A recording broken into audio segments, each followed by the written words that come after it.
If the person does not seem willing to love and serve God, or isn't interested in discussing the spiritual path, it is a painful cross for me to deal with them. Ever since then, I have had the courage to give everything up to God. It seems to me now that all He ever wanted was my utter transformation. Commands were pointless. My spiritual director saw how attached I was to certain friendships, but he did not dare say that I should give them up. He had to wait until the Lord did it for me. I couldn't give them up on my own either. I had tried, and the distress it caused me was so severe, especially in light of how innocent and good these relationships were, that I abandoned the effort. But now, the Beloved Himself set me free and gave me the strength to do His work. I told my spiritual director what had happened, and I let everything go, just as I had been told. It did my guides a lot of good to witness the determination in me. May God be forever blessed. In an instant, He gave me the freedom that I could never attain through all my hard work over so many years. I had often jeopardized my health by trying to force myself to give up things I was not ready for. But since He who is the all-powerful and true Lord of all did it for me, I felt no pain. Chapter 25. Spiritual Voices. At this juncture, it would be a good idea to explain what happens when the soul hears spiritual voices and how they make her feel. Ever since the Lord first granted me this favor, it has become a very common experience for me. Although we do not hear the words with our physical ears, they are so distinct that we understand them with absolute clarity. In fact, we could not resist hearing and understanding them, even if we tried with all our might to shut them out. Here on earth, if we do not want to listen to something, we can stick our fingers in our ears or focus our attention on something else, so that even if we hear the words, we do not understand them. But when God speaks directly to the soul, she has no choice. Even if I wanted to avoid what God has to say, He makes me listen to Him. And He sharpens my mind so that I clearly understand what He wants me to understand. It doesn't matter whether I'm trying to understand or not. God wants us to realize that He is all-powerful. God is our Supreme Lord. I have a lot of experience with this matter because I struggled for 2 years to resist these experiences and I couldn't do it. I still try sometimes, and I still can't do it. There is a danger of becoming deluded here. Only a very experienced spiritual practitioner is safe from delusions. In general, there are 3 different sources of spiritual voices: the Spirit of God, the Spirit of evil, and our own minds. Then there is another kind of voice, which is the Spirit speaking to itself. I'm not sure how this last experience works, but it occurs to me today that it would be possible. I have a great deal of experience with the voices that come from God. Many of the things He said to me came true after 2 or 3 years. So far, nothing I have heard has turned out to be a lie. Sometimes, when a person approaches God with great love and lays a certain request at His feet, the intensity of her feeling might lead her to imagine that she hears His response to her prayer. And it is quite possible that she is correct. But anyone who has experienced genuine spiritual voices will easily be able to hear the difference between words that come from her own mind and those that come from the Spirit of God. If the message is something the intellect has fabricated, no matter how subtle it may be, an experienced person will know that the mind is composing and conveying it. The main difference is that in one case the words are contrived, and in the other they are simply heard. The intellect will recognize that it's not really listening because it's too busy making things up. The words it puts together sound muffled and vague. They do not carry the clarity and authority of a true spiritual voice.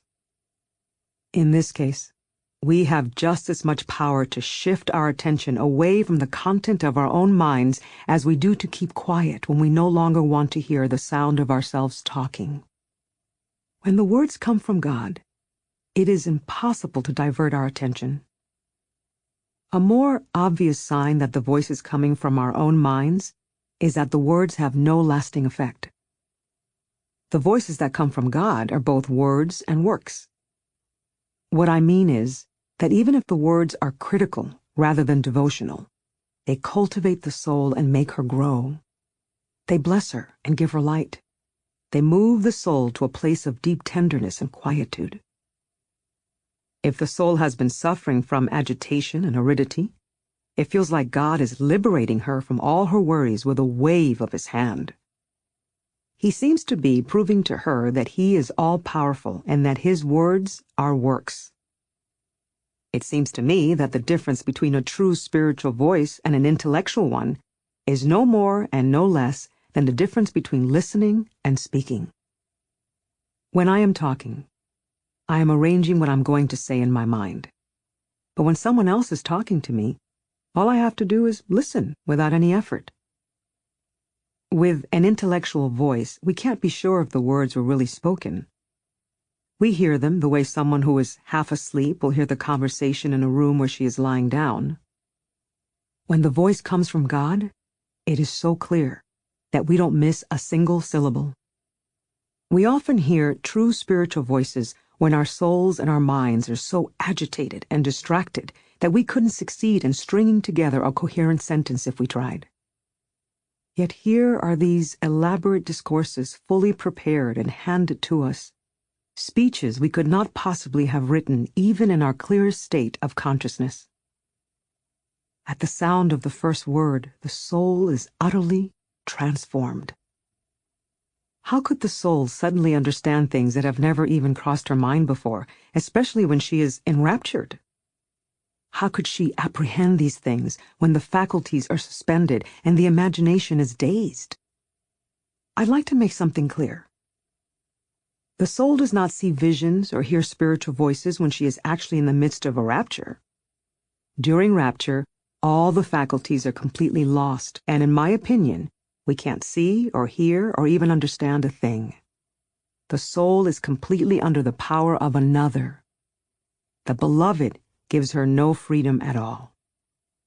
This state of total absorption doesn't last long, however. It is after the intensity of the rapture has passed, but while the soul is still transported, that the voices come.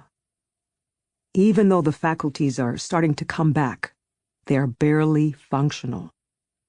They certainly aren't capable of putting sentences together. There are so many ways to tell the difference between a voice that comes from God and one conjured up by our own intellect that we have no reason to be fooled more than once. I mean, if a soul is experienced and vigilant, she will easily be able to distinguish between them. Not only do the voices that come from the intellect fail to produce any lasting effects, but the discerning soul has trouble believing them. They sound like nonsense to her. She doesn't take them any more seriously than she would take the ravings of a lunatic. When the voices come from God, on the other hand, they have lasting effects, whether the soul consciously acquiesces to them or not. When we hear a true spiritual voice, we experience it as though we were listening to the teachings of a very holy person or a great sage who would never lie to us. The voice bears absolute authority.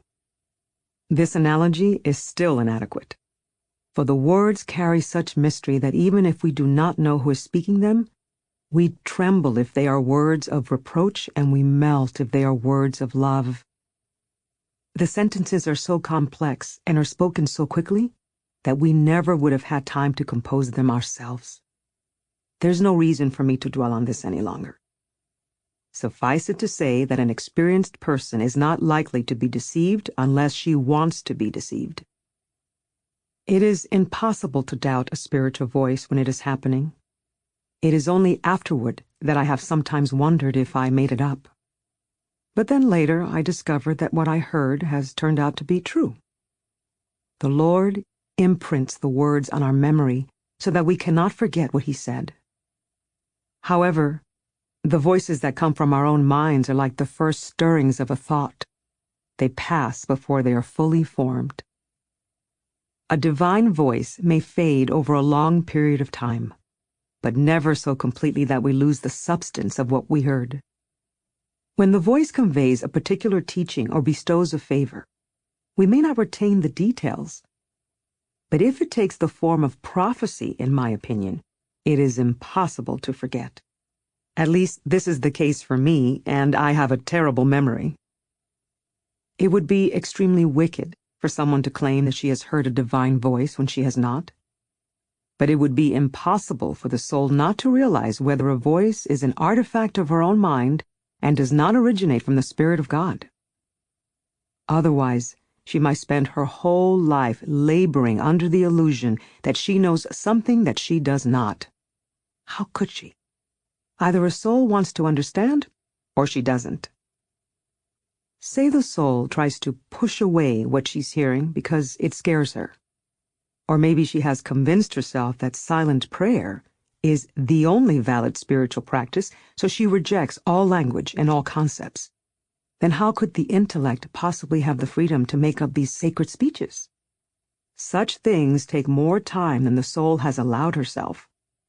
The voices that come from God instruct us in a flash.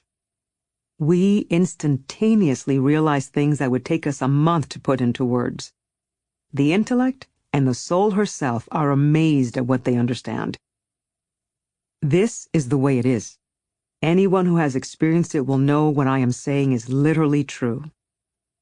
I praise God for giving me the ability to describe it this way. I'll just wrap this up by saying that I think we can create intellectual voices whenever we want. Every time we sit in prayer, we might talk ourselves into believing that we are hearing the words of God. But we cannot make God speak to us. Sometimes I spend many days hoping to hear the voice of God, and nothing comes. Then, at other times, when I don't want to hear a spiritual voice, I am suddenly given direct knowledge of divine things. It seems to me that someone who has not had this experience might try to mislead others into thinking that he understands something that he could not possibly understand. The big clue that it is not a true spiritual voice is that, if pressed, the person will report that he heard it with his physical ears. I never knew there was any other way to hear things either, until I experienced it myself.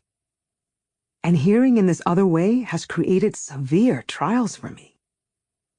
When the voices come from the spirit of evil, not only do they fail to create any positive results, but they leave negative effects in their wake. I have only experienced these voices 2 or 3 times, and on each occasion God gave me ample warning ahead of time. Not only do these diabolical voices dry out the soul, but they also leave her terribly disquieted. I have experienced aridity and disquiet many times after the Lord has given me severe temptations and spiritual trials. This kind of inner turmoil still plagues me on a regular basis, but I understand where it comes from. The agitation that accompanies a voice from the spirit of evil is different. The soul intuitively resists it. She feels troubled and upset without knowing why. But I'll tell you why. It's because what the spirit of evil says to her is bad, not good. I wonder if one spirit doesn't detect the presence of the other. The sense of consolation and delight the spirit of evil gives to the soul is very different from what she receives from the voice of God. But if someone had not experienced an authentic spiritual voice, she might easily be deluded by these false messages. The consolations that come from God are deeply pleasurable. They are gentle and refreshing, simultaneously intense and quiet. Little bursts of religious emotion, sometimes accompanied by tears, are evidence of a good beginning, but they do not constitute true devotion. At the first mild breeze of persecution, these blessings drop their tiny blossoms. They don't do much to help the soul distinguish between the effects of a good spirit and a bad one. So it's important to stay conscious. Beginners on the spiritual path are easily deceived when they start having visions and revelations. Personally, I did not experience visions and voices until God, in His great goodness, had already brought me to the prayer of union, except, that is, for the time I saw Christ many years ago.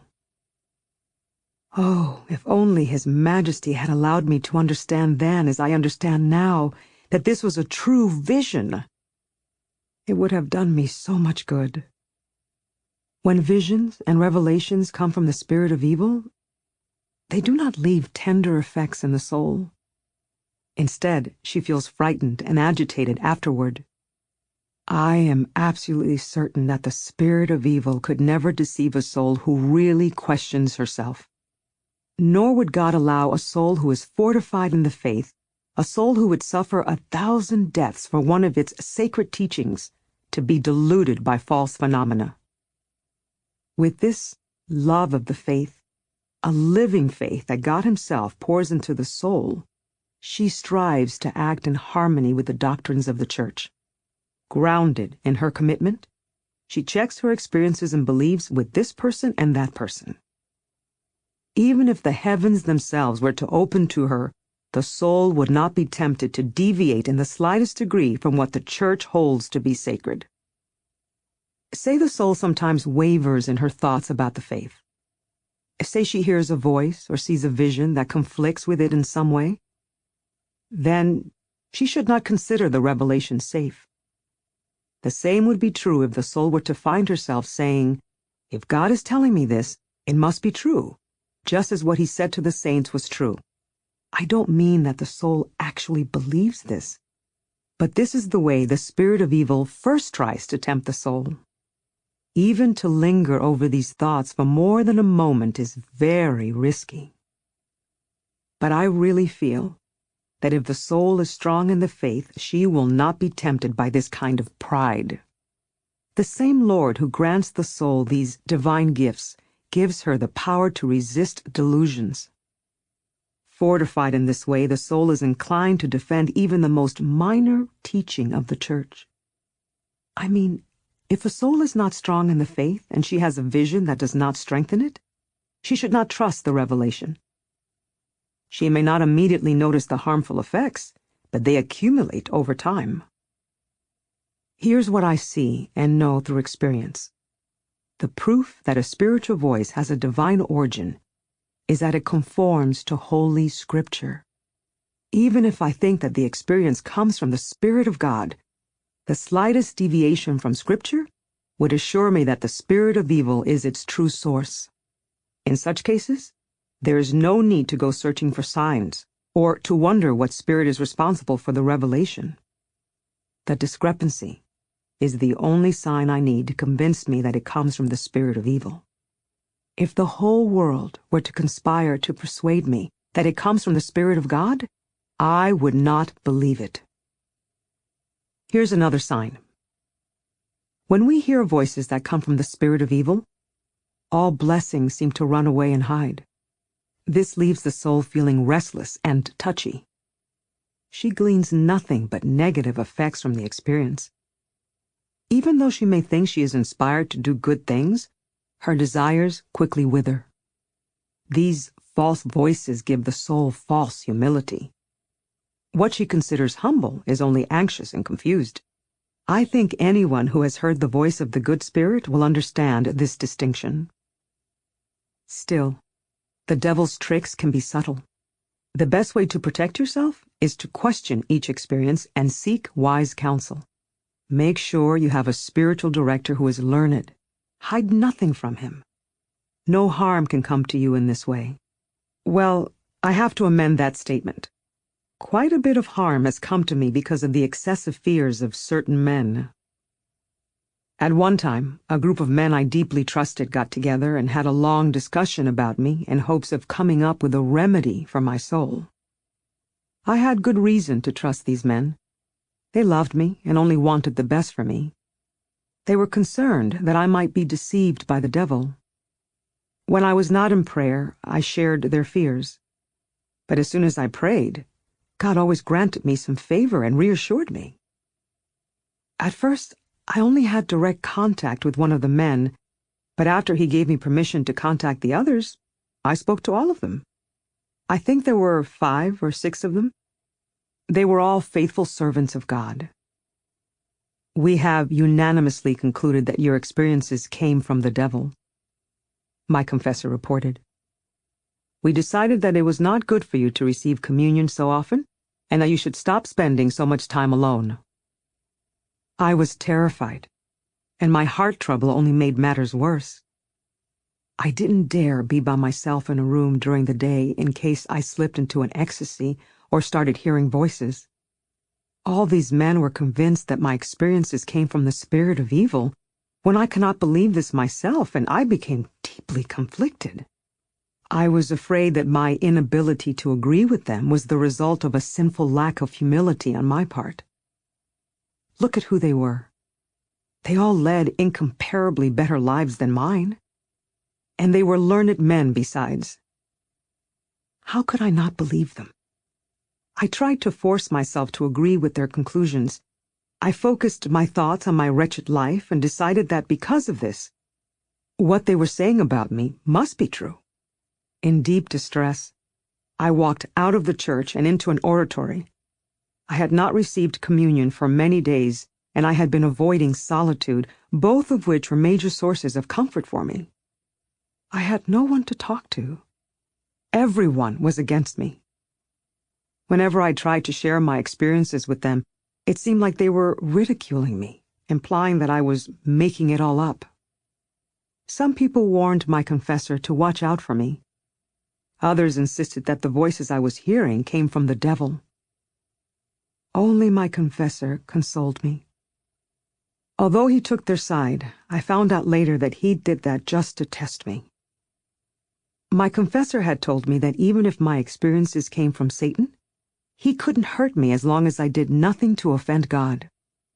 He said I should pray earnestly, and if the voices were truly diabolical, God would take them away.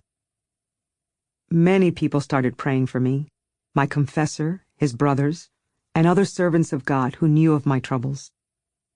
I joined my prayers with theirs. For nearly 2 years, we spent a large portion of our prayer time beseeching His Majesty to lead me by some other path. But when I reflected that the voices I had heard so often might come from the spirit of evil, I became inconsolable. Since I was no longer setting aside special hours for solitary prayer, the Lord took it upon Himself to bring me into a state of recollection in the middle of an ordinary conversation. Then He would say whatever He pleased, and there was absolutely nothing I could do about it. Even though I did not want to listen, I had to. I was terribly alone. There was no one I could confide in, no one to support me. I could not pray out loud, I could not read. I was confounded by unrelenting strife and in constant fear that the spirit of evil was going to deceive me. I was totally agitated and thoroughly exhausted. I didn't know what to do with myself.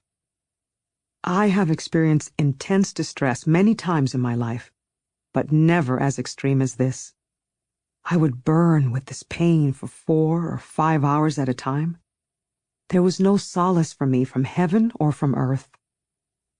The Lord left me to suffer and to fear 1,000 invisible dangers.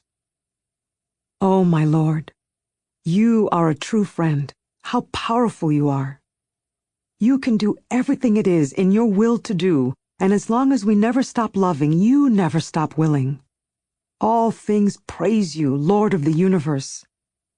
Oh, who will be the voice to cry out for You, proclaiming throughout the world how faithful You are to Your friends? All things pass away. You, Lord of all, endure forever. The suffering You allow those who love You to endure is minuscule. You treat us so tenderly, Lord, so delicately and delightfully. If only none of us would ever pause for a moment to love anyone but You.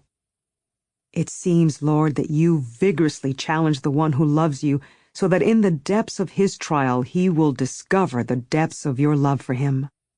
Oh, my God!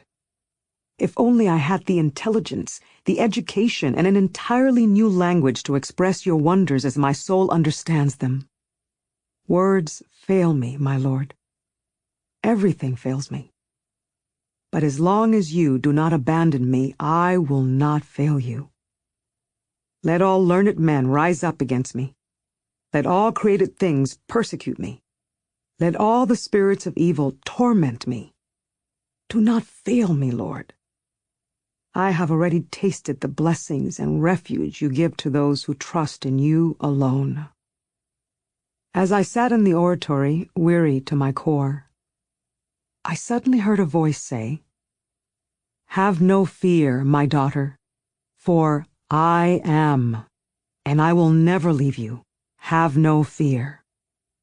Although I had not yet begun to have visions, these words alone were enough to lift my burden completely.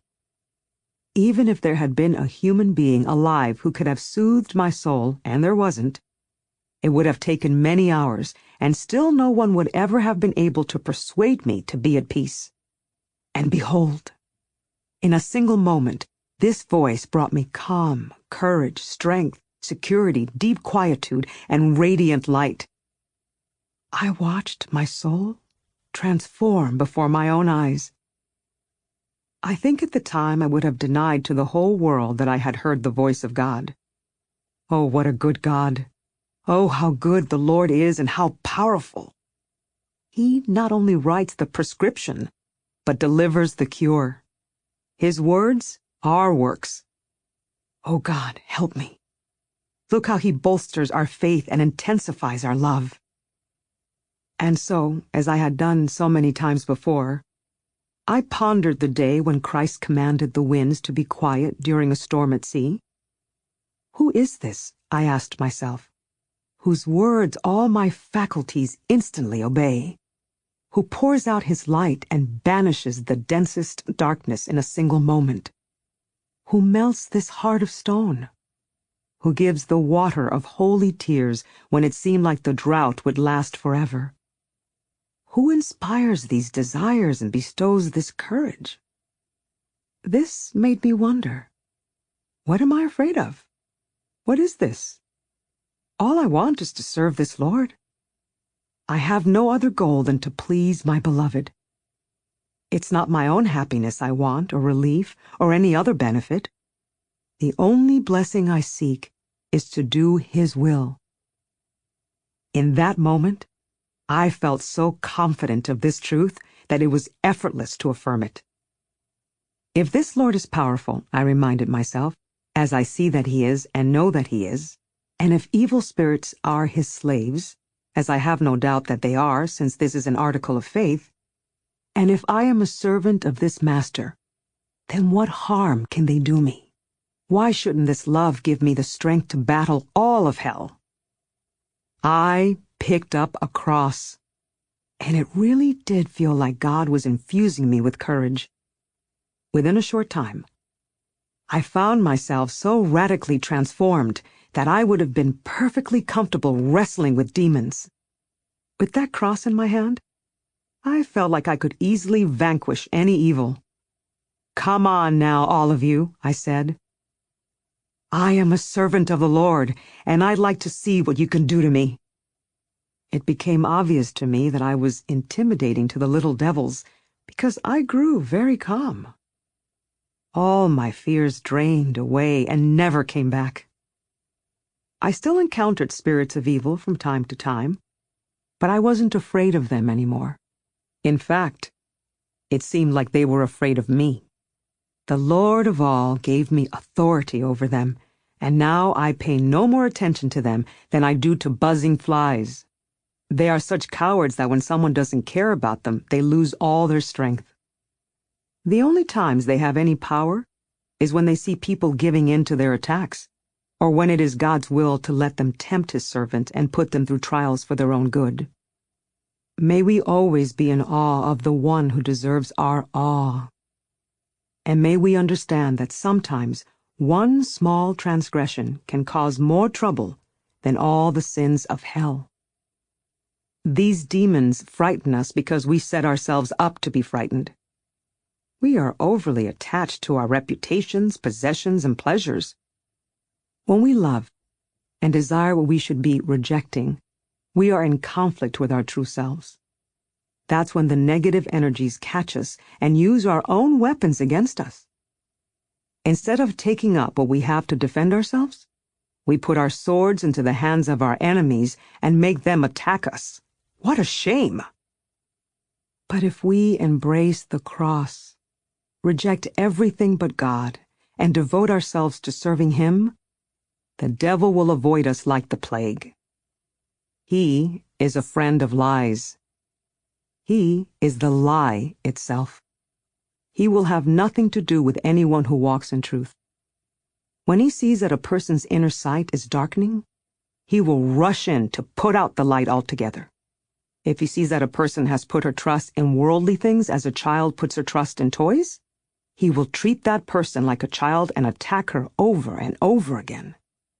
May it please God that I not be so blind. May His Majesty help me find refuge in the true source of refuge. By true honor, may I know what honor is and delight by true delight. I thumb my nose at all the spirits of evil. They shall be afraid of me. I don't understand these fears. Why do we run around crying, the devil, when we could be saying, God, God, and make the devils tremble? We know perfectly well that the spirit of evil cannot move a muscle unless the Lord lets him. What is this? Without a doubt, I fear those who fear the devil more than I fear the devil himself. He can't do anything to me. But these men, especially if they are confessors, can wreak terrible havoc. They tormented me so badly for so many years that I can't believe I was able to endure it. Blessed be the Lord, who truly helped me. Chapter 26. A Living Book. One of the greatest gifts the Lord ever gave me was the courage to fight against the spirits of evil. The only thing the soul should ever be afraid of is offending God. Our Lord and King is all-powerful. There is nothing He cannot do. He rules over all created things. All we have to do is walk in truth, walk with a pure conscience, walk in the presence of His Majesty, and we will have nothing to fear.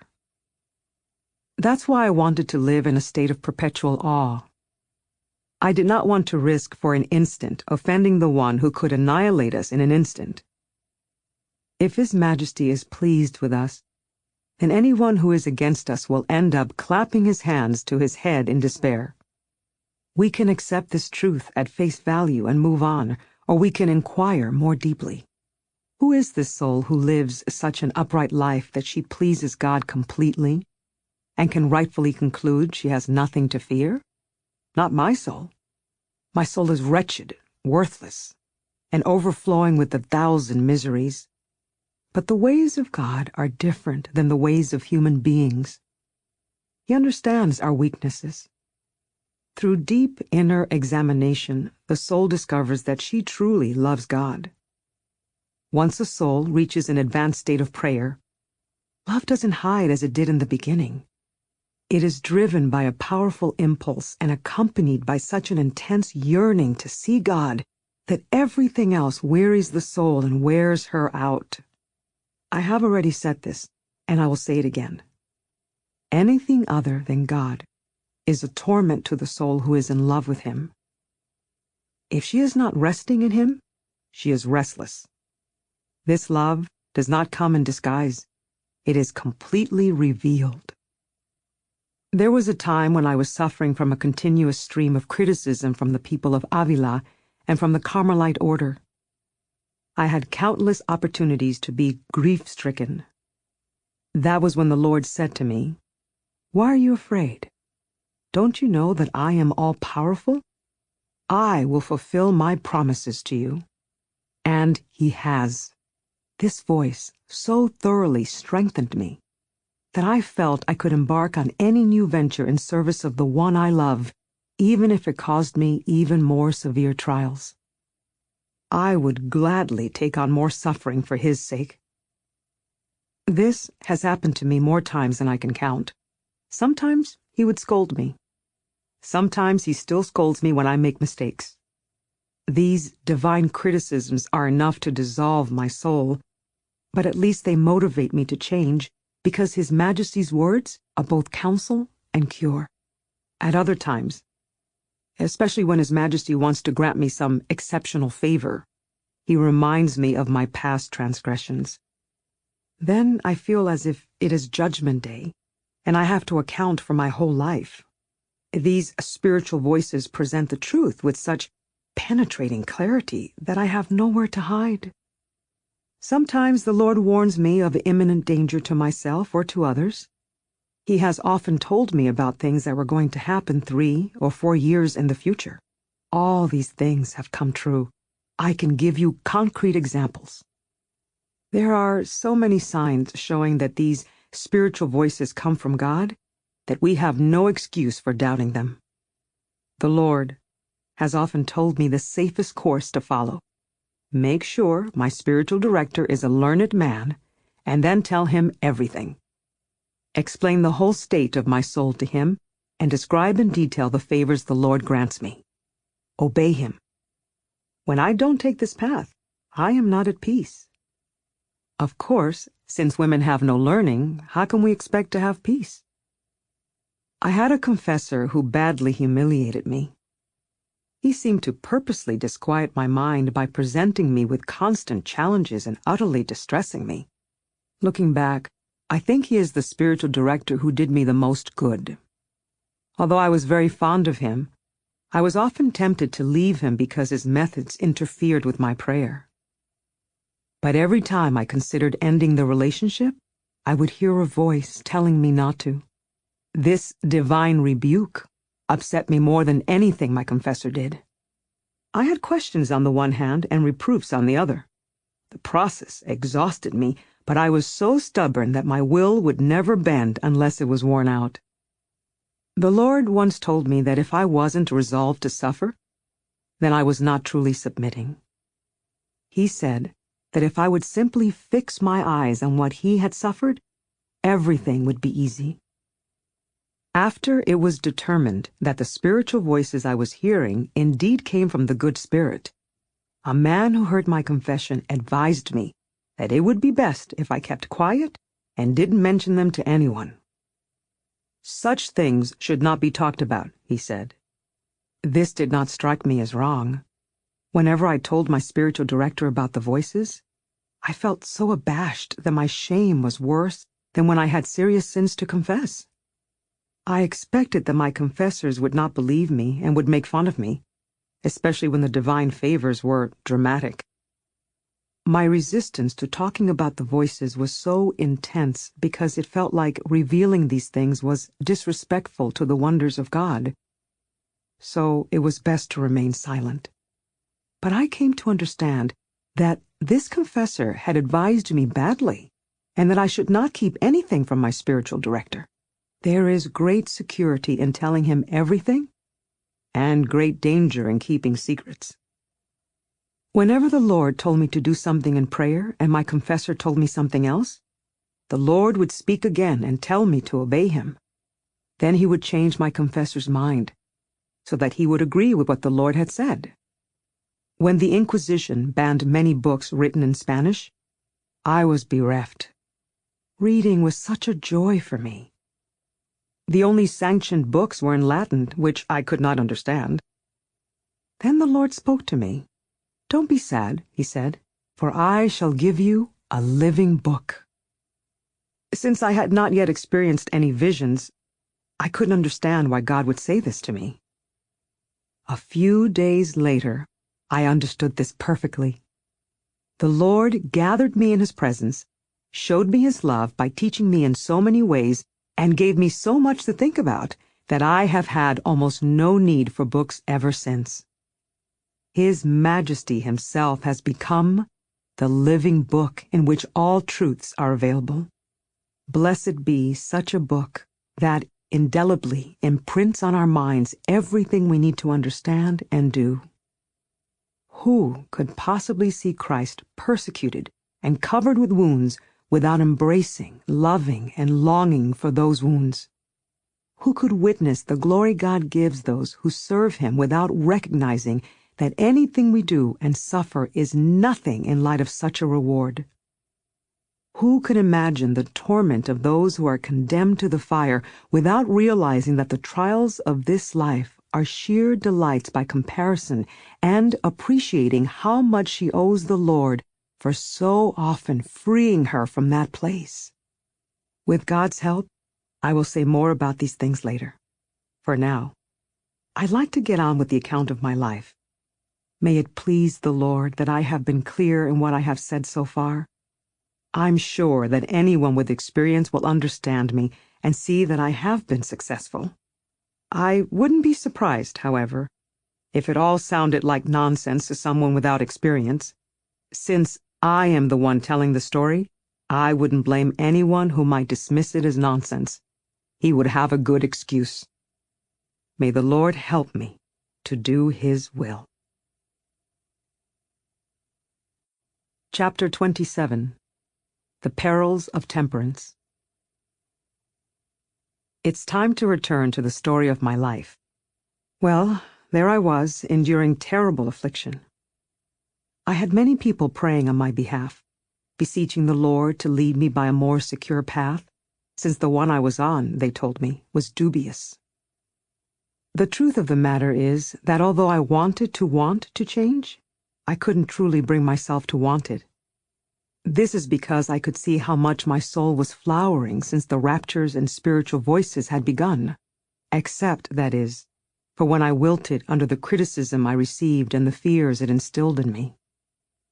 I noticed that I was a completely different person than I had been before.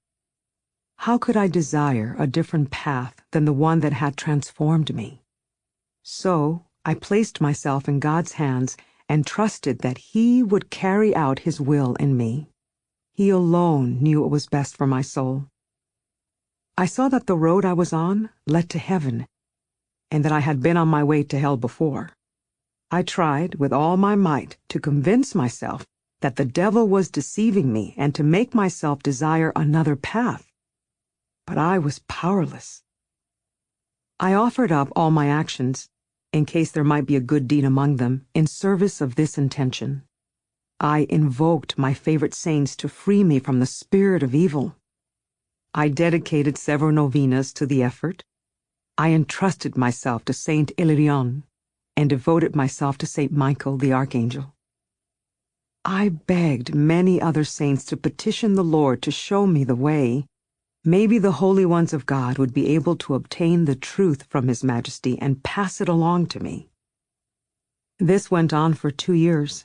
I prayed, they prayed.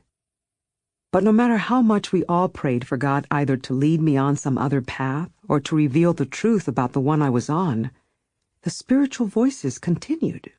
At the end of 2 years, I had the following experience. It was the feast day of the glorious St. Peter, and I was sitting in prayer when I saw Christ sitting next to me. Actually, to put it a better way, I was aware that Christ was beside me. I didn't see anything with my bodily eyes or even with the eyes of my soul, but I felt Him there at my side. I realized that He was speaking to me. I had no idea that a vision like this was possible, and at first I was very much afraid. All I could do was weep. With one word, however, Christ reassured me. He restored my customary calm. I felt quiet and blessed and fearless. This was not an imaginary vision. I knew that Jesus Christ was at my side, but I did not perceive His form.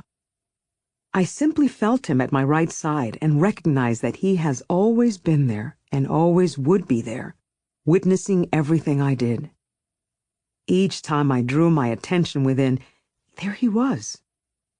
Unless I let myself become totally distracted, It was impossible to ignore that he was with me. I rushed to my confessor and anxiously told him everything. "In what form did you see him?" he asked me. "I didn't see him," I answered. "Then how did you know it was Christ?"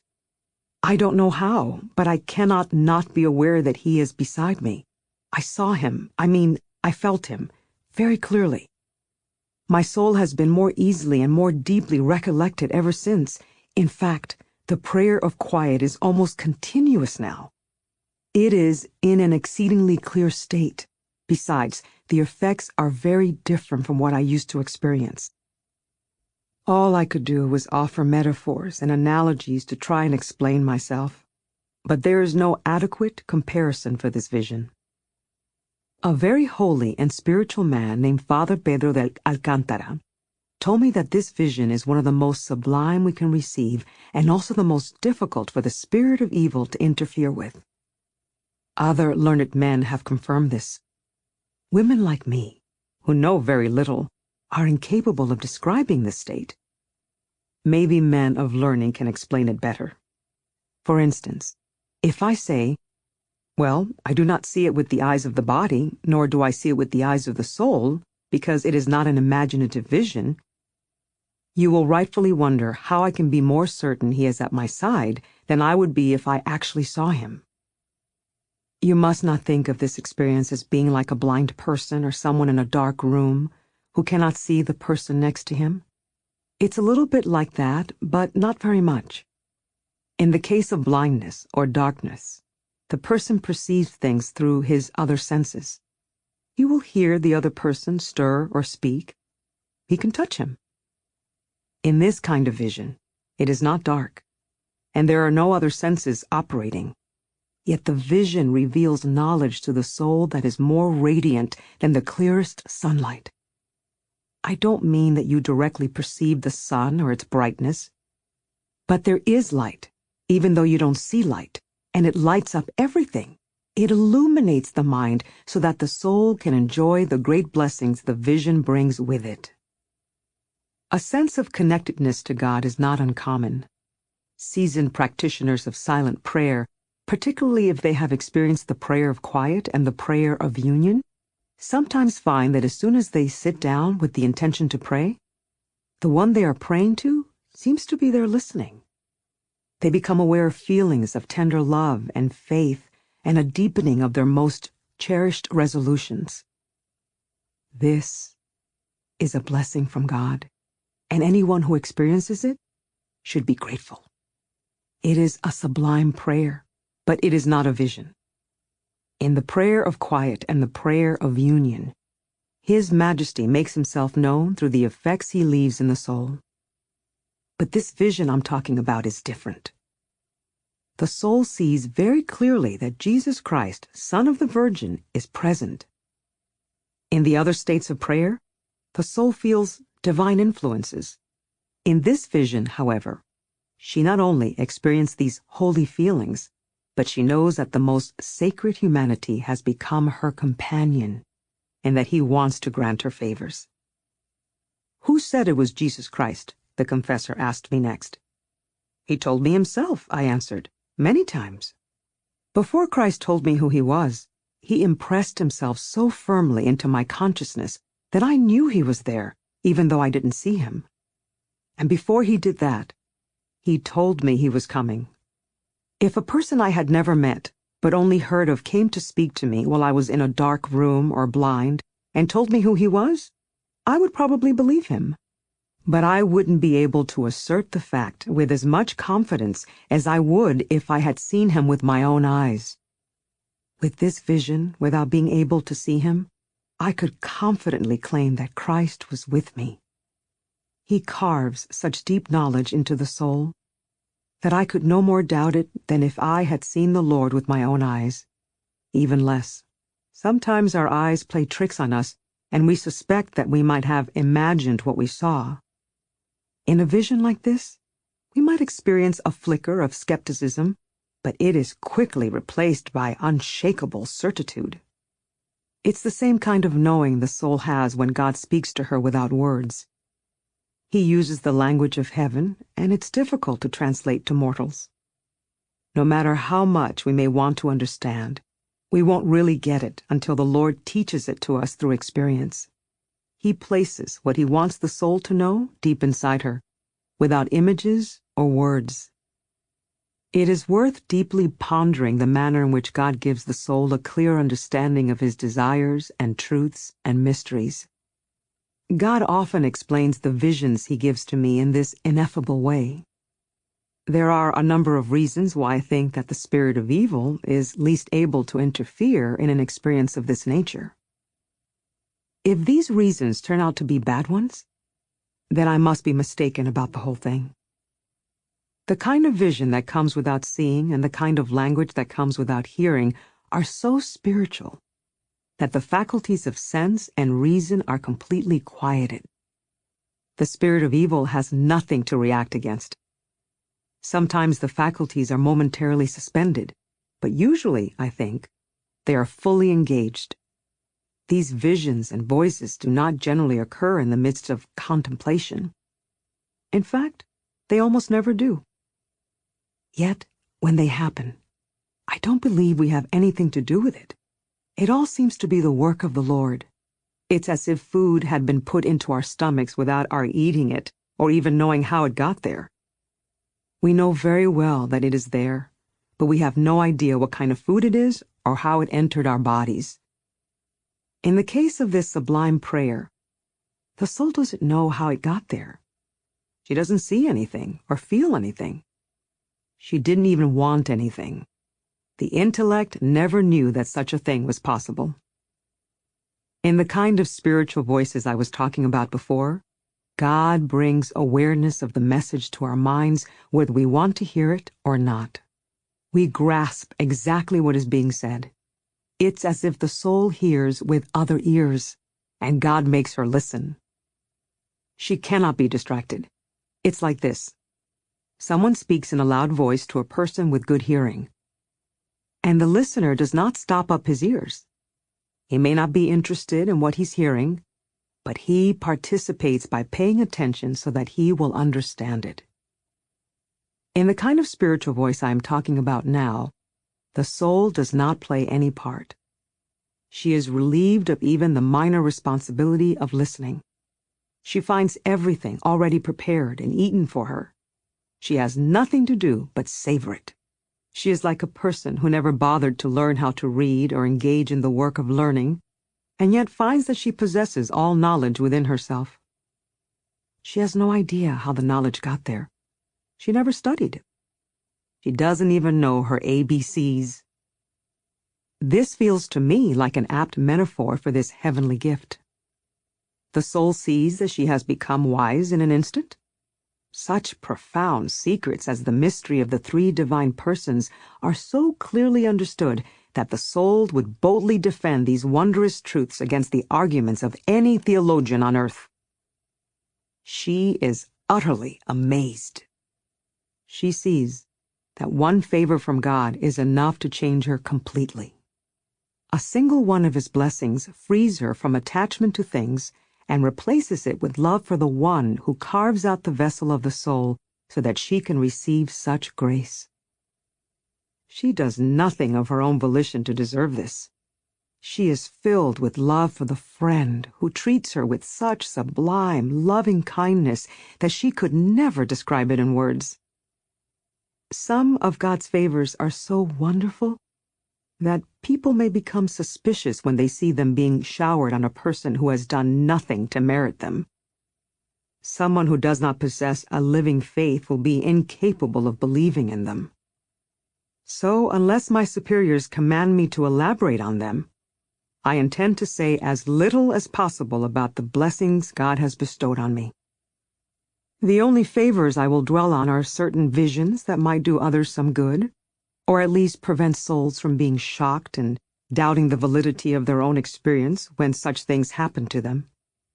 If I can help people by explaining the path and the way that the Lord has led me, I will be fulfilling my obligations in writing this account. Back to our discussion of the special kind of understanding the Lord instills in the soul. It seems to me that he wants to convey some knowledge of what happens in heaven. I never knew this until God in his goodness allowed me to see it, when he showed himself to me in a rapture. Just as in heaven souls understand one another without language, so it is in this kind of vision. God and the soul understand each other perfectly because this is His Majesty's will.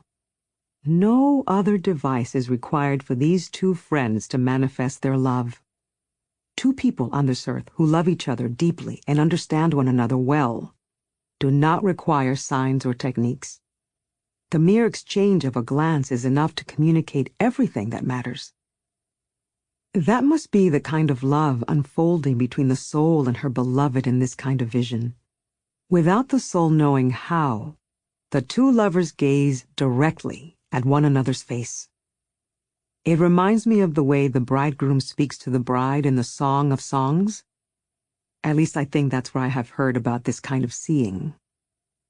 Oh, how wondrous is God's loving kindness! He allows me to gaze upon him with eyes as impure as the eyes of my soul. May this vision teach us, beloved, no longer to look at vile things. Let nothing other than you ever satisfy us again. Oh, how ungrateful mortals can be! What extremes you go to on our behalf, O Lord! I know from experience that what I'm saying is true. I know that whatever I say about you is only a tiny fraction of what you do for the soul you transport to such exalted states. Oh, you souls who have begun to practice prayer and have truth faith in your hearts, what good things can you still seek in this life that could compare with the least of these divine blessings? How, indeed, could any worldly pleasure measure up to the treasures of eternity? Reflect on this. God gives himself wholly to anyone who gives up everything for him. He loves everyone with no exceptions. I am living proof that God leaves no one out. Look how wretched I was. And look at the heights to which he has lifted me. Please note that this account is the abridged version of what has actually happened to me. I am telling you just enough to place the visions and other blessings God gives the soul into a meaningful context.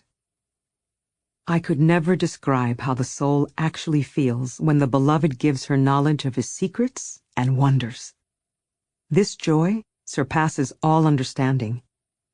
It so far transcends any pleasure we experience here on earth that once we have tasted it, we can't help but disdain mundane things. All the sweetest earthly delights put together resemble a pile of garbage. I would find it unbearable even to attempt to compare these two kinds of happiness, even if we were offered worldly pleasure without end. It would not come close to a single drop from the vast, overflowing river God has prepared for us. It's a shame, and I am certainly ashamed. If it were possible to be embarrassed in heaven, my embarrassment would be most acute there. Why do we crave all these blessings and delights and eternal glory at the expense of the good Jesus? Since we do not help him carry his cross with the Cyrenian, shall we not at least weep with the daughters of Jerusalem? How can we enjoy all the pleasures and distractions of this life when we know what it cost him in blood? It's impossible. Do we really believe that our petty aspirations for honor could possibly repay him for the persecution he endured, for the suffering he took on to allow us to prevail forever? Such a path goes nowhere. It's the wrong road. We will never arrive anywhere if we take it. You should shout these truths from the rooftops. God has taken the freedom to proclaim them away from me. I wish I could broadcast these teachings with every breath. As it is, I have been so slow in hearing and understanding God that it is embarrassing even to mention these things. You'll see what I mean. I'd rather remain silent. Instead, I will simply share what comes to my mind from time to time. May it please the Lord to bring me to the place where I might rejoice in the blessings I am writing about. What unexpected glory the Blessed Ones will enjoy. What happiness they will feel when they discover that in the end, finally and at last, they held nothing back from God. According to their strength and state, they did everything they possibly could for Him. The more they had, the more they gave. He who has rejected all riches for Christ will find himself abundantly wealthy. He who has not sought honor for himself, but instead has cultivated humility, will find himself deeply honored. He who was thrilled to be considered crazy, since that's what they call wisdom herself, will find himself exceedingly wise. How few holy madmen are alive today! Our sins preclude this blessed madness. Such fools for God seem to be extinct. Where are the ones who would risk everything and perform heroic feats for love of Christ? O world, O world! How much of your honor is won by the small handful of those who truly know you? We think we serve God better by being wise and discreet. Maybe so, but I doubt it. We jump to the conclusion that we are failing to set a good example unless we act with somber dignity and carry out our duties with cool authority. We think it's weird if a monk wears old, patched robes, and we fear scandal if a nun slips into ecstatic states. That's the way the world is today. We have forgotten the perfect love and the sublime raptures the saints experienced. In these troubled times we live in, I think this sober mentality causes far more harm than the discomfort created by spiritual teachers who counsel us to reject the things of the world and back up these teachings with action. The Lord converts such sacrifices into great blessings. If some people are scandalized by holy foolishness, it brings other people to their senses. Now more than ever before, we need living examples of what Christ and His apostles suffered for love. What a great example of a Christ-like life God has recently taken from us in the form of the blessed Pedro de Alcántara. The world is not yet ready to bear so much perfection. They say that times are changing and that our health is weaker than it used to be. This holy man lived in the present age, yet he carried the expansive spirit of the old days. He thoroughly trampled this world underfoot. Maybe there are not many people who are capable of performing such radical austerities as Father Pedro, but there are many ways to practice detachment. When the Lord detects sufficient courage in us, He teaches us the right way. And what exquisite courage God gave to this great saint I'm talking about. As we all know, Father Pedro performed rigorous penances for 47 years. I'd like to say something about his practices because I know it's all true. He told the Holy Maria Daza and me about these things because he hid nothing from us. The reason Father Pedro confided in me was because he loved me so much. As I have said before and will say again, the Lord desired to forge such love between this holy man and myself so that Father Pedro would always come when I needed him most, to encourage me and defend me. I think that Father Pedro told me that for 40 years he slept only an hour and a half each night, and that at the beginning, conquering sleep was his most severe trial. He practiced staying awake by always standing or being on his knees. When he did sleep, he did so sitting up, with his head propped against a piece of wood he had nailed to the wall. It is well known that he could not have stretched out even if he had wanted to. His cell was only 4.5 feet long. No matter how hot the sun or how rainy the weather was during all those years, Father Pedro never pulled up his hood or put on sandals. The only clothing he had was a coarse serge robe that he wore tight against his body with a short cloak made of the same material. He told me that he came up with a technique for fooling his body into thinking it was warm enough. When the weather was very cold, he would take off the cloak and leave the door and the small window of his cell open for a few minutes. Then he would close them and put his cloak back on. The contrast made him feel warm again. He often ate, only every 3 days. When I expressed my surprise, he said that these things were easy for anyone once you got used to them. One of his companions told me that Father Pedro once went without food for 8 days. He must have remained in a state of prayer the whole time. Father Pedro was known for his frequent transports of ecstatic love for God, one of which I witnessed personally. During his youth, Father Pedro engaged in extremes of poverty and renunciation. He told me he lived in a monastery for 3 years, and the only way he recognized any of the other monks was by the sound of their voices because he never raised his eyes. He had no idea where anything was in the house. When he needed to go somewhere, he just followed the other brothers' feet.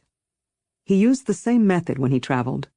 For many years, he never looked at a woman. By the time I met Father Pedro, he said it did not matter whether he looked or did not look. All was one to him. But he was very old by this time. He was so frail that he resembled the knotted roots of a tree. Yet, with all his holiness, he was very amiable. Unless someone asked him a direct question, he did not say much, but he had a very lively mind, and he was delightful to talk to. There are so many more things I could say about this man, but I'm afraid that you will ask me what all this has to do with anything. I will conclude by saying that Father Pedro ended his life as he lived it, teaching and enlightening his followers. When he saw that he was dying, he recited this psalm: I rejoiced when they said to me, let us go to the house of the Lord.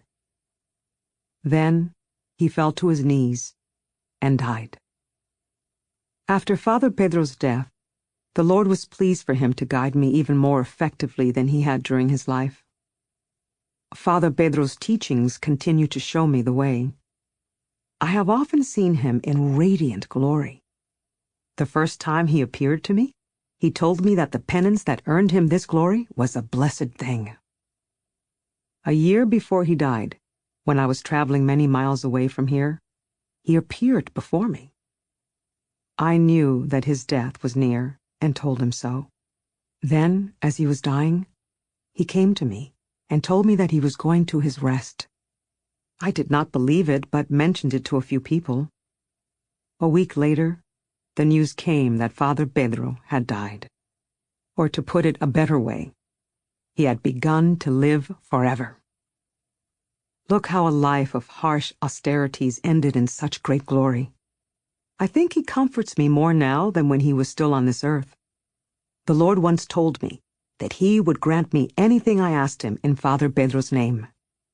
And many of the prayers I have offered up in his name have been fulfilled.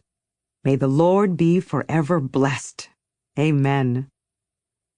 I certainly have gone on and on, haven't I? May what I have said serve to inspire you to let go of the things of this world. As if you did not already know about this and weren't already determined to abandon all attachment and hadn't, in fact, already begun to put this renunciation into practice. I see such spiritual decline in this world that even if this writing accomplishes nothing more than tiring out the hand that wields the pen, I find it consoling. Everything I am saying is directed against myself. May the Lord forgive me for offending him in this and any other matter, and may you pardon me too. I do not mean to weary you. It's as if I were asking you to do penance for my sins by making you read all this. Chapter 28. His Hands. Let's get back to our subject. I lingered for quite a few days with this vision of Christ continually before me. It was doing me so much good that I was reluctant to come out of it for even a moment, and so I remained in a state of perpetual prayer. I took care of whatever business I had to attend to in such a way that it would not displease the one I love, who I now knew was witnessing everything I did. Although the barrage of warnings I received from others sometimes scared me, I could not sustain this fear in light of the tender assurances that came from my Lord. One day, while I was in prayer, the Lord decided to show me just His hands. I could never begin to describe such beauty. The vision shocked me. I am always frightened when God gives me a new supernatural favor. A few days after this, He showed me His divine face, and I was completely absorbed. Since the Lord would ultimately grant me the favor of seeing Him whole, I wondered why He chose to reveal Himself to me little by little. Later, I understood that His Majesty was giving me exactly as much as my delicate nature could handle. May He be forever blessed. Such a crude and lowly vessel as I was could never have contained such glory. The Lord, in His mercy, was preparing me to receive Him fully. Why, you may ask, does it require such strength to see some hands and a face? Glorified bodies are so exquisite that a mere glimpse of such supernatural beauty leaves the soul dazzled and confused. At first, this vision stirred intense fear in me, but the agitation soon melted into a sense of calm certainty and peace. Then one day, His most sacred humanity appeared to me in His risen form, whole and radiant. It was the feast of St. Paul, and I was at Mass. He looked like He does in the paintings, beautiful and majestic. Even though this was an imaginative vision, I did not see it with the eyes of my body, but only with the eyes of my soul. I recall that you insisted I write about this when it happened, and I obeyed. But it is very difficult to put into words without ruining it. I made the best description I could at that time, and I see no need to repeat it here. I will only say that if there were nothing in heaven to delight our sight other than the exalted beauty of glorified bodies, this would be enough. Especially the vision of the humanity of our Lord Jesus Christ. And if He sometimes reveals Himself to us here on earth in proportion to our ability to bear such glory, can you imagine what it will be like when we are given that blessing to enjoy infinitely and for all eternity? Those who know more about theology than I do say that an intellectual vision is more perfect than an imaginative vision, like this one. And an imaginative vision is more perfect than the kind of vision we see with the eyes of the body. This last kind, the corporeal vision, is the kind in which the spirit of evil can most easily meddle and delude us. I did not understand these distinctions at the time Christ revealed Himself to me in an imaginative form. I wanted to see Him with my body's eyes so that my confessor would believe that I hadn't invented the whole thing. As soon as the vision passed, I wondered if I had imagined it. I was so concerned that I might have inadvertently deceived my confessor that it made me cry. I wish I had never mentioned it to him. So I went to him and tried to explain. "Have you intentionally deceived me?" he asked. "Or have you, in fact, simply described the vision as you saw it?" I told him the truth. I would never knowingly lie to you, not for anything in the world. He tried to calm me down. I know this very well. After that, I started to worry about having come to him with these speculations about deception. I don't know how the spirit of evil drove me to torment myself with the thought that I had made up the vision. But then, the Lord bestowed the gift of this vision again and made it abundantly clear to me that it was real. This truth quickly dispelled any doubt about my having imagined it. In fact, afterward, I could hardly believe I had ever wondered about it. How foolish of me!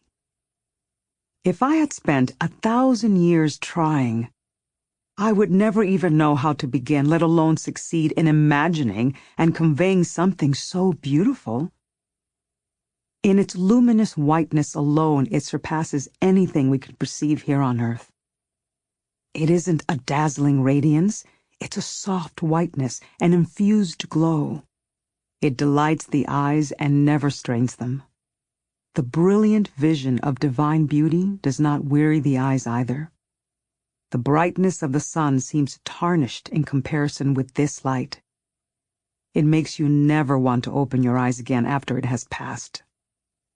It's like the difference between sparkling, clear water flowing over a pristine crystal that shimmers in the sun, and muddy, cloudy water oozing along the ground. This doesn't mean you perceive the sun or that the light resembles sunshine.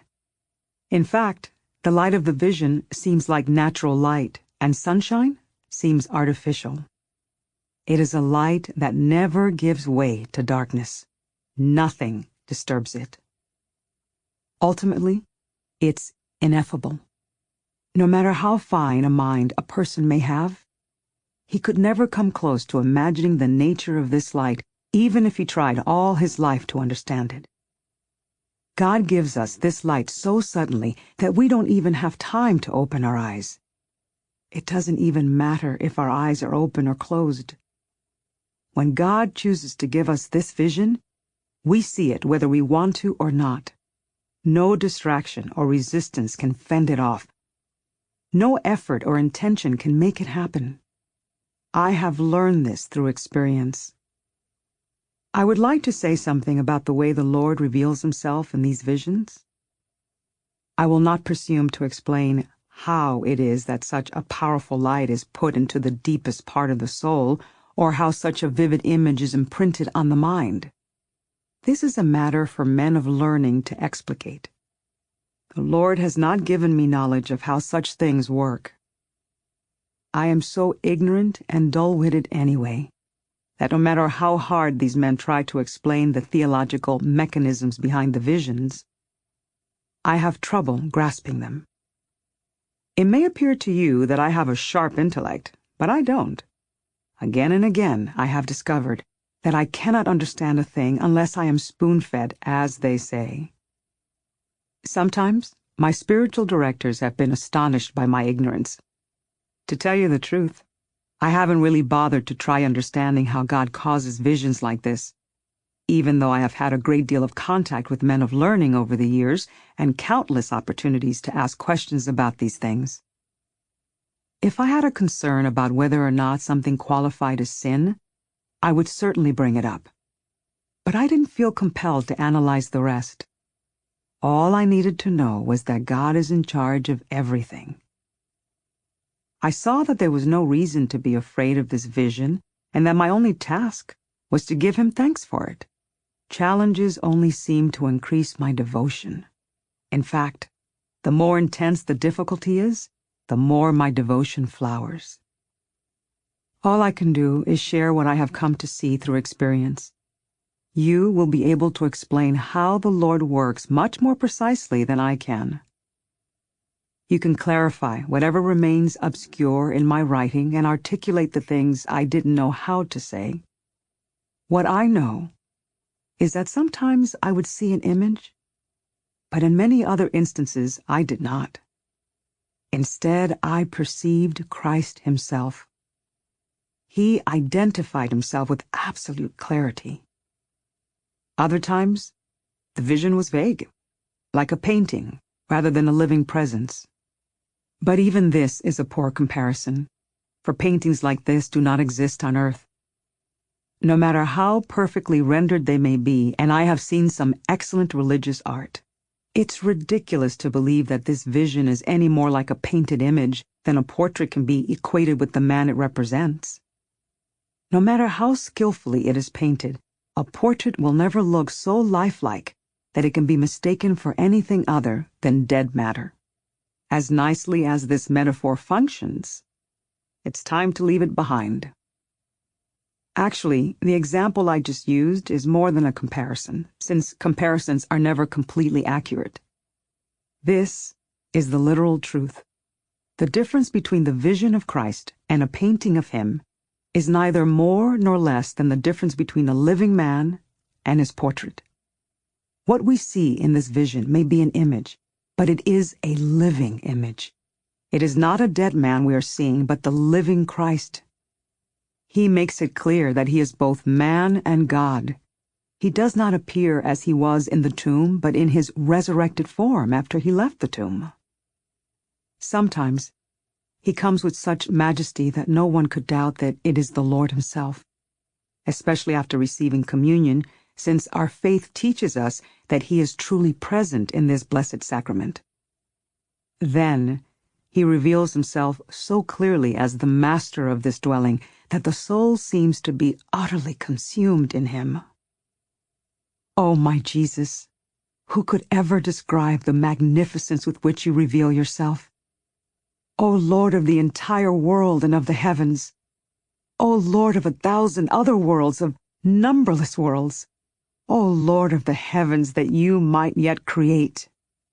Through the majesty with which you reveal yourself, the soul understands perfectly that it is nothing for you to rule supreme over this earth. In this vision, I clearly see your power, my Jesus. All the spirits of evil are powerless by comparison. Whoever truly loves you easily tramples all hell underfoot. I suddenly understand why the devils were afraid of you when you descended into limbo. They must have wished they had 1,000 lower levels of hell into which to flee from such awesome splendor. I see that you want the soul to know how vast this glory is and to grasp the power that this most sacred humanity has when it is joined with absolute divinity. In this vision, the soul is given a glimpse of what it will be like on Judgment Day when she beholds the sovereignty of this King and witnesses the righteousness with which he disciplines the wicked. Once she has had such a vision, the soul can no longer ignore her own wretchedness, and she is left with true humility. It triggers deep self-examination and inspires her to genuinely repent her transgressions. Even though the soul sees that this God is the God of love, she feels so naked and exposed that she doesn't know where to hide. She is completely consumed. I would go so far as to claim that when the Lord chooses to reveal himself in all his grandeur and majesty, the vision has such intense power that it would be impossible for any soul to bear it unless he gave her supernatural assistance. He puts her into an ecstatic rapture, and the vision of him dissolves into a pure enjoyment of his presence. Could it be true that the soul forgets the vision once it has passed? No. The majesty and beauty remain so deeply imprinted on the soul that they are unforgettable. Sometimes, however, the Lord wants the soul to endure a period of aridity and solitude during which she even seems to forget God. Other than these divinely ordained dry spells, the soul is fully transformed from this vision and lives in a permanent state of absorption. She enters into a higher love, a new and living love for God. While an intellectual vision, that is, a vision which the soul perceives God without form, is more perfect than an imaginative vision, a wondrous thing happens when the divine represents himself in our imagination. In proportion to our ability to withstand such glory, his presence lingers in our memory and perpetually occupies our thoughts. These two kinds of visions almost always come hand in hand. In an imaginative vision, we perceive the excellence, beauty, and glory of the most sacred humanity with the eyes of the soul. In an intellectual vision, we are given an understanding that God is God, that he is all-powerful and can do everything, that he commands all and governs all, that his love permeates all things. Such a vision should be cherished. In my opinion, it is immune from any contamination. From the effects of this vision, it is clear that the spirit of evil has no power here. I think the spirit of evil tried 3 or 4 times in the beginning of my spiritual path to masquerade as the Lord of love, but I didn't believe it. He takes the form of flesh, but he cannot even come close to representing the true glory of God. He tries to invalidate the true vision the soul has seen, but the soul spontaneously resists his efforts. She feels defensive, restless, and nervous. She loses the devotion and delight she experienced when the vision came from God. She can't concentrate on prayer. The few times this happened to me early on, I knew something was wrong. Even if a person has only experienced the prayer of quiet, I think she will be able to deduce the difference between a false vision and a divine favor by their effects alone. It's obvious. I don't think the spirit of evil can deceive a soul who doesn't want to be deceived. If she walks in humility and simplicity, she will walk safely. Anyone who has had a true vision will almost immediately be able to discern a false one. Although a false one may begin with similar feelings of consolation and sweetness, the soul is repelled by it and has the urge to push it away. Even the sense of consolation is different. It isn't pure. It doesn't feel like sacred love. The spirit of evil is quickly unmasked. So, in my opinion, he can do no real harm to an experienced soul. Could such a vision be the work of the imagination? This is the most impossible of impossible things. It's utterly ridiculous to think it. The perfect beauty and pure luminescence of a single one of the beloved's hands completely transcends the imagination. How could we instantaneously see things that we have never even thought about? Things so far beyond anything that we can comprehend here on earth that we could never have begun to invent them with our imagination.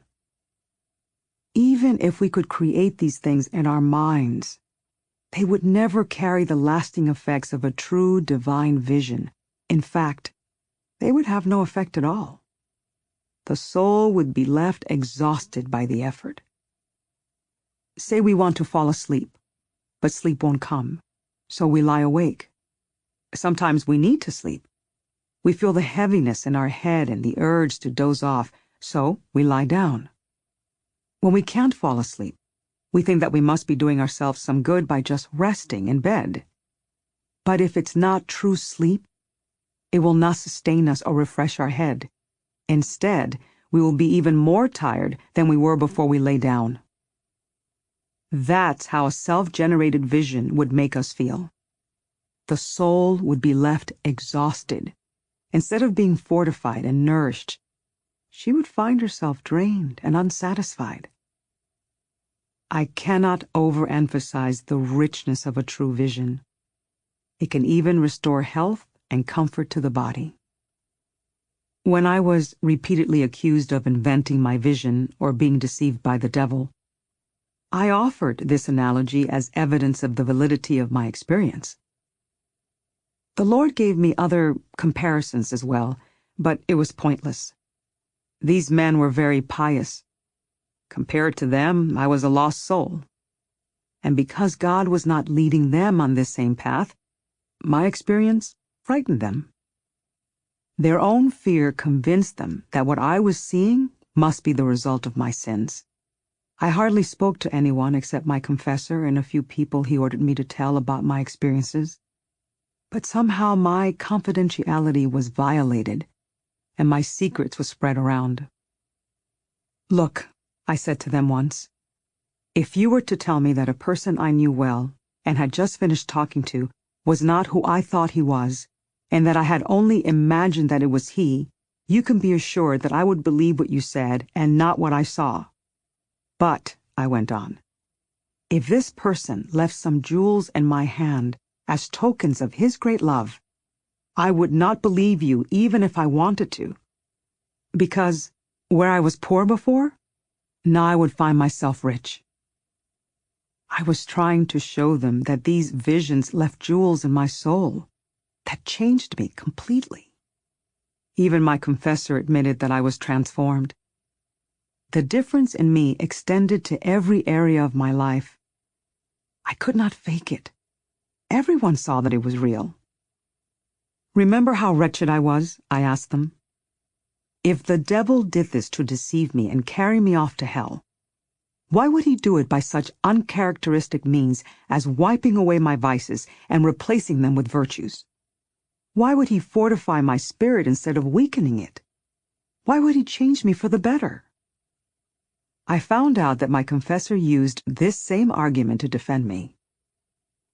Father Balzar Alvarez was, as I said, a very holy Jesuit. He was a discreet man and exceedingly humble.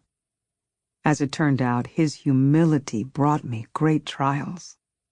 Even though he was extremely learned and deeply prayerful, God did not lead him along the path I was on, so he didn't trust himself to guide me. Father Baltazar also suffered terrible trials on my behalf. People warned him to beware of me and not to let the devil deceive him into believing anything I told him. They brought up examples of other people who had been deceived in this way. All of this worried me. It seemed like I was chasing everyone away and that there would be no one left to hear my confession. All I could do was weep. Thanks to divine providence, Father Balzar chose to continue hearing my confession. He was such a great servant of God that he would have been willing to put up with anything for God's sake. He assured me that as long as I followed his advice and did not offend God, he would not give up on me. He always encouraged me and soothed my anxiety. He insisted that I not withhold anything from him, and I never did. Even if my vision did come from the spirit of evil, Father Baltazar reminded me I would be safe as long as I told him everything. Then, not only could the devil do me no harm, but the Lord would draw good out of the evil. This priest did his very best to perfect my soul. Since I lived with such trepidation, I strove to obey him, even though I did not always succeed. During the 3 years or so that Father Baltazar was my confessor, my trials caused him great suffering. I was persecuted terribly. The Lord allowed people to make very harsh judgments about me. They went to Father Baltazar with all of these issues, and he was often blamed for them. But he was innocent. If he had not been such a holy man, and the Lord had not supported him so much, he could never have endured such suffering. On the one hand, he had to deal with people who did not believe in him, people who were convinced that I was going to hell. On the other hand, he had to calm me down. Whenever God gave me a vision, the new experience would frighten me. Father Baltazar was determined to reassure me. But although he did what he could to dispel my fears, he sometimes accidentally intensified them. All these trials came to me because I was, and still am, a sinner. This priest was deeply compassionate and comforted me. If only he had trusted himself more, I would have suffered less. God showed him the truth in all things. I believe the simple sanctity of his office enlightened him. I had many conversations with the religious men who were having doubts about me. I guess I must have spoken carelessly, because they completely misinterpreted my intentions. When I simply said exactly what was on my mind, they thought I was lacking in humility. This was particularly painful to me in the case of one of them, a man I loved very much. He was a profoundly holy person, and I was spiritually indebted to him. When I saw that even he did not understand me, I was crushed. I knew that he sincerely wished the Lord to light my path so that I would make real progress. Well, as I was saying, I spoke without reflecting on how it might come across, and this was interpreted as arrogance. Whenever they detected the slightest fault in me, and they saw many, they would condemn everything else out of hand. They would ask me things, and I would answer directly, without analyzing myself. They thought I considered myself wiser than they were, and that I was presuming to teach them. They truly thought they were doing what was best for me. They went to my confessor to inform him of my transgressions, and he would have to reprimand me again. This went on for quite some time. I felt like I was being attacked from every side. Only the favors the Lord was granting me enabled me to bear these trials. I'm telling you this so that you will realize what a terrible hardship it is not to have a guide who is familiar with this particular spiritual path. If the Beloved had not been blessing me as he was, I don't know what would have become of me. These troubles were enough to drive me out of my mind. Sometimes I found myself so beset by tribulations that all I could do was lift my eyes to the Lord. The notion of a group of powerful men against one little woman as weak and wicked as I was may not sound like such a problem when I describe it here. But believe me, this was one of the most severe trials I ever suffered in a life of severe trials. May it please the Lord that I have been of some service to His Majesty by going through all this. I am totally convinced that the people who condemned me were serving God the best they knew how, and that all of this was ultimately for my greater good. Chapter 29. The Beautiful Wound. Once again, I've wandered far from my topic. I was about to tell you the signs for discerning whether or not a vision is the product of the imagination. How could we create a picture of Christ's humanity in all its detail and conjure His great beauty out of thin air? If the image were to represent Him at all, it would take a very long time to generate. We are certainly capable of doing this. We could visualize Him, gaze upon His form and radiance, gradually refine the image and commit it to memory. Since this is the work of the intellect, who can stop us? But there is no way we could create the kind of vision I'm talking about here. We see what the Lord shows us when He wants us to see it, and in the form in which He wants to show it to us. No matter how hard we try, we cannot produce it, or remove it, add to it, or subtract from it. We look at it whenever we want to see it, or look away when we don't feel like seeing it anymore. And if we try to focus on one particular feature, Christ disappears. God granted me this blessing frequently over the course of 2.5 years. A little over 3 years ago, He replaced the vision with a more sublime favor, one that He has been giving me almost continually ever since. When I first began to receive visions of Christ, I was aware that He was speaking to me. I gazed at His great beauty and felt the sweetness of the words that came from His divine mouth. Even when they were stern, I desperately wanted to know the color of His eyes and how tall He was so that I could accurately describe them later. But I was never worthy enough to see these things, and striving to do so produced no results. In fact, the effort only made the vision vanish. Sometimes I see Him looking at me with heartbreaking compassion. In general, the vision is so powerful that my soul cannot bear it and slips into a sublime rapture. I lose the vision so that I can more fully enjoy the vision. So it's not a matter of being willing or unwilling. It is clear that all the Beloved wants of us is humility and holy bewilderment. He wants us to accept what we are given and praise the One who gives it. This is true for all visions, without exception. There is nothing we can do about it, nor can we undo anything. We can't see more, and we can't see less than we are offered. The Lord wants us to be clearly aware that this is not our work, but His Majesty's. That way, we avoid spiritual pride. Instead, we are humbled and awestruck when we realize that just as the Lord takes away our power to see whatever we want to see whenever we want to see it, so He may remove any of the other favors and gifts, and we will be left utterly lost. As long as we live in this exile, we should always walk with trepidation. Our Lord almost always appeared to me in his risen form. It was the same when I saw him in the host during communion. If I were suffering some tribulation, he would occasionally show me his wounds to give me encouragement. Sometimes he appeared on the cross or in the garden. A few times I saw him wearing the crown of thorns. Sometimes he would be carrying his cross, depending on what I or other people needed. But his body was always glorified. I was persecuted terribly for speaking about these visions.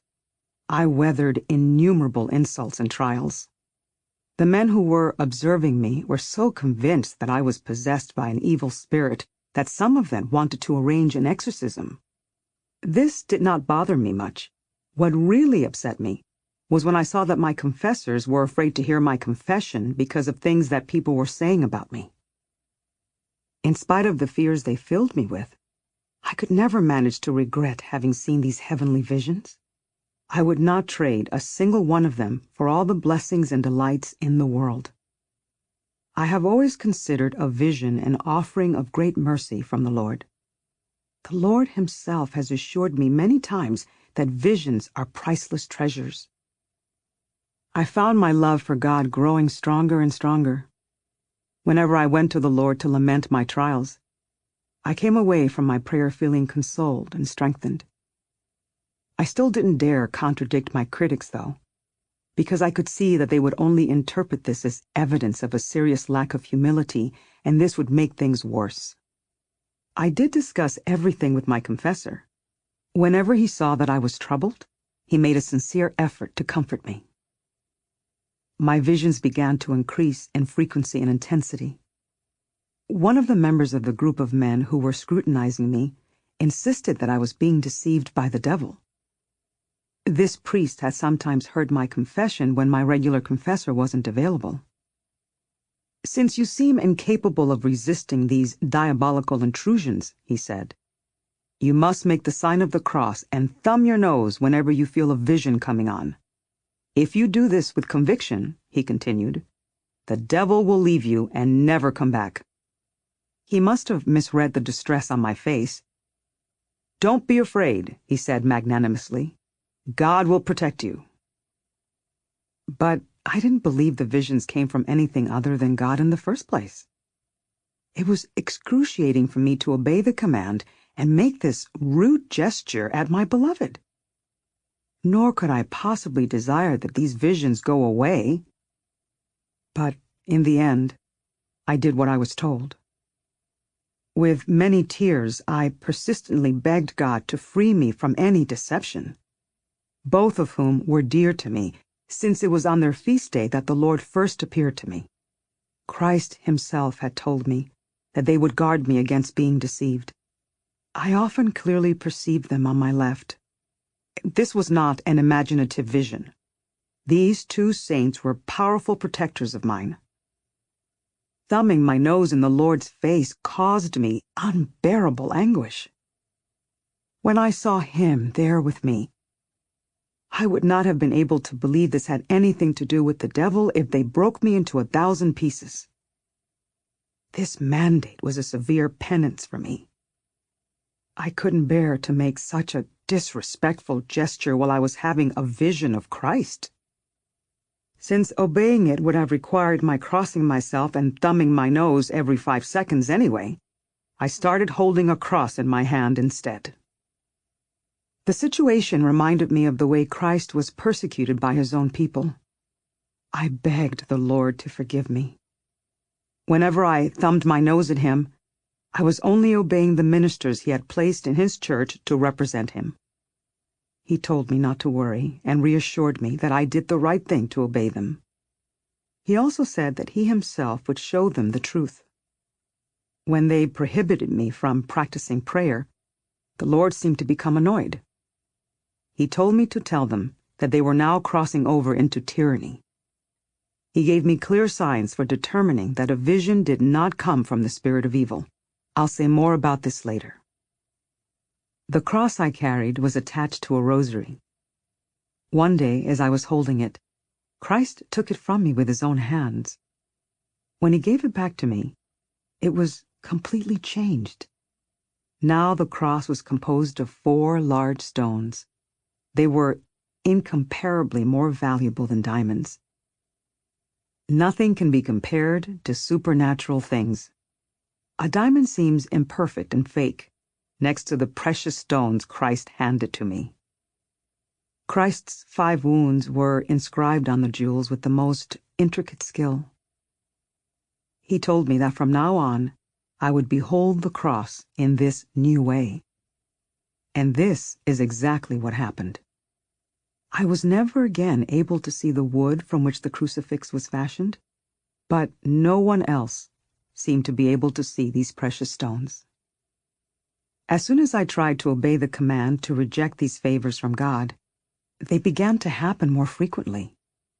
My very effort to resist them seemed to propel me into a state of unceasing prayer. I even seemed to be praying in my sleep. My love for my Lord grew so intense that I complained to him that I could not bear it. But no matter how much I tried, I could not stop thinking about him. Although I strove to obey my superiors when I could, there was almost nothing I could do about it. And the Lord was no help. He kept me in a constant state of prayer. On the one hand, he told me to do what they said. On the other, he reassured me and taught me what to say to them. And he still does. The arguments he gave me to offer my critics were so sound that I have felt perfectly secure ever since. His Majesty soon followed through on his promise to make it abundantly clear to me that my visions came from him. He began to increase my love for God to such a degree that I didn't know where it came from or how to obtain it. This love was supernatural. I was dying with desire to see God. I didn't know where to seek the life I was longing for except through death. Such powerful impulses of love coursed through me that I didn't know what to do with myself. Nothing satisfied me. I couldn't stand to be with myself. It truly seemed like my soul was being torn away from me. Oh Lord, you supreme trickster! What subtle artfulness you use to do your work with this miserable slave of yours. You hide yourself from me and afflict me with your love. You deliver such a delicious death that my soul would never dream of trying to avoid it. These impulses are so intense that it would be impossible for anyone who has not experienced them to imagine what they feel like. They do not disquiet the heart. They are not the same as those bursts of devotional emotion that commonly overwhelm the spirit. They are of a much higher order of prayer than these. I have found that the best way to handle impetuous spiritual stirrings is to gather them gently within myself and quiet my soul. This lower condition should be treated the same way you might deal with children who are having a tantrum. You know when they cry so hard that it seems like they're about to choke to death? The minute you hand them something to drink, the sobbing ceases. That's what this is like. Natural weakness is sometimes confused with true religious emotion. Reason needs to step in and take command of the situation.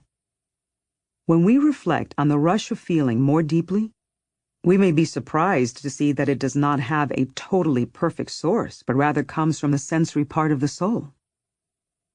Let this child be comforted with a gentle caress. Let us not bludgeon the child, but draw out his love with our love. Let us contain this love and not spill it like a pot that heats up too fast and boils over because we fed the fire too much wood. Let us moderate the source of the flame. Gentle tears regulate the fire. Passionate tears put the fire out. Their source is emotional and they can do us harm.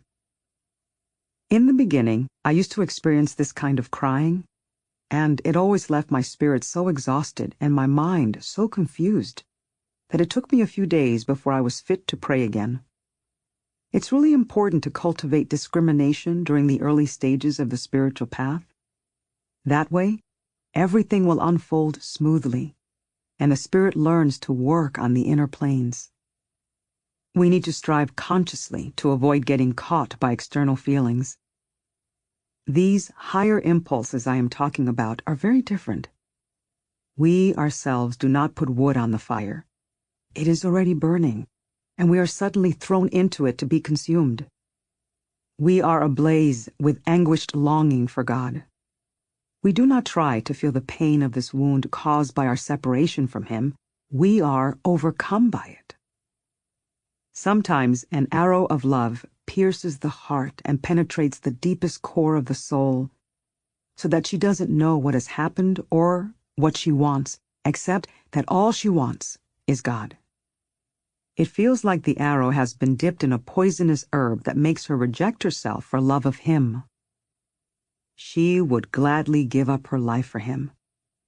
It's impossible to explain the way God wounds the soul or to exaggerate the agony this causes. It makes the soul forget herself entirely. Yet this pain carries such exquisite pleasure that no other pleasure in life can compare to that happiness. The soul longs to die of this beautiful wound. The blending of pain and glory was very confusing to me at first. I couldn't understand how they could coexist. Oh, what a gift it is to behold a wounded soul. We need to understand her condition as a sacred one and recognize that she has been wounded for a sublime purpose. The soul did not make this love happen. Rather, it seems that a spark of the boundless love the Lord has for the soul has leapt out of the flame and landed on her, setting her on fire. Oh, how many times do I remember the words of David when I am in this state? As the deer longs for the streams of water, so my soul longs for you, O God. I seem to embody this passage literally. When these love longings are not quite as intense, they can be somewhat subdued. The soul tries to find some relief through certain penances because she does not know what else to do. But she no more feels the pain of these sacrifices than a dead body would feel its blood being shed. She is desperately seeking ways and means for dealing with the love of God that consumes her, but no self-inflicted bodily pain can mitigate this soul pain. Such low remedies as physical penances make poor medicine for such a high disease. They can alleviate the condition a little, and the soul can make do in this way while she begs God to give her a more permanent cure for her suffering. But she sees no real way out except by dying. Death feels like the only way the soul can fully enjoy her beloved. Sometimes, however, this pain is so severe that the soul is incapable of doing penances or anything else. The body becomes paralyzed. She cannot move her hands or feet. If she is standing, she drops into a sitting position. She is like a person being transported by others. She cannot even draw a breath on her own. She may utter a few sighs, but they are inaudible. She doesn't even make a sound. The sighing happens on the inside. While I was in this state, the Lord chose to give me the following vision. I saw an angel in bodily form, standing very close to me on my left side. Although angels have appeared to me many times, I have rarely seen them in bodily form. Usually I see them without my eyes, like in those intellectual visions I was telling you about before. This time, however, God wanted me to see the vision like this. The angel was not large. He was quite small and very beautiful. His face was so lit up by flame, brilliantly lit, that I thought he must belong to that highest order of angels who are made entirely of fire. He didn't tell me his name, but I know there's a big difference between various angelic realms. I wouldn't know how to explain such things. I saw that he held a great golden spear. The end of the iron tip seemed to be on fire.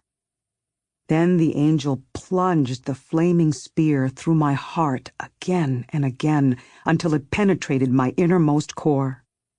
When he withdrew it, it felt like he was carrying the deepest part of me away with him. He left me utterly consumed with love of God. The pain was so intense that it made me moan. The sweetness this anguish carries with it is so bountiful that I could never wish for it to cease. The soul will not be content with anything less than God. The pain is spiritual, not physical. Still, the body does not fail to share some of it, maybe even a lot of it. The love exchange between the soul and her God is so sweet that I beg him in his goodness to give a taste of it to anyone who thinks I might be lying. On the days when this vision appeared to me, I wandered around in a kind of stupor for many hours. I didn't want to look at anything or say anything. All I wanted was to embrace my pain and hold it close. This was greater glory than any created thing could ever offer me. Sometimes it was the Lord's will for these raptures to be so intense that I could not resist them, even if I was among other people. To my great dismay, people started talking about them. As time went on, the suffering that accompanied the visions grew softer. But in the beginning, the pain could be so excruciating that the Lord lifted my soul and carried her into ecstasy. In that place, there is no room for suffering. It is pure joy. May he be forever blessed. He has granted so many favors to one who has so poorly responded to his great gifts. Chapter 30. Fire and Water. When I realized that there was little or nothing I could do to fend off these powerful visionary impulses, I grew afraid. I didn't understand how suffering and joy could go together. I already knew that physical pain and spiritual delight were compatible, but this intense combination of profound inner pain and exalted joy confounded me. I kept trying to resist my visions as I was ordered to do, but the effort was futile. It only exhausted me. I would pick up my cross to defend myself against the one who is the defender of us all. It was perfectly clear that no one understood me. But I didn't mention this to anyone except my spiritual director, since it would only have been interpreted as further proof of my lack of humility.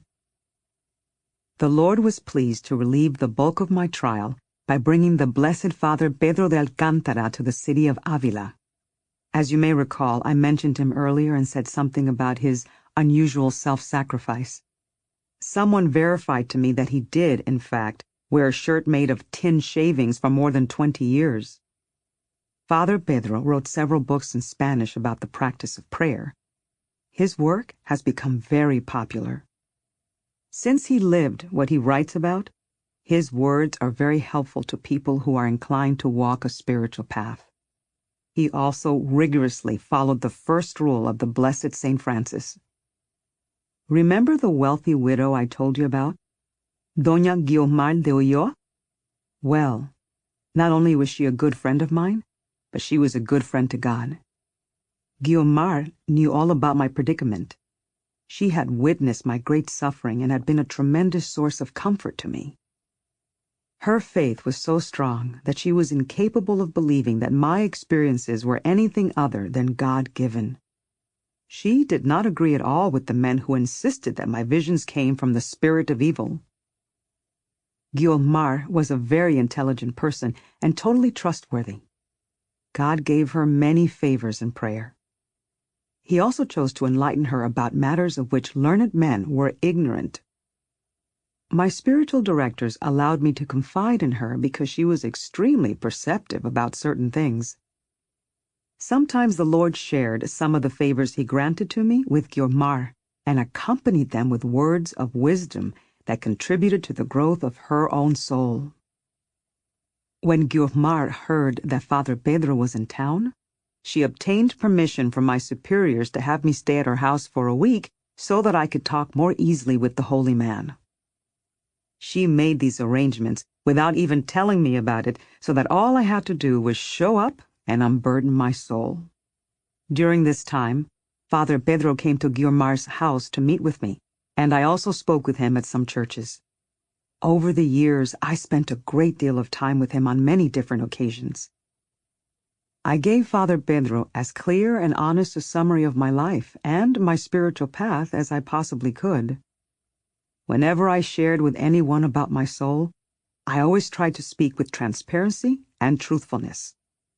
I wanted them to know about my very first spiritual stirrings, and if there was anything I considered dubious, I would openly accuse myself. So I laid my soul bare to Father Pedro without duplicity or cover-up.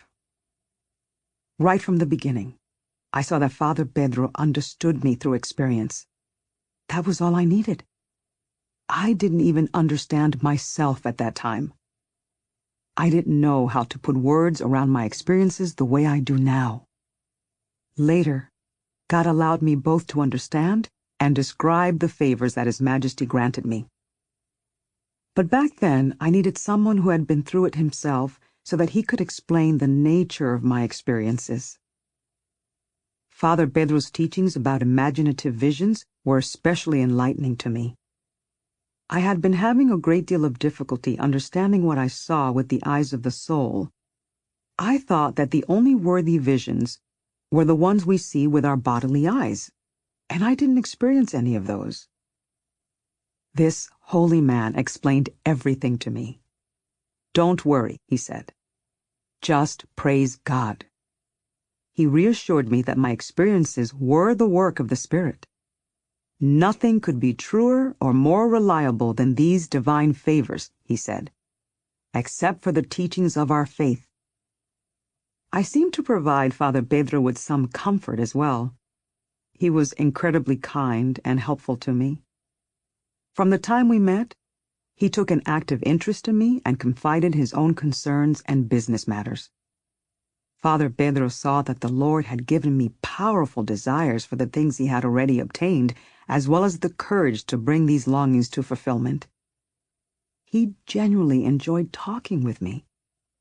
For there is no greater pleasure for anyone God has brought to this state than meeting someone else in whom the Lord has begun to light the fire of love longing. It was only just beginning for me then. God grant that I may be further along that path now. Father Pedro showed me the most touching compassion. "You have already suffered one of the worst trials on earth," he said, when I told him how those good men had opposed me. "But you still have a long way to go. You are very needy, and there's no one in this city who is capable of understanding you." He told me he would speak to my spiritual director and also to Don Francisco, who had caused me the most grief. It was only because of his great love for me that Don Francisco waged this war against me. He is a pious man, and since he saw that my soul had so recently been very wretched, he couldn't reconcile it with the divine favors I had suddenly begun to receive. The Holy Father Pedro assured these men that my experience was valid. He gave them many good reasons that they should feel safe and asked them not to bother me anymore. It didn't take much to placate my confessor, but Don Francisco wasn't quite convinced. It was enough, however, at least to stop him from terrorizing me so much. Father Pedro and I agreed that from then on I would document each of my experiences in writing. We promised to pray for one another. He was so humble that he valued the prayers of someone as lowly as I. This embarrassed me. He filled me with comfort and joy and infused my practice of prayer with new confidence. "Try not to doubt that your prayer comes from God," he told me. "But if doubts do arise, or if you want to be absolutely sure, check your experiences with your confessor. That should keep you safe." I appreciated his assurance, but I couldn't fully take them in. Mine was a path of fear. If people told me my experiences came from the spirit of evil, I was inclined to believe them. But there was no man on earth who could either frighten me enough or reassure me enough for me to believe him over the feelings that God himself had planted in my soul. So although Father Pedro's words soothed and calmed me, they didn't entirely banish my anxiety, especially when the Lord plunged me into the soul suffering I'm about to recount. Overall, however, Father Pedro did console me. I couldn't thank God enough for the gift of friendship with this holy man. I had often prayed to my glorious Father, Saint Joseph, as well as to Our Lady. Since Father Pedro was the primary representative of an order of Saint Joseph, I believed the glorious saint had brought him to me, so I thanked him too. Sometimes I would suffer so many bitter spiritual trials, compounded by such severe bodily pain and sickness, that I was left utterly helpless. This still happens even now, although to a lesser degree. At other times I grew seriously ill, but since I was not experiencing that soul suffering, I bore it with great joy. It was only when all my afflictions were combined that I was reduced to such a miserable state. Then I forgot all the favors the Lord had granted me. They were like a dream. The only thing I could remember was pain. My mind was dulled, and I was plagued by 1,000 doubts and suspicions. It seemed as if I had never understood the spiritual life and had imagined everything that had happened to me. Not only had I been deluded myself, I concluded, but I had deluded good men. I considered myself so thoroughly wicked that all the evil that had ever befallen the world must have been my fault. This was a case of false humility. The spirit of evil invented all this to try and disquiet me and push my soul into despair. Since then, I have had a great deal of experience with the spirit of evil. He realizes that I see through him, so he doesn't torment me the way he used to. It's easy enough to recognize him through the effect he has on the soul. He begins by disturbing her, continues to agitate her throughout the time he is working on her, plants darkness and distress inside her, and leaves her so dried out that she has no inclination toward prayer or any other positive act. The spirit of evil seems to smother the soul and constrict the body, rendering them both powerless. It makes us feel so wretched that we hate ourselves. But these exaggerated thoughts of our own wickedness have nothing to do with true humility. True humility does not cause inner turmoil and spiritual unrest. True humility creates the opposite effect. It consoles the soul. It fills her with quietude, serenity, and light. True humility may carry an element of pain, but the soul experiences her suffering as a gift from God and hopes that her sufferings serves him in some way. It grieves the soul to see how she has offended her beloved, but at the same time, her spirit is relieved by his great mercy. She is enlightened enough to feel shame about her shameful behavior, but she is thrilled to see that God hasn't given up on her, and she praises him. When the spirit of evil creates a state of false humility, it banishes the light and obliterates all that is good in the soul. It seems as if God has wiped everything out with a flaming sword. The soul dwells on God's righteousness, but has trouble remembering his mercy. The spirit of evil is not powerful enough to make the soul lose her faith, but that faith no longer brings any consolation. Instead, when the soul does consider God's mercy, it only makes her feel worse because she thinks she should have done more to earn it. This kind of self-loathing is one of the spirit of evil's most insidious, painful, and deceptive tricks. I'm warning you about this so that if he tries to tempt you in this way, you will have the foresight to recognize it. Don't think it's a matter of academic learning or theological knowledge. Even though I am impoverished in these areas, the minute I escape from his clutches, it is obvious to me that I have been deceived and that my negative feelings were groundless. I have come to understand that the Lord allows the spirit of evil to test us in this way, just as he permitted the devil to tempt Job, although less severely because we are less saintly. Now, I'm going to tell you about another way the spirit of evil tempted me. It happened the day before the feast of Corpus Christi, to which I am deeply devoted, though not as much as I should be. Sometimes I struggle with this temptation for as many as 15 days or even 3 weeks, maybe longer. But this time it only lasted until the feast day. It especially comes up during Holy Week, when prayer is my refuge. My mind is suddenly caught up in a stream of trivial thoughts. These things are so ridiculous that at other times they would make me laugh. The spirit of evil invades the intellect, ties it up, and does whatever he wants with it. The soul is no longer master of herself, and all she can do is think absurd thoughts. These thoughts have absolutely no purpose. They neither engage her nor release her. They serve only to oppress the soul so that she feels as if she no longer fits inside herself. Sometimes it feels as if the devils are playing ball with my soul, and she can't break free of their grasp. The soul's suffering during these times is beyond description. She seeks relief, but God will not allow her to find any. The light of reason remains, which overrides free will, but it is unclear, as if the eyes were covered with a film. The soul in this state is like a person who has so often taken a certain path that his feet remember the way even when it's dark out. He knows the places where he might stumble because he has seen them in the daytime. So he's on his guard for those spots. The soul, too, moves by acquired feel and so avoids offending God. Of course, this analogy does not take into account the fact that the Lord always holds the soul in his hands, which is what really matters.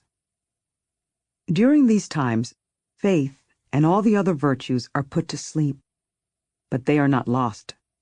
The soul never stops believing in the teachings of the Church, but all she can do is pay lip service to them. She is miserable and numb. She knows God the way a person hears something far away in the distance. Her love grows lukewarm. When she listens to someone talking about God, she believes him only because the Church tells her to, not because of any real memory of God's presence. Entering into solitude and prayer only increases the soul's anguish. She cannot bear the inner torment, yet she cannot identify its source. In my opinion, this experience is a mirror of hell. Actually, the Lord confirmed this for me in a vision. The soul is burning inside herself, and she has no idea who started the fire, or where it came from, or how to get away from it, or what to put it out with. When she tries to soothe herself with a good book, she feels as if she has forgotten how to read. I remember one time when I tried to read the life of a saint, I was hoping it would absorb me, and that seeing the way he suffered might offer me some solace. After I read the same few lines 4 or 5 times, I understood even less than I had at the beginning, so I put the book down. This happened to me often, although for some reason this particular instance stands out in my mind. It's even worse trying to carry on a conversation with someone. The spirit of evil puts me in such a foul temper that they all think I'm going to bite their heads off. I can't help it. I consider it an accomplishment just to be able to control myself. Actually, I know it's the Lord who keeps me under control. He holds me in his hands during times like this and prevents me from doing anything that might cause harm to my neighbors or offend God. It's absolutely useless to seek spiritual guidance when the soul is in this condition. This has been my experience, anyway. Even though the confessors I had at that time were very holy men, and the confessors I go to these days are equally saintly, they spoke to me very harshly and scolded me when I most needed their compassion and support. When I told these men afterward how I felt about the way they had treated me, they were very surprised and claimed they were powerless to refrain from acting this way. They felt very sorry about the pain they caused me and tried not to do it again. Knowing how I had suffered in body and soul, they were determined to comfort me the next time I came to them with these problems, but they couldn't do it. They didn't exactly use bad words. That would have been an offense against God. But they used the strongest possible language allowed a confessor. Apparently, they meant to mortify me. And there were times when I was ready and willing to suffer that kind of mortification. But when I was undergoing this particular trial, I couldn't bear it. I also used to worry that I was misleading my spiritual directors, so I went to them and warned them that I was quite capable of deception. Of course, I knew that I would never deliberately lie to them, but I was so afraid of everything that I thought I might inadvertently say the wrong thing and they would end up with the wrong idea.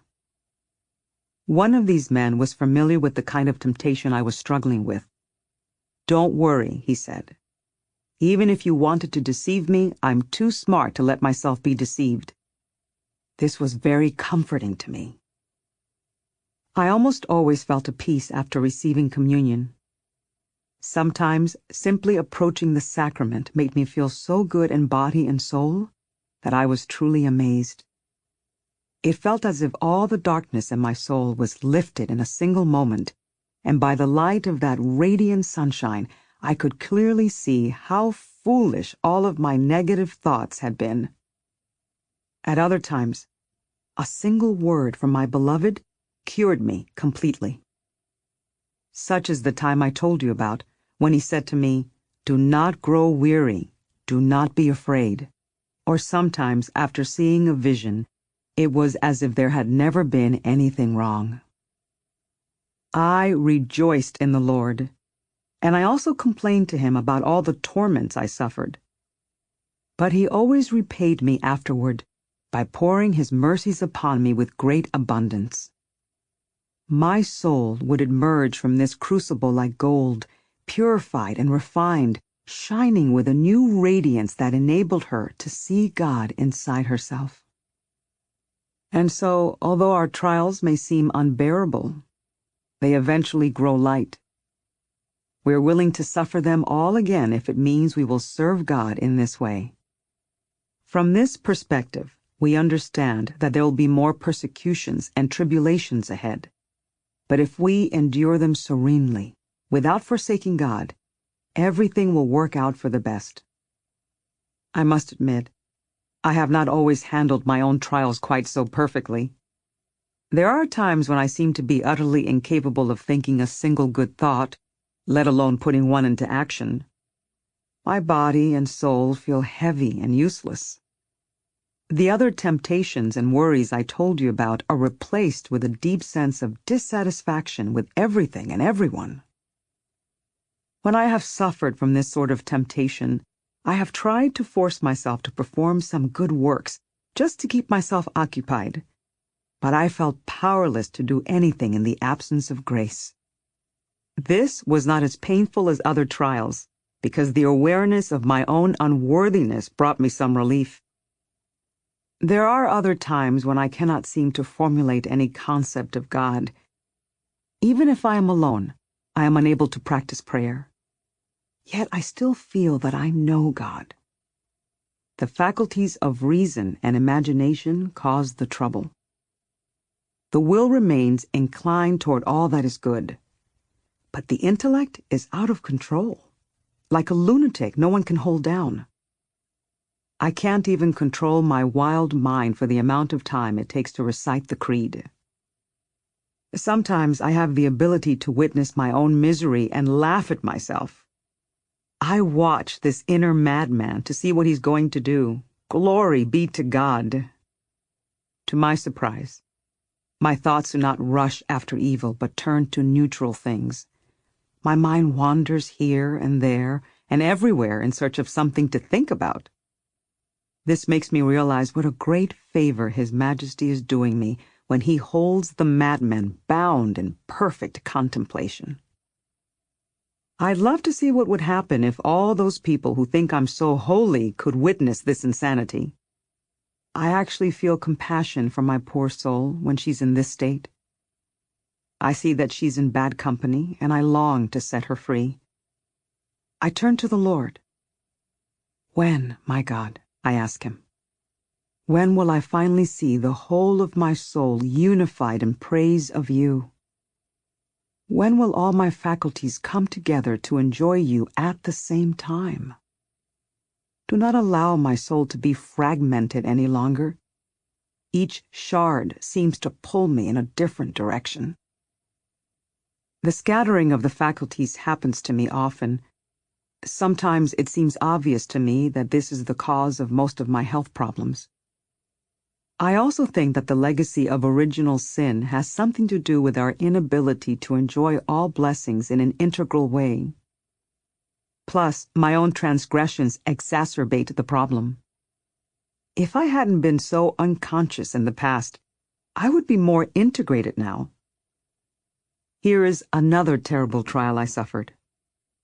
I had read all the books on prayer and felt I understood them because the Lord had already given me such favors.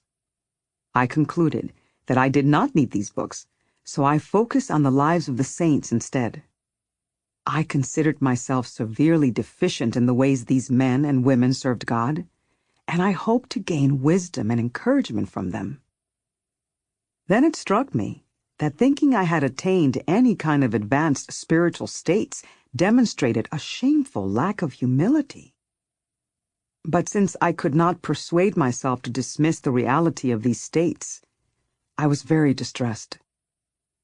Finally, the Blessed Father Pedro de Alcántara came along and told me not to worry about that. It is clear to me that I haven't begun to be of service to God. His Majesty has already granted me the kinds of blessings he gives to much more advanced souls. I am the very embodiment of imperfection. But I am well endowed with good desires, and my heart is full of love. I think the Lord has favored me with love-longing so that I might have some way of serving him. I really do believe that I love him, but all my imperfect actions make me very sad. Then there are times when my soul suffers from what I can only call stupid attacks.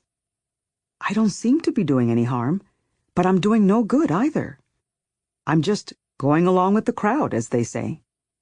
I'm not walking in pain, but I'm not walking in glory. I don't care if I die, but I don't mind if I keep living.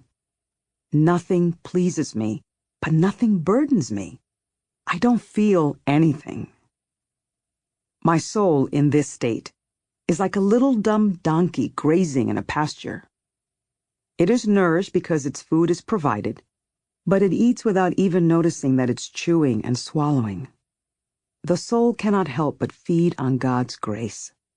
She is content to live this humble life, but she doesn't experience any impulses or other effects that help her to understand herself.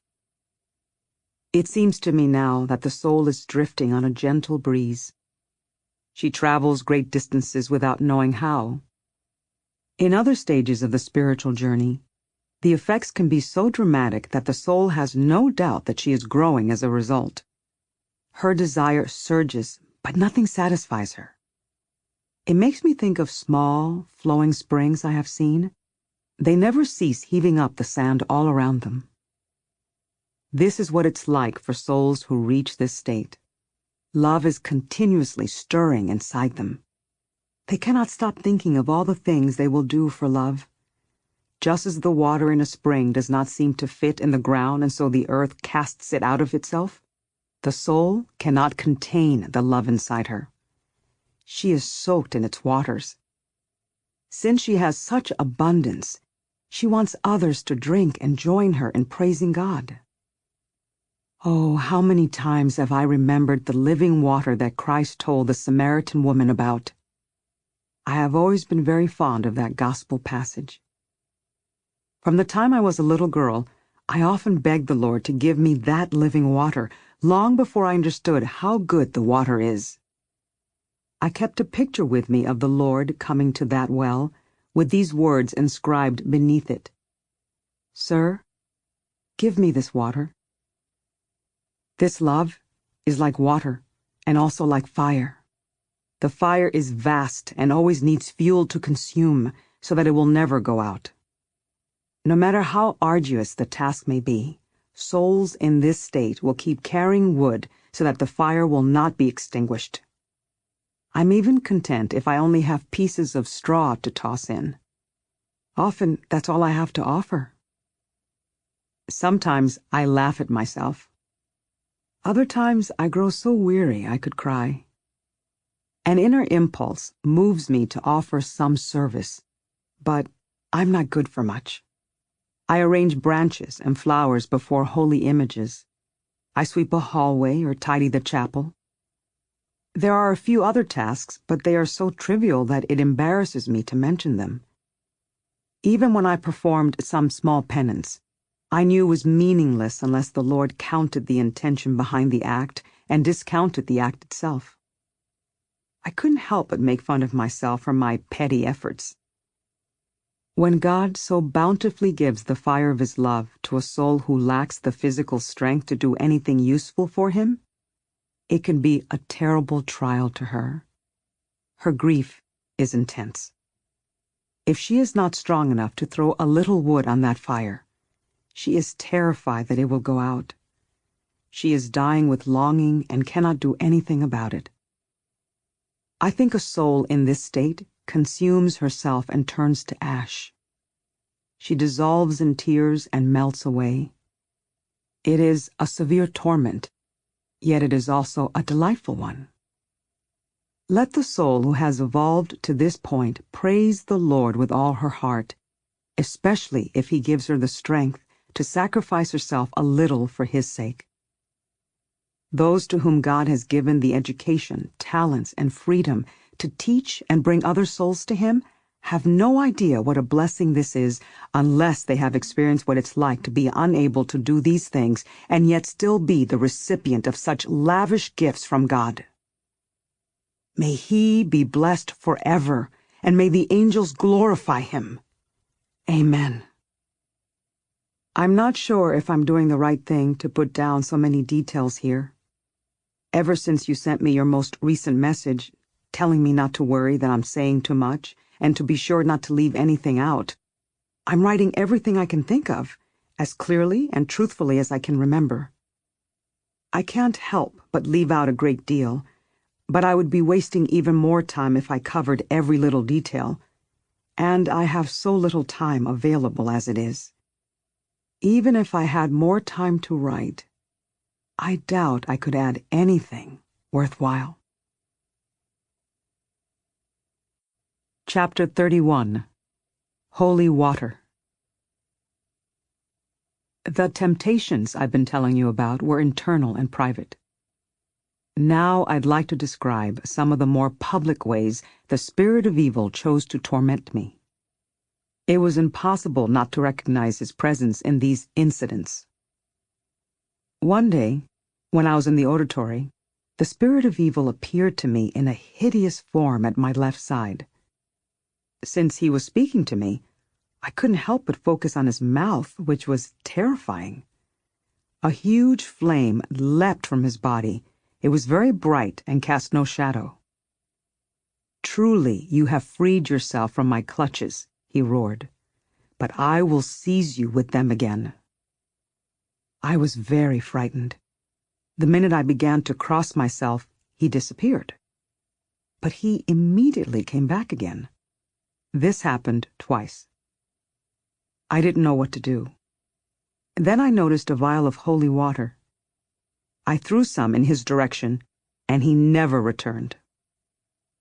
On another occasion, he tormented me for 5 or 6 hours with racking external physical pains and harrowing internal mental anguish. I didn't think I could bear it for a minute longer. The sisters who were with me had no idea how to help me, and I was totally incapable of helping myself. Normally, when I'm ill or in pain, I make it a practice to offer up my suffering to the Lord. If what I am going through might be of any service to His Majesty, I ask Him to give me the patience necessary for me to endure it until the end of the world.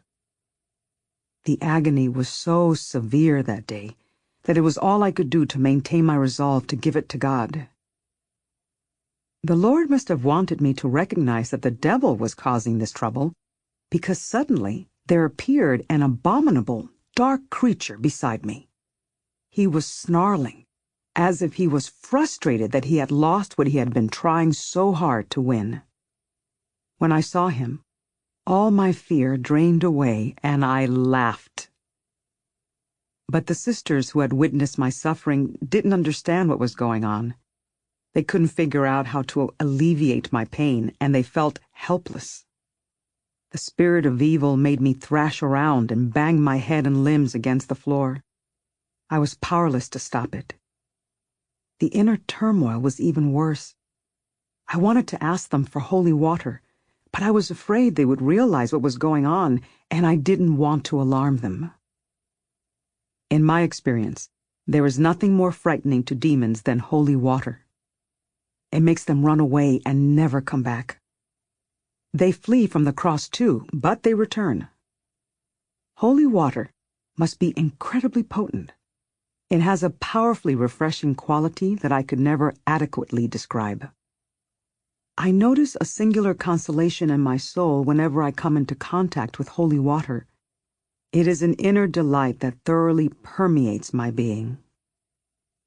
This is something that has happened to me not once, but many times. I have paid close attention to its effects. It's as if a person were very hot and thirsty, and someone handed him a cup of cold water. His entire being feels refreshed. Everything that is blessed is important, but I think there must be something especially sacred about the prayer that so vastly differentiates ordinary water from water that is blessed. That particular day, the torment just wouldn't let up. So finally, I said to the sisters, "If you wouldn't laugh at me, I'd ask you for some holy water." They brought the holy water and sprinkled it on me, but it didn't do any good. I threw some in the direction of the evil spirit, and he vanished. In that moment, all the sickness left me, as if someone had scooped it out of me by hand.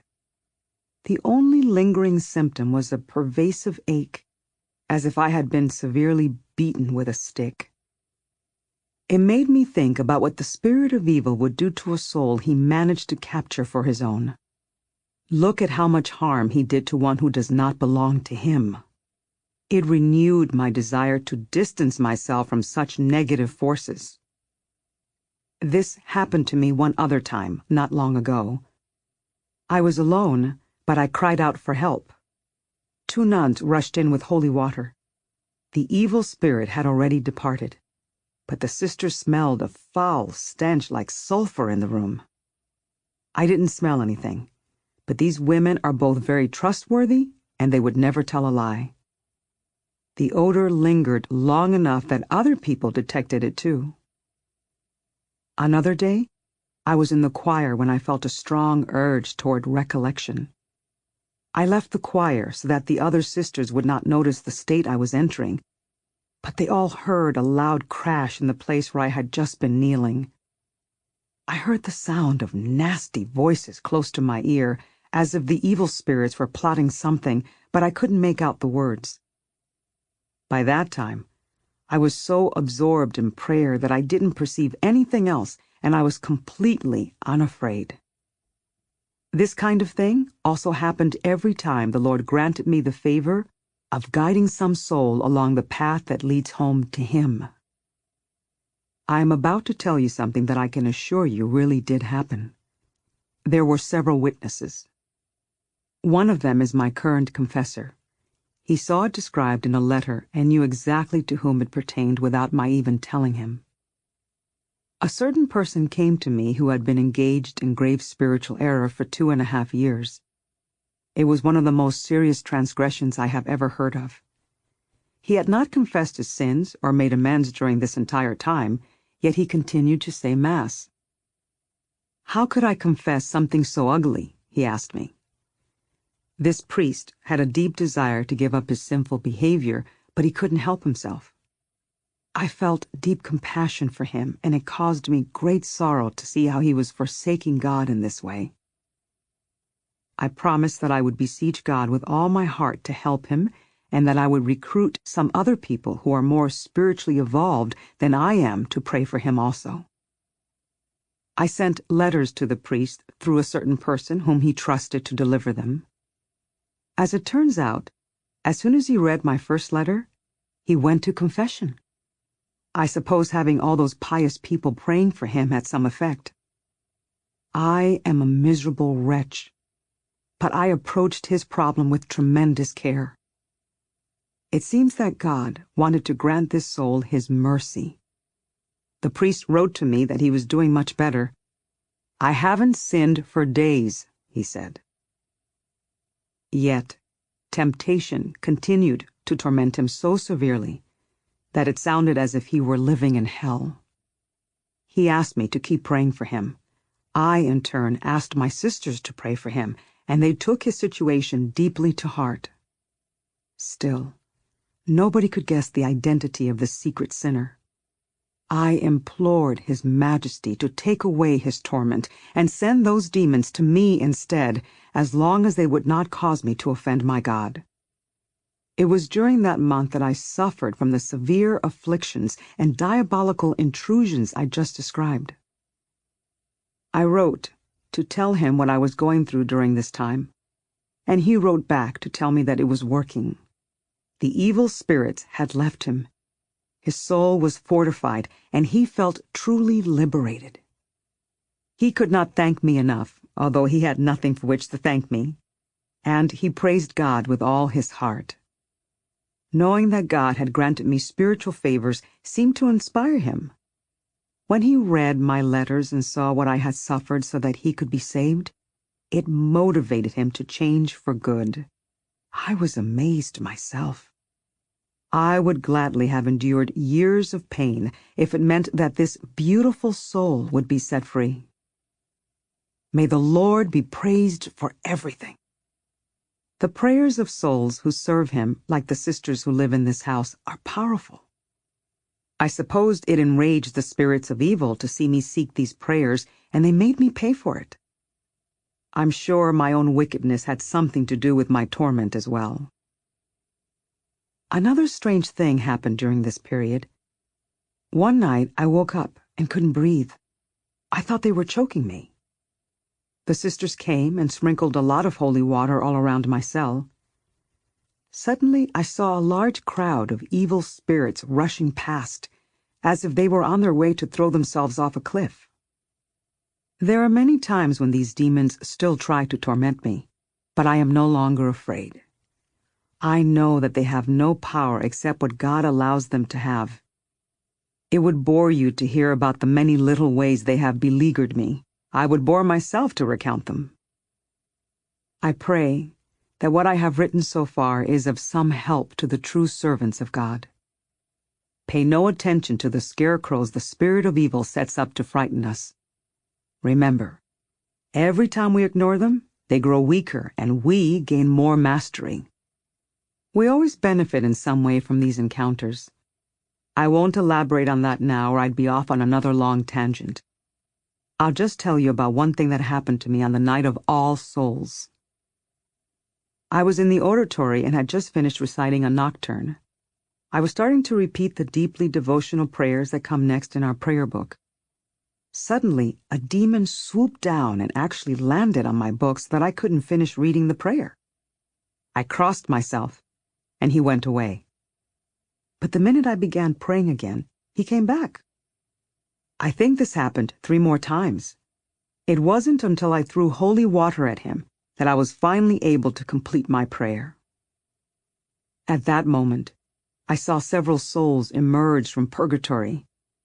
Their period of purification must have been almost up, and the spirit of evil had been trying to prevent their release. I have not seen the devil in physical form many times, but I have often perceived his presence. I want to tell you about another thing that really frightened me. One day, on the Feast of the Holy Trinity, I was sitting in the choir of another monastery and had slipped into rapture. In this heightened state, I witnessed a great battle between angels and devils.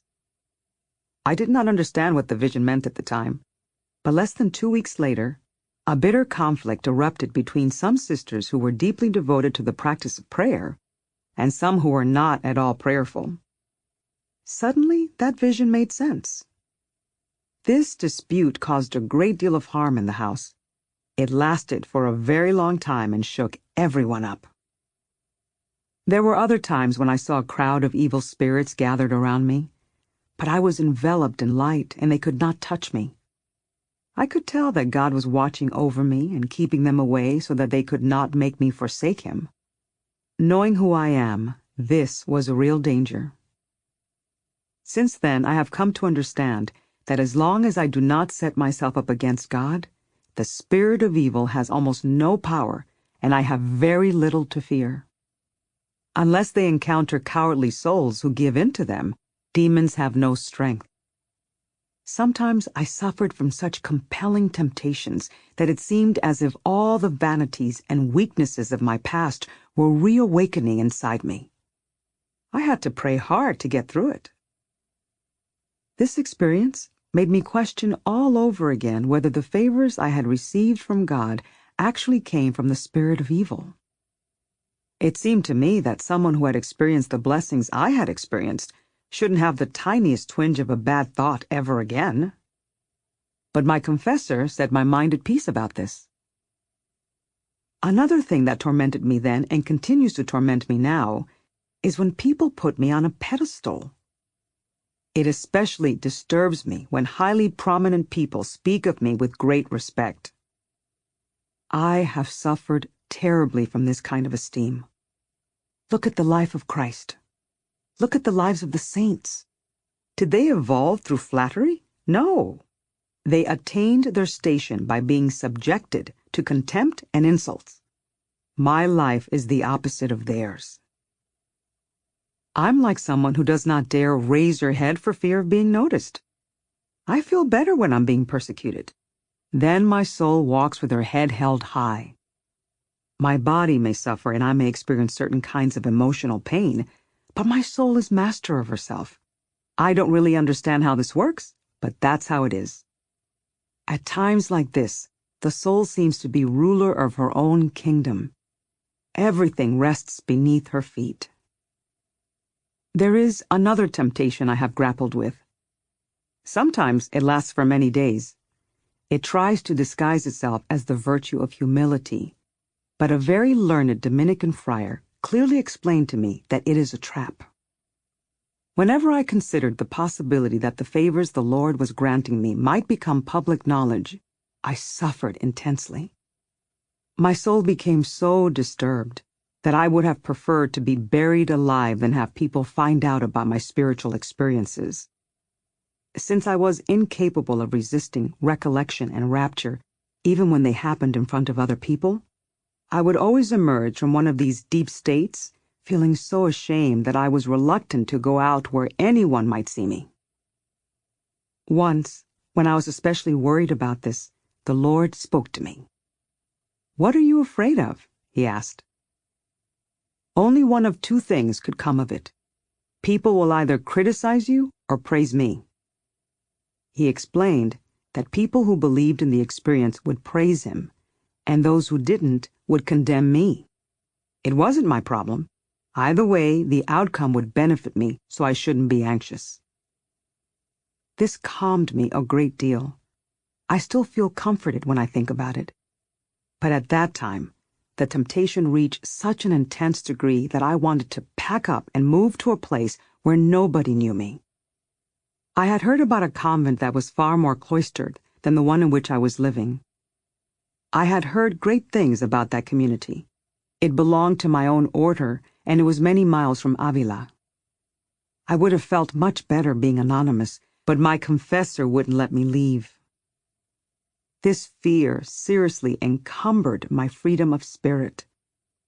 I finally realized that it was not a sign of true humility. It caused too much anxiety. Besides, the Lord taught me this truth. His blessing is not some good thing reserved for me alone. It belongs to God. I must be absolutely certain of this. Am I sorry when I hear other people praised for their holiness? On the contrary, It gives me comfort and joy to see that God has revealed himself in them, and so I should never be troubled if he displays his works in me. Whenever a person seemed to see something good in me, I had a tendency toward another extreme. There was a special prayer I had composed for just such an occasion, in which I besieged His Majesty to reveal my sins to that person. That way, the person wouldn't mistakenly believe the favor I was receiving correlated with any merit on my part.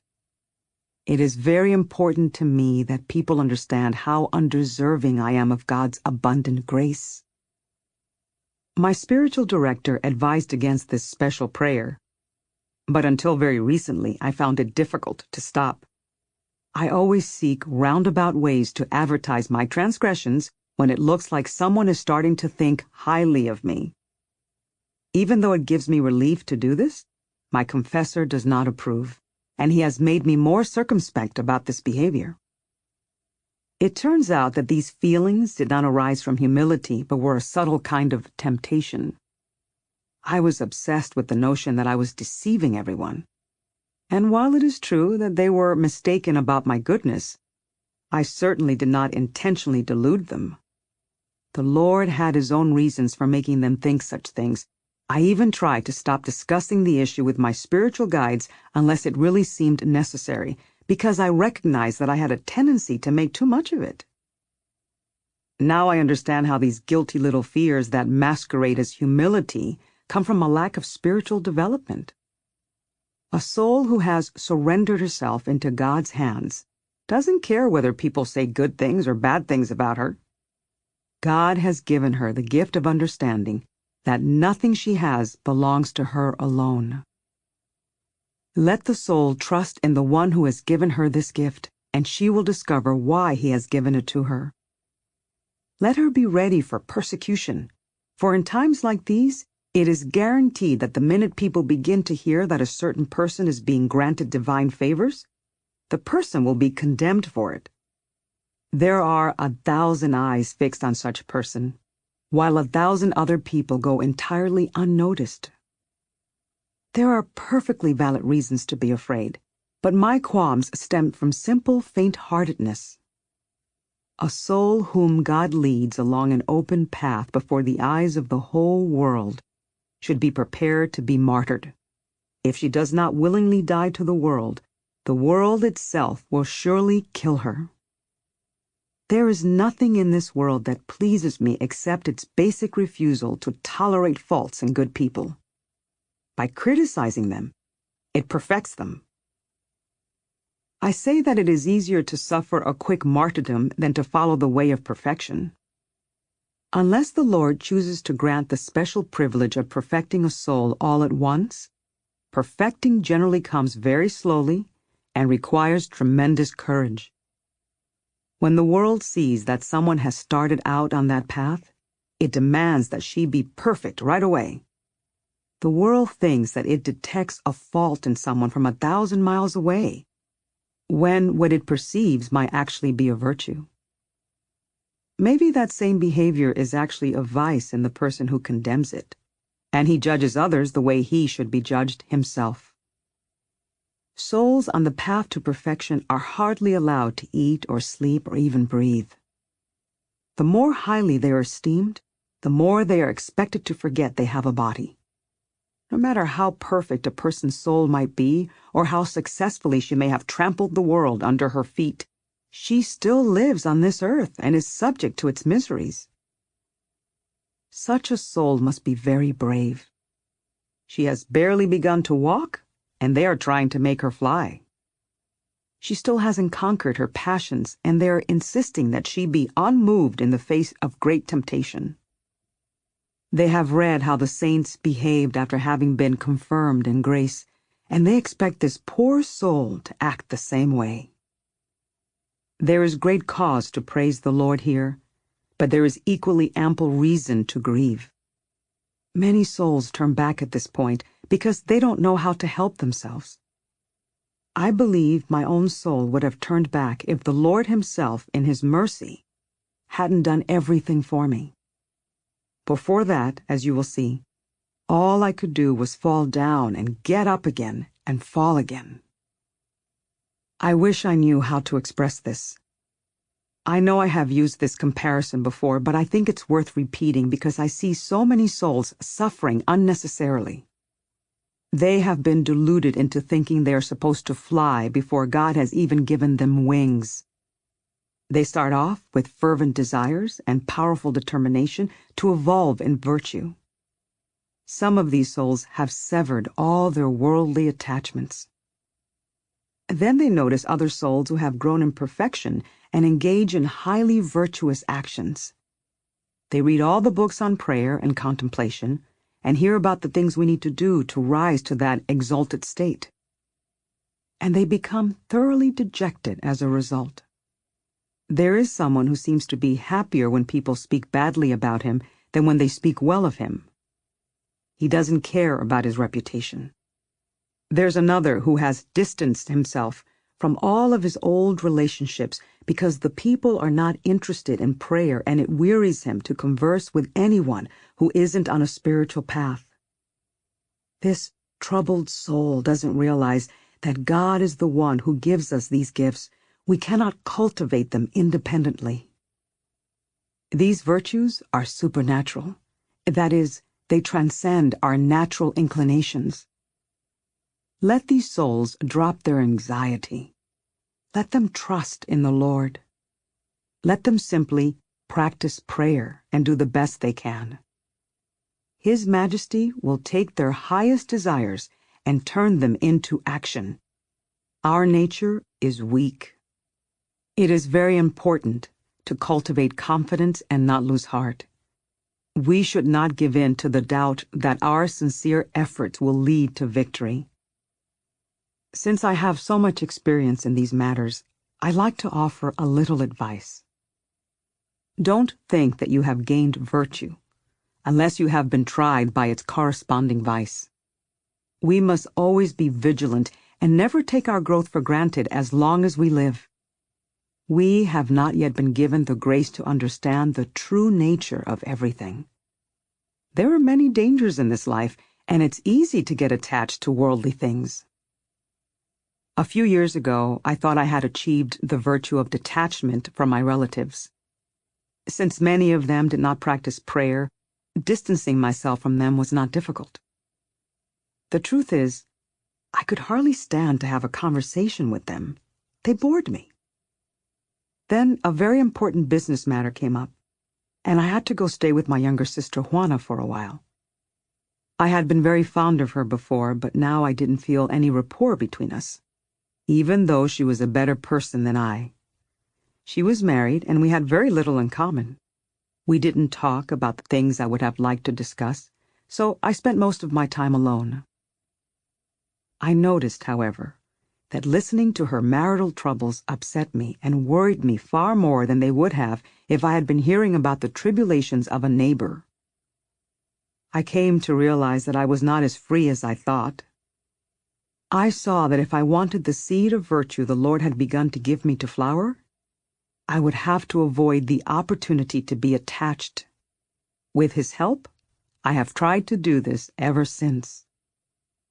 When the Lord begins to instill a certain virtue in the soul, she should tend it well and never take the risk of losing it. This is especially true of attachment to what other people think. Do not assume that those of us who believe we are detached actually are. We have to be exceedingly careful about this. Anyone who wants to make progress on the path but is concerned about his reputation needs to listen to my advice. Strive to detach. Attachment is like a chain no file can cut. Only our sincere prayers and earnest efforts, combined with God's grace, can set us free. Attachments are like shackles on the spiritual path. I am astounded by the harm they can cause. I see certain people who impress everyone with the righteous and sacred acts they perform. God help me. Why are souls like that still on earth? Why haven't they reached the summit of perfection? What is this? What would be holding someone back who has done so much for God? I'll tell you. Attachment to what other people think. What's even worse is that these men have no idea they are attached. This is because the spirit of evil sometimes makes us think that we are entitled to receive honor. Let these men believe me. Let them, for the love of God, believe this little ant who has something to say. The Lord wants her to say it. If you do not pick off the caterpillar of attachment, it probably won't destroy the whole tree because other virtues will compensate for it. But the tree will be worm-eaten. It will not flourish. It will not be beautiful. It won't even allow the trees around it to thrive. The fruits of good example they offer to others will not be healthy and will quickly wither. I often say that no matter how small a point of honor may be, it is not worth fighting for.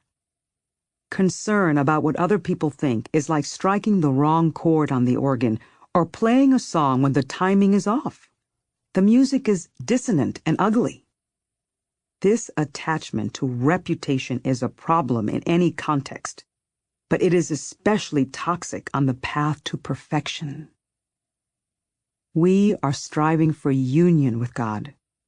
We are seeking to follow His teachings, which have come through Christ, who was falsely accused and burdened by His wounds. And we also want our honor and reputation to remain intact. These two desires are mutually exclusive. If we take different roads, how can we expect to meet God? The Lord comes to the soul when she has made a voluntary effort to surrender her rights in every possible arena. But I don't have any opportunities to practice detachment from my rights, you might say. Or I have nothing to give up. Remember, the Lord wants you to attain the highest good. If you are determined to break your attachments, I do not believe He will stand in your way. His Majesty will arrange so many occasions for you to practice detachment that you may wish you had never asked. All hands to the task.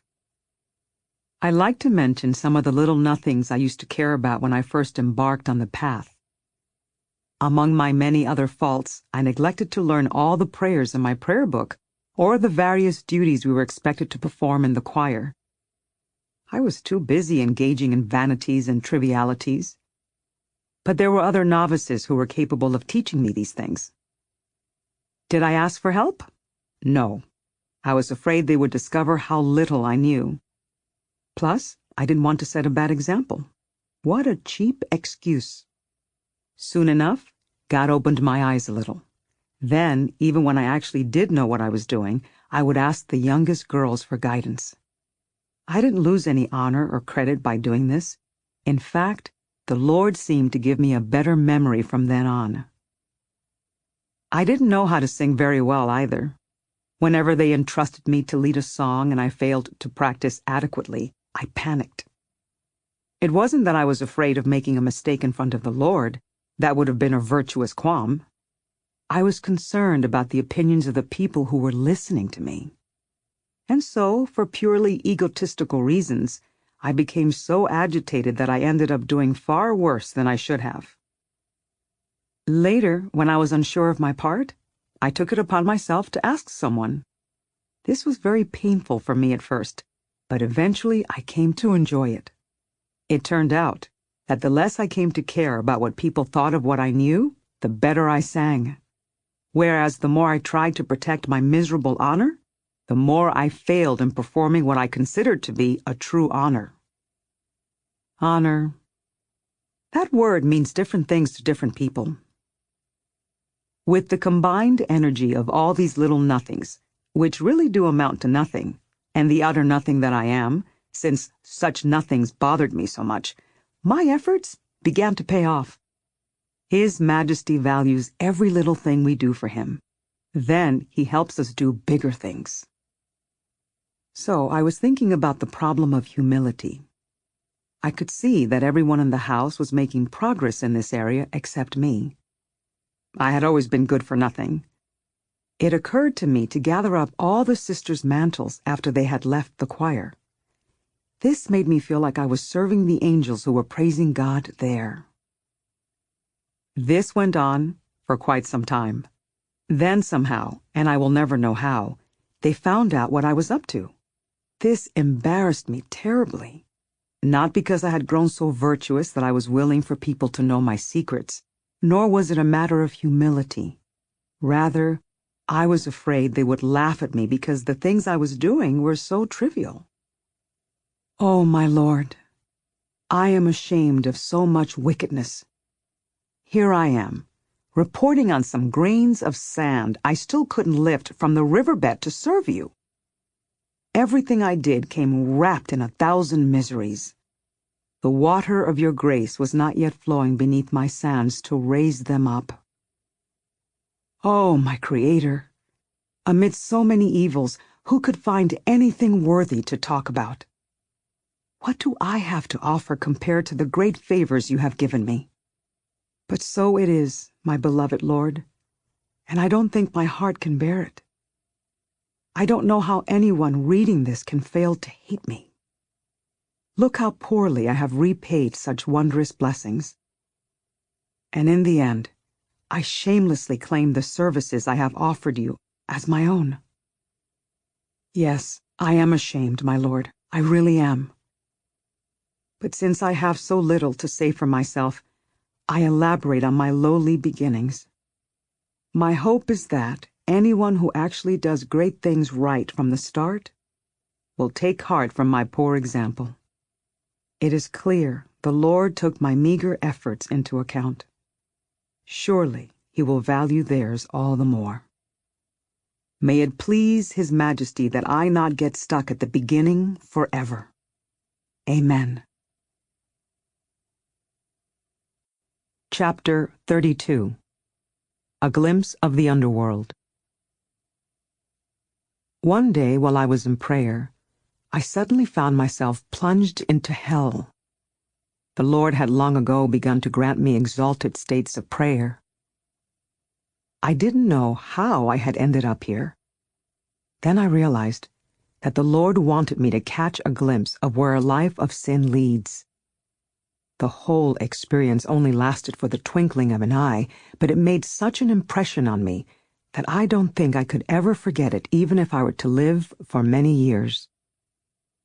The entrance to hell looked like a long, narrow alley or a low, dark furnace.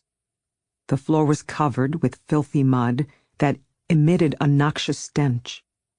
It was swarming with disgusting vermin. There was a small hole like a cupboard, scooped out of the wall at the end of the alley. I found myself stuffed into it.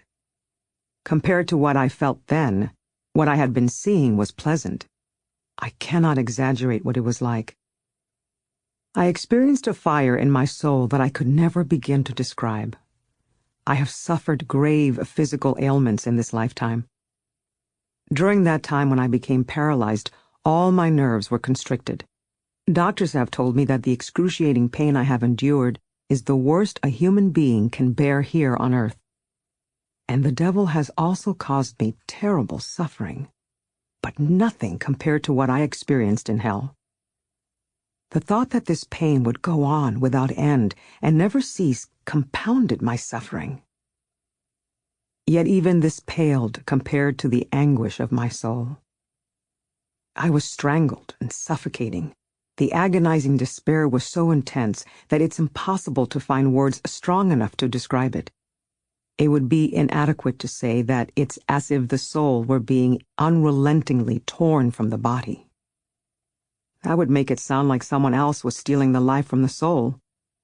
The truth is, the soul herself is tearing herself into pieces. I simply don't know how to convey the fury of that inward fire and hopeless misery. It far exceeds the most intense pain and torment we could imagine.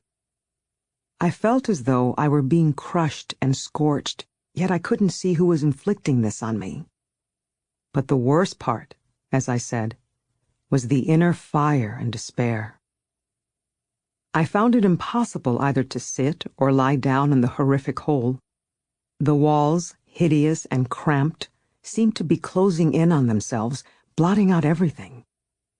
There is no light in that place. Everything is enveloped in the densest darkness. Yet everything that is painful to see was fully visible to me. I don't understand how this can be so. It was not the Lord's will for me to see any more of hell at that time. Since then, I have had other frightening visions that depicted what would happen if I continued to indulge in certain vices. But even though these things seemed more dreadful, they were not accompanied by that racking physical pain, so they did not terrorize me as much. In the vision of hell, the Lord wanted me to experience the spiritual torments and afflictions in a visceral way, as if my body were actually involved. I don't know how such a thing can be true, but I believe the Lord was doing me a big favor by giving me this glimpse of the underworld and letting me see with my own eyes the fate from which His mercy had delivered me. Reading an account of this is nothing compared to the reality of the experience. Sometimes I have purposely tried to think about certain torments, like demons tearing off my flesh with their pincers or various other forms of torture I've read about. But I don't do well with fearful thoughts. Still, nothing comes close to the excruciating pain I felt in hell.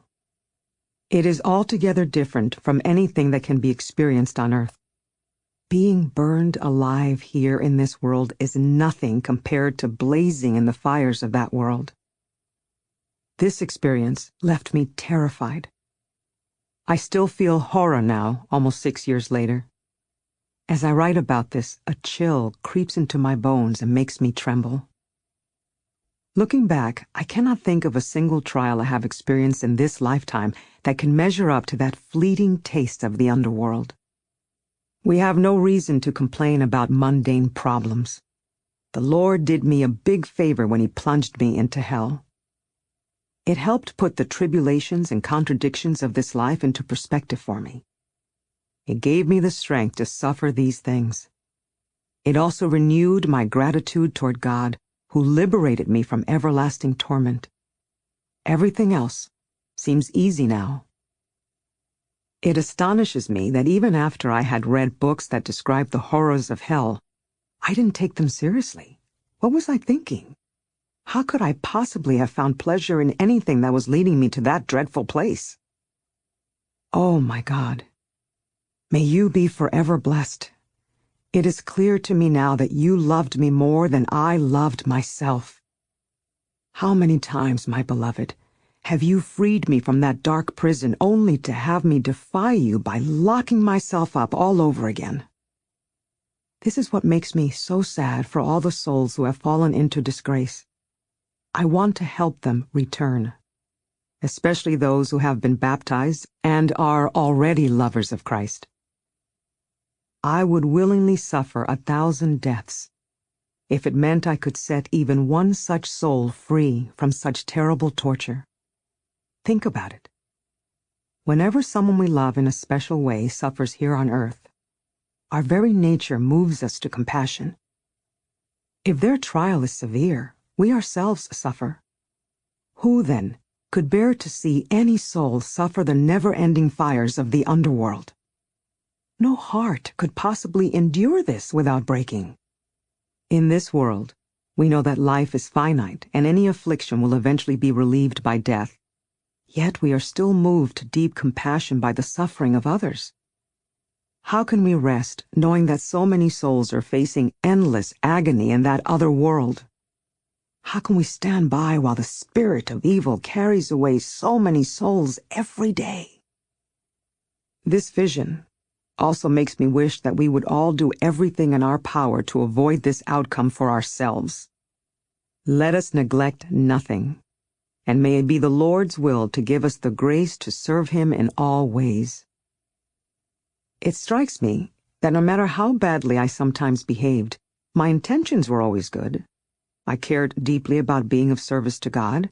I didn't do certain things that I see other people do so carelessly, as if they didn't mean a thing. Plus, I have suffered grave illnesses very patiently. Of course, the Lord Himself gave me this patience. I was not inclined to gossip or criticize other people. I never wished anything bad on anybody. And I don't remember ever being so envious that my feelings would be offensive to the Lord. There were several other good things I did, because even though I was wretched, I was always in awe of God. Yet, in spite of all this, look where the evil spirits took me. And my transgressions probably earned me an even worse fate than the one I glimpsed. The torture was unbearable. It is a dangerous thing to become self-satisfied. It's too easy to fall into grave error with every step. For the love of God, we constantly need to be vigilant about missing the mark. The Lord will help us. He helped me. May it be God's will never to release me from His hand. We know where I will end up. Being who He is, may He keep me from falling. Amen. The Lord, in His mercy, showed me this and other secret things. It was His will for me to understand the glory He gives to the good and the pain that the wicked must endure. I was anxious to find out how I could make amends for the bad things I had done and earn back the goodness I may have forfeited. I had this urge to get away from people and completely withdraw from the world. My spirit was restless, yet it was a delightful kind of disquiet and not a disturbing one. It was obvious that this gentle anxiety came from God. His Majesty was heating up my soul so that I could more readily digest the tough meats He was feeding me. I was thinking about what I could do for God. It occurred to me that one of the first things would be to follow the call to the monastic life His Majesty had given me more authentically and try to honor my vows as perfectly as possible. There were many servants of God at the Incarnation who were sincerely dedicated to Him. Nevertheless, to the extent that was appropriate to their religious vocation, sometimes they needed to stay somewhere else for a while. Our community was poor, and the sisters endured constant hardship. Also, our convent did not strictly observe the rules of our order, but then neither did the rest of the order. It seemed to me that our monastery was quite comfortable. It was spacious and pleasant. I think the ease of life there was a disadvantage. I was just as inclined to leave as anyone. But this was because there were certain nuns our superiors found it impossible to refuse, and they liked to have me near them. When the superiors were cajoled into it, they would often order me to go along. Thus, as a result of my vow of obedience, I wasn't home very much. I suspect the spirit of evil had something to do with this. Since I was sharing the things I was learning about the spiritual path with some of my sisters, he was trying to thwart the good that came from this. One day, I was talking with a small group of women about the lack of spiritual depth at the Incarnation. We expressed our yearning to live and practice prayer like the ancient desert fathers and mothers. "If we can't go to the desert," Maria said, "why can't we found a little monastery of our own with just a few sisters, where we could live an austere life of prayer together?" Maria's question echoed my own desires. I began to discuss the idea with Doña Guiomar, the widowed lady I have mentioned, because I knew she shared this vision. She immediately set about trying to secure the funds necessary to establish the new house and provide it with a modest income. I see now that our initial plan did not have much chance of materializing, but our longing made us think it was a viable one. The truth is, I was perfectly content at the Incarnation. All my needs were met, and my cell was just the way I liked it. So I think I was holding back a little from making such a radical move. Still, we agreed to pray about it with deep intention and see what God had in mind for us. One day, after communion, His Majesty spoke to me. "You must strive with all your might to make this dream of a new monastery come true," he said. "I promise it will not fail to thrive, and it will be of great service to me." He told me we should call it St. Joseph's.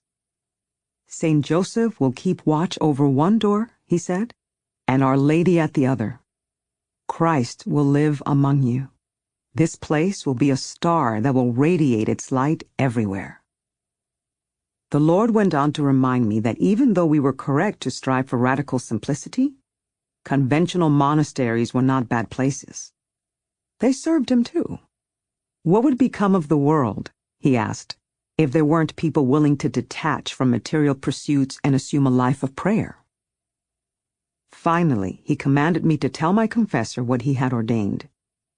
He said I should make it clear that God did not want Father Balthasar to go against the plan or prevent me from acting on it. This vision had a powerful effect on me. God's voice was so clear that I could not possibly doubt he had really spoken to me. He had partly revealed the severe trials and trouble that founding a new monastery would cause me, and the thought of facing all this caused me intense pain. I was very happy at the incarnation. Until this vision, I had treated the idea somewhat casually. I had not approached it with the determination and confidence necessary to bring it into being. I felt as if a heavy burden was being placed on my shoulders. When I realized that my calm life was about to be shattered, I didn't know what to do. But the Lord returned again and again to speak to me about this new monastery. He gave me so many clear reasons and explanations that I could no longer doubt that it was His will for me to carry it through. This gave me the courage to write a letter to my confessor, telling him everything that had happened. Father Balthasar did not dare to tell me to forget the whole thing, but he did not consider it feasible. From a strictly rational standpoint, he did not believe it would work, since Doña Guiomar, who had offered to support the new house, did not have the practical means for doing so. He told me to speak with the Provincial of Castile about the matter. My companion, Doña Guiomar, spoke with the Provincial instead. The Provincial of Castile was very sympathetic to the contemplative life.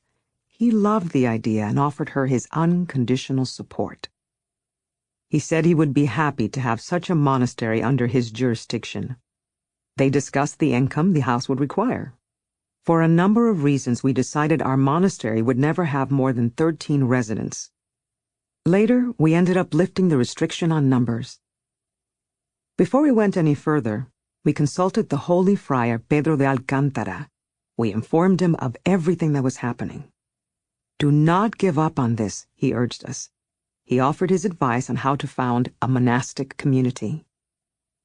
No sooner did word of our plans spread through the city than persecution came raining down on us. It was so intense that I cannot begin to describe it. People spread all kinds of gossip about us. They ridiculed us. They declared the idea absurd. They said I should just leave things as they were, and they gave my companion such a hard time that it completely wore her down. I didn't know what to do. I couldn't help but wonder if they were right. Wearied to my core, I prayed to God, and His Majesty began to console and encourage me.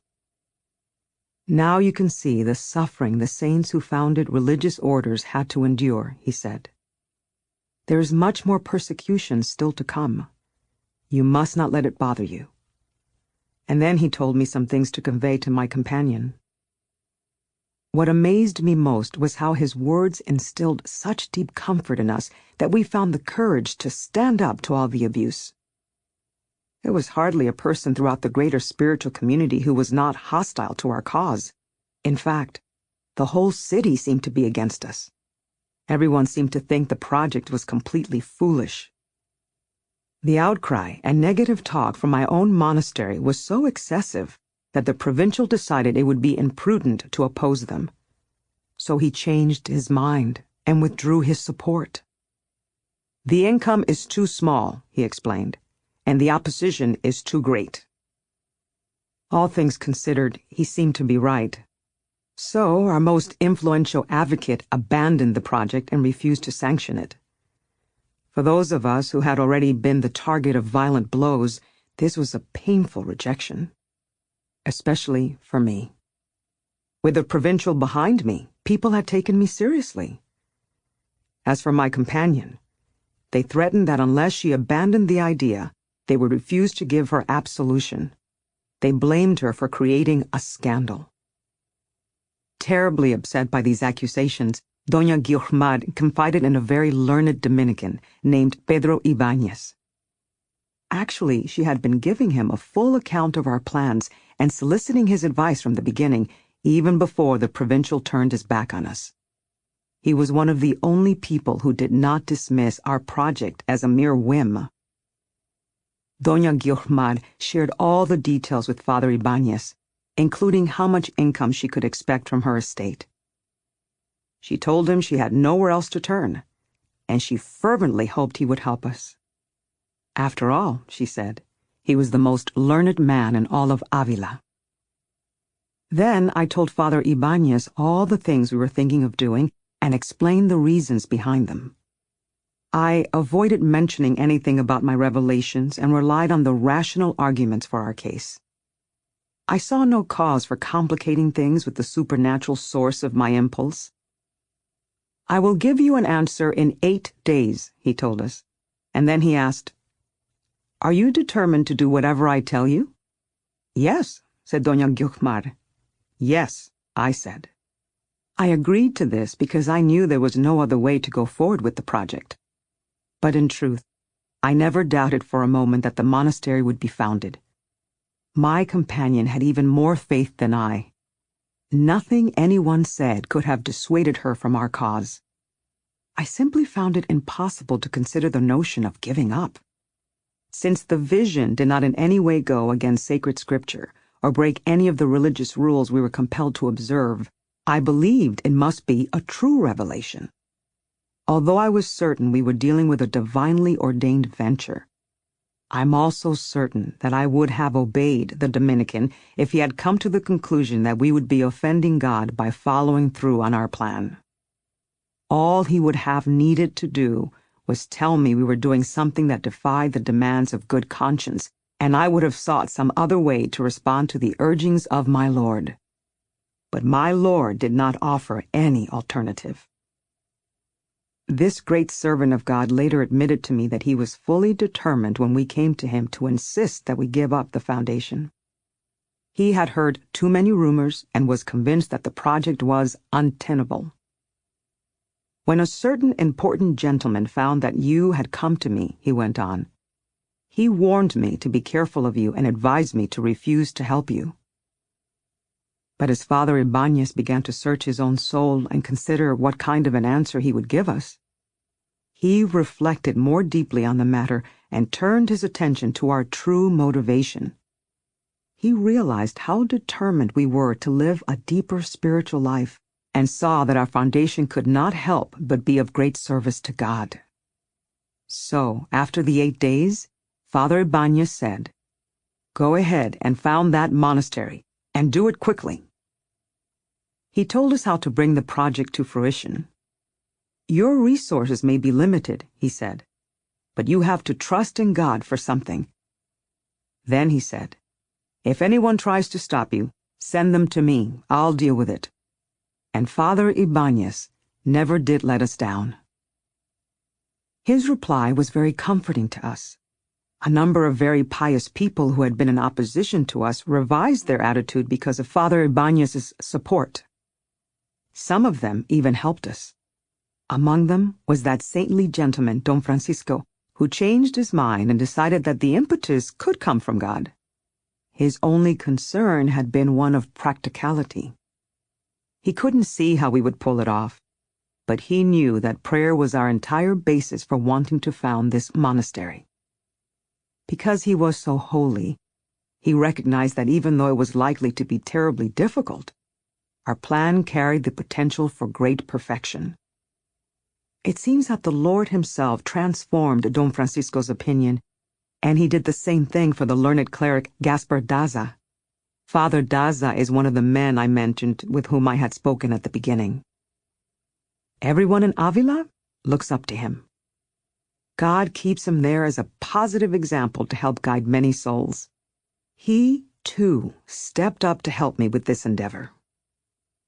Now, with the assistance of many prayers, we had arrived at a crucial junction. We made an offer on a house in a good section of town. It was small, but that didn't trouble me. His Majesty had told me to get started and simply do the best I could. "Soon you will see what I will do for you," he said. And how well I have seen it. So although I was well aware that we had almost no money, I believed the Lord would help us and arrange other ways for us to thrive. Chapter 33. Divine Disobedience. The business of founding a new monastery was about to be concluded. The deeds were drawn up and ready to be signed. Suddenly, our Father Provincial changed his mind again. In retrospect, I see that this was meant to be. Powerful prayers were being offered up for this foundation. The Lord seemed to be using these prayers to perfect the work and bring it about in another way. Once the Provincial refused to sanction the new monastery, my confessor ordered me to let the whole project go. Only the Lord knows the hard labor and suffering it had cost me to bring things to this point. It was the Provincial himself who had commanded me to do everything I had done so far. Yet the prevailing opinion seemed to be that this notion of a new monastery was nothing more than the foolishness of women. When the project was so abruptly dropped, it intensified the rampant criticism and gossip about me. My desire to found a more strictly enclosed house made me very unpopular throughout the incarnation. They accused me of many things. I was insulting them. I could serve God just as well where I already lived, since there were many women here who were much holier than I.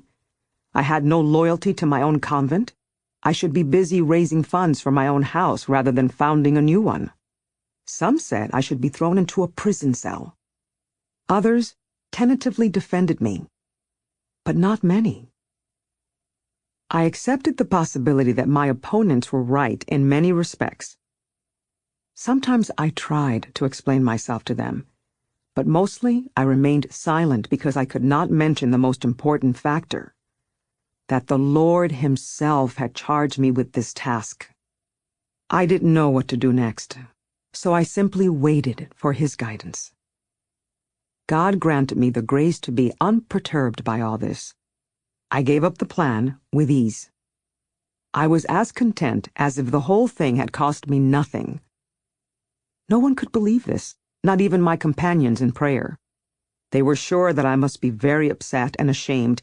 Even my confessor was puzzled by my calm. The truth is, I knew that I had done everything I could to fulfill what the Lord had ordained for me to do, and that I was under no obligation to do more at this time. So I stayed at the incarnation and was satisfied there. Still, I never stopped believing that the monastery would eventually happen. I just couldn't see the means or the timing. What did cause me terrible anguish, however, was a letter my confessor wrote to me. He spoke as if I had opposed his will. I suppose the Lord noticed that I hadn't been tested enough in the area that was the most painful to me, and he sent me this trial. I had always counted on Father Balthazar to comfort me in the midst of persecution. Instead, when I needed him most, here he was scolding me. From what has happened, you must realize by now that the whole project was a dream, he wrote. You should make amends and not speak about this thing or act on it again. You see what a scandal you have caused. He said many other things, all equally painful for me to hear. This letter distressed me more than everything else put together. Had I really led other souls astray? Had I offended my God? Had these visions of a new monastery been delusions? Had all the prayer I had experienced been nothing more than self-deception? Was I utterly lost? These self-doubts weighed on my heart and plunged me into confusion. But the Lord did not let me down. He consoled and strengthened me throughout my many trials. There's no reason to enumerate them all here. Do not be troubled, he said. You have been of great service to me and have not offended me in any way. For now, do what your confessor tells you. Remain silent. The time will come to return to our task. This message left me deeply comforted. I felt so happy that the criticism being hurled at me seemed like nothing at all. Through this suffering, The Lord taught me what a blessing it is to endure persecution for His sake. I watched the love of God blossom in my soul to such an extent that I was amazed. It made me desire even more trials. My silence made people think that I was deeply ashamed. And I would have been ashamed if not for the fact that the Lord was showering me with His grace. The impulses of love for God began to surge more powerfully in my soul, and the raptures grew more intense. Still, I stayed quiet and didn't mention these blessings to anyone. Father Ibáñez, the holy Dominican friar, remained as certain as I was that the monastery would come into being. He understood that I didn't wish to go against my confessor by involving myself in any plans, so he conferred instead with my companion Doña Guiomar. They rode to Rome and started negotiating for the foundation. Around this time, the spirit of evil began to spread the word from person to person that I had received some kind of revelation about this work. People who cared about me were alarmed. They reminded me that we were living in treacherous times and that I was at risk of being reported to the Inquisition. This amused me, and I laughed. I was not afraid of being denounced. I knew myself. And anyone who paid attention would see that I would rather die 1,000 deaths than go against a single ritual of the Church or article of faith in Holy Scripture. Don't worry about these accusations, I reassured my companions. It would be pretty bad for my soul if she harbored something that would make me fear the Inquisition. If I believed I had something to fear, I myself would seek out the inquisitors and turn myself in. And then, even if they found me guilty, the Lord would free me and I would gain from the experience. I discussed this with my Dominican father. He knew so much about so many religious matters that I felt fully confident with whatever he told me. I disclosed all the details of the visions and voices. I described the nature of my prayer and the great gifts the Lord had given me. Please, I begged him, consider all this carefully and tell me what you think. Let me know if there's anything in it that is opposed to sacred scripture. Father Ibáñez relieved me of all my concerns, and something about our exchange seemed to benefit him as well. He had always been a good man, but from then on he devoted himself almost exclusively to the inner life. He retired to a secluded monastery of his own order, where he could maintain more solitude and engage more deeply in the practice of prayer. He remained in that place for more than 2 years. But because he was so badly needed by so many souls, obedience called him back into the public sphere, to his grave disappointment. I missed Father Ibáñez terribly when he went away. But even though his leaving was a great loss to me personally, I did nothing to prevent him from going. That's because when I was feeling sad about losing him, the Lord consoled me. Do not be troubled, he said. Father Ibáñez is being well guided, and his soul is flourishing in the place where he has gone. Indeed, Father Ibáñez made such dramatic spiritual progress that when he returned, he told me he would not have given up his time there for anything in the world. I couldn't help but affirm the beneficial effects. Before his retreat, he had consoled me through his intellectual knowledge. But now, he did so through the things he had learned from spiritual experience.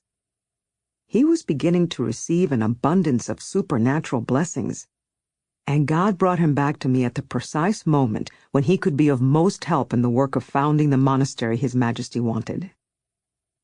Well, I kept quiet for 5 or 6 months. I did not speak about the matter to anyone and avoided getting involved in any of the details. The Lord gave me no further guidance about what to do, so I did nothing. I wasn't sure why, but I could not get it out of my head that this foundation was eventually going to happen. At the end of this period, the director of the local Jesuits was transferred and replaced by a deeply spiritual man named Gaspar de Salazar. Father de Salazar had great courage, profound understanding, and an impressive background in theological studies. He brought all these things into my life during a time when I was in dire need of them. Since my confessor, too, was a member of the Society of Jesus, that made Father de Salazar his superior. The Jesuits share this extreme characteristic. They do not dare move a muscle unless it conforms to the will of their superior. So, although Father Balthazar thoroughly understood my soul and wanted it to grow, he was reluctant to take any action on his own, and for good reason. My spirit was weathering tremendous impulses of love at this time, and although the effort to hold myself back made me feel like I was in jail, I did not disobey his orders. One day, when I was especially distressed about the fact that my confessor did not believe in me, the Lord spoke to me. "Don't worry," he told me. "Your troubles will be over soon." I rejoiced deeply, because I thought this meant that I was about to die. It made me happy to think of it. Afterward, it became obvious that these words were referring to the arrival of the new Jesuit director, who greatly alleviated my distress. Father de Salazar did not restrain my confessor with regard to my soul, but instead told him to console me. He told Father Balthazar that there was no reason to fear and that he should not lead me by such a restrictive path. He insisted that my confessor allow the Spirit of the Lord to work in me. Sometimes these spiritual impulses took my breath away. This new director came to visit me at the Incarnation. My confessor had advised me to feel free to speak to him with perfect candor and directness. Normally, I was repulsed by the prospect of talking about myself, but the moment I entered the confessional, I experienced something I don't remember having felt with anyone else before or since. I don't know how to describe the experience either literally or metaphorically. A wave of spiritual joy washed over me. A certainty burgeoned within my soul that his soul would completely understand mine, and mine would be in perfect harmony with his. I don't know how such an experience is possible, but that's what happened to me. I had never spoken to the man before and had heard nothing about him in advance. There was no logical reason for my heart to be filled with such hope. Later I discovered that my spirit had not been deceived. My conversations with Father de Salazar have greatly contributed to the growth of my soul. He works skillfully with people whom the Lord has already brought fairly far along the path. Instead of forcing them to keep walking step by step, he encourages them to run. He does this by getting them to detach in every possible way. The Lord has given him a great gift for this, as well as for many other things. When I started to converse with Father de Salazar, I quickly understood what kind of person he was and the special way he was guiding souls in his care. I saw that his own soul was pure and holy, and that this gave him a unique talent for discerning spirits. He was very consoling to me. Not long after I met Father de Salazar, the Lord once again began to urge me to take up the monastery project. He armed me with plenty of reasonable arguments to present to my confessor and his rector about why they should not stand in my way. Some of these reasons frightened them. Father de Salazar had never doubted that I was being prompted by the Spirit of God. His concern was about practical aspects of the plan, which he had considered carefully. Ultimately, neither of these two men dared to prevent me from going through with it. My confessor gave me permission to throw myself back into this task with all my energy. I felt very much alone and had no income of my own. I entertained no illusions. This project would bring me severe hardship. We agreed that it would be best if we pursued this work in total secrecy. So I prevailed upon my sister Juana to procure a house for us and fix it up as if it were for herself.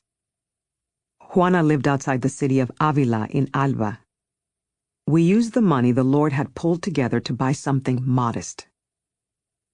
How did the Lord provide for us during those early days? It's a long story. I had to be careful not to violate my vow of obedience. I knew if I mentioned anything about our project to my superiors, that we would lose everything all over again, only this time it would be worse. I made arrangements to procure the money, sign the contracts, acquire the house, and furnish it. Looking back, I am amazed that I was able to endure the many trials and problems I suffered during this process. I did some of it completely by myself, although my companion tried to help where she could. But there wasn't much she could do besides lend her name to the transaction and give her approval. All the details fell on my shoulders. Sometimes I called out to God, "My Lord, why do you command me to do things that seem impossible? If only I were free, even if I am a woman. As it is, I am thwarted on every side. I have no money and no means of raising any. I can't obtain the required papers or anything official. What can I do, Lord?" Once, when I couldn't pay some workmen for a job we desperately needed done, I was feeling particularly helpless. That's when St. Joseph, my dear Father and Lord, appeared to me. He revealed that I should hire the men and the resources would not be lacking. So I did. I didn't have a penny at the time, but my brother Lorenzo, who was living in Ecuador, sent me some money just when we needed it. The house seemed too small to me. I didn't see how we were going to turn it into a convent. I wanted to buy the house next door, which was also very small, and make it into our church. Of course, I had no money for this, so I wondered what to do. One day after communion, Christ spoke to me. "I have already told you, move ahead as best as you can." Then, to emphasize his message, he said, "Oh, the greed of humanity. You think there will not be enough room for you on this vast earth. How many times did I sleep out in the open because there was no other place for me to lay my head?" His voice brought me to my senses, and I realized he was right. I went to the little house, really looked at it, and drew up the plans. I saw that even though it was small, it was perfect for a convent. So I gave up the idea of buying more property. Instead, I arranged to have the place fixed up so that it was livable. It was rough and simple, but it was adequate for a healthy lifestyle. Things should always be approached with an open mind. On the feast day of St. Clare, I was on my way to communion, and the saint appeared to me in all her dazzling beauty. "Have courage," she said. "Continue what you have begun. I will help you." A profound devotion to St. Clare blossomed in my heart that day. What she told me has since come to pass. A nearby convent of Poor Clares helps to sustain us even to this day. Not only that, but this blessed saint has contributed to refining and perfecting my desires to such a degree that we now practice in our house the same rule of poverty observed in their order. We are living on alms. This has not been easy. Living simply is not the hard part. It's convincing the Holy Father to back up our vow of poverty with his authority so that no one can change it or force us to collect revenue. But the Lord is doing this and even greater things for us now, thanks in part, I am certain, to the intervention of this sweet saint. For His Majesty provides everything we need without our even having to ask. May He be forever blessed. Amen. Around that same time, I was celebrating the feast of the Assumption of Our Lady at the Dominican monastery of St. Thomas, here in Avila. I was sitting in the Christ Chapel, reflecting on all the sins of my past that I had confessed in this same church, and thinking about how wicked I have been for most of my life. All of a sudden, I was seized by a rapture so intense that it nearly lifted me out of myself. I sat down. As I recall, I could no longer see the altar or hear the Mass. Later, I felt a little ashamed of this. I seemed to see myself cloaked in a great white robe of shimmering light. At first, I couldn't see who was dressing me in this radiance. Later, I saw Our Lady on my right side, and my father St. Joseph on my left. They were putting this robe on me. In that moment, I understood that they were cleansing me of my transgressions. After they had finished clothing me in this way, I felt the most marvelous joy and glory. Then Our Lady took my hands in hers. "You make me very happy by serving St. Joseph," she said. "Please believe that what you are striving for will come to be. This new monastery will be of great service to our Lord Jesus Christ, to St. Joseph, and to me." Then the Blessed Mother told me that even if obedience was painful to me at this time, I had nothing to fear, for the three of them were watching over me. "Hasn't my son already promised you he would be with you?" she reminded me. "As a symbol of this truth," she said, "I give you this jewel." Then she seemed to slip an exquisite gold necklace over my head.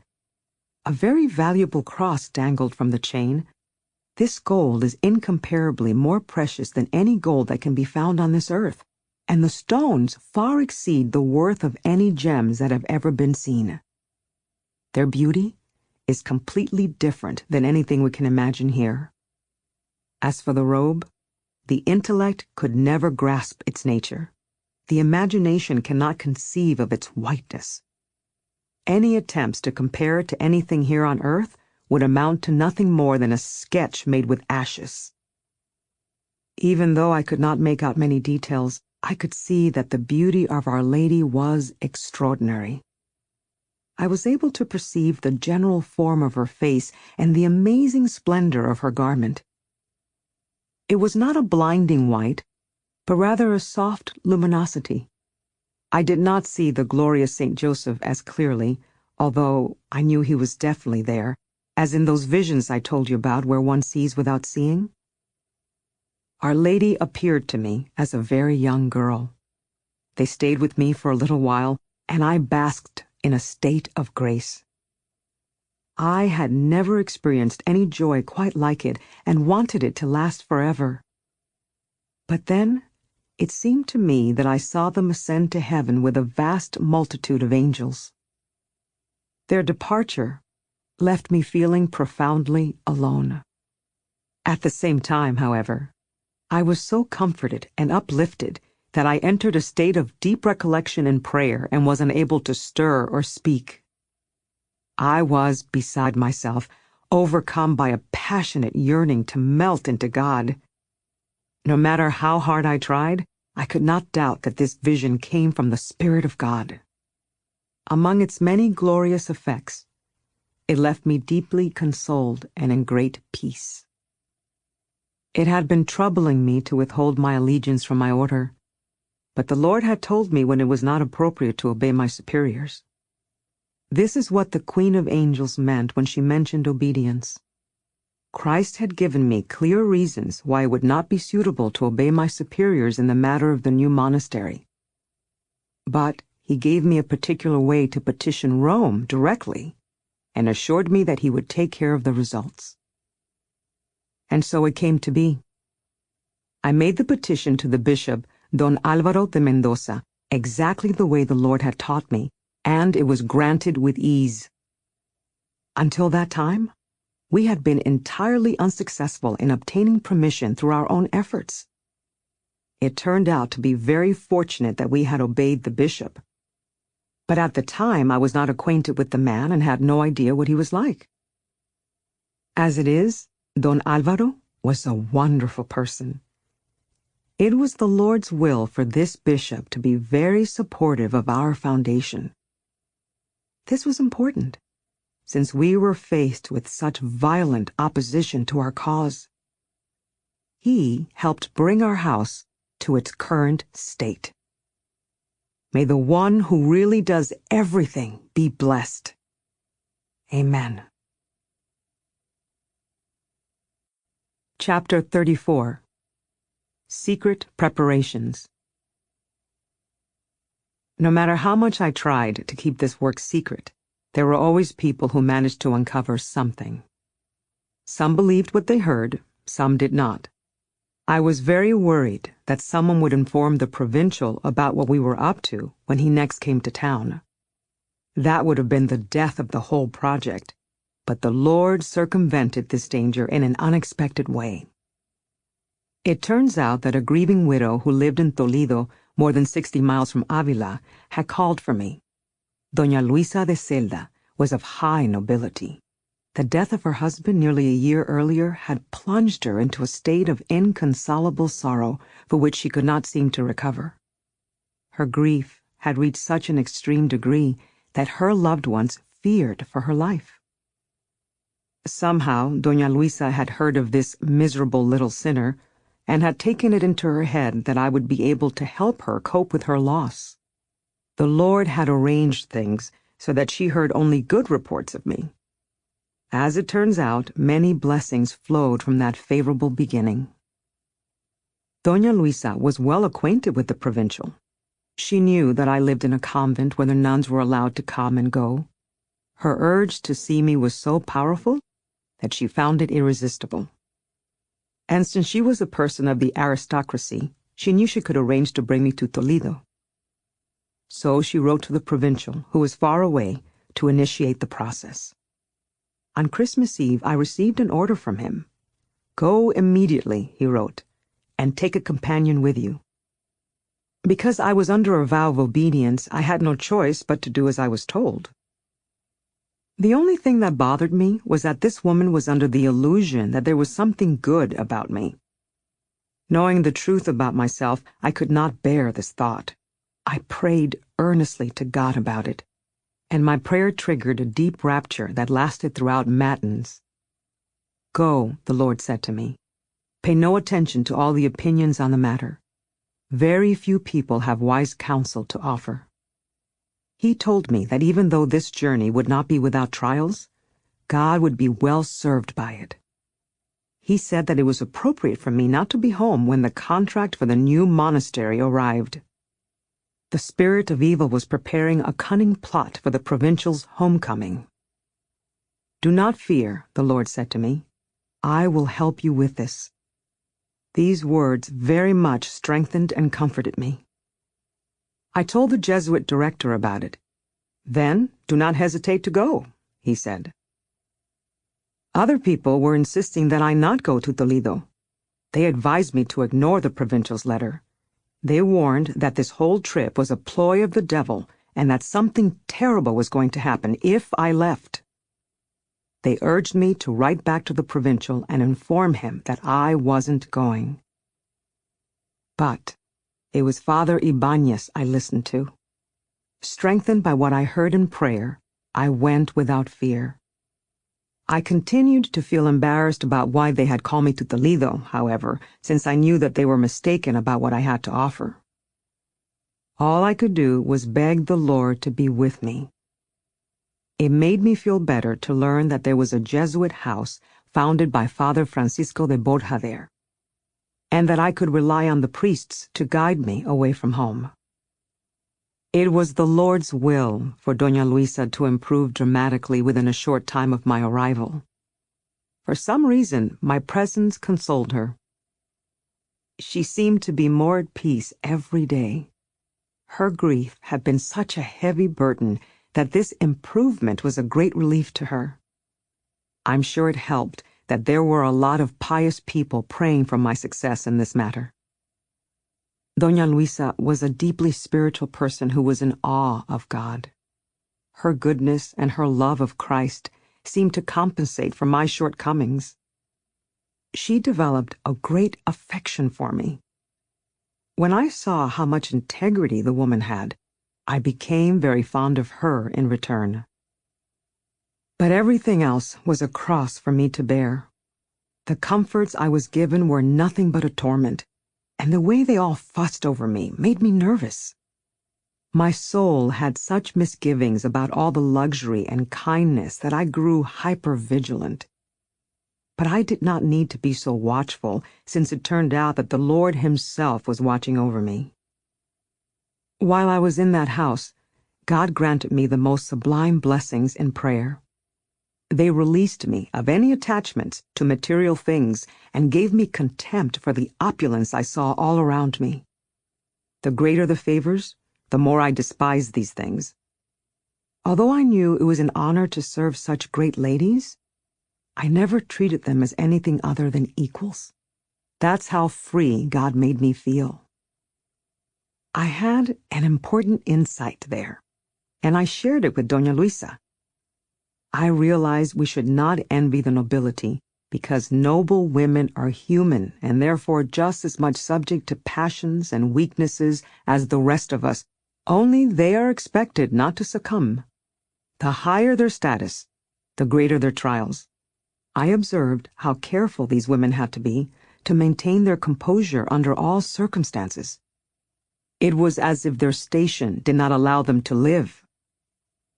I saw that the ladies were forced to eat in accordance with prescribed timetables and not in harmony with their physical constitution, and the foods they ate had more to do with their rank than with their actual appetite. Why would I ever want to be a lady of nobility? God deliver me from phony composure. The truth is, I have met few women as humble and as deeply simple as Doña Luisa, who happens to be one of the most noble in the kingdom. Whenever I saw how she was forced to go against her own inclinations to fulfill the duties of her state, I felt deep compassion for her. Her servants were no help. She had some good ones, but most of them could not be trusted. God forbid you spoke to one more than another. Everyone else started to hate the one you favored. Aristocracy is nothing but subjugation. It is a lie to call these people master when they are slaves to 1,000 things.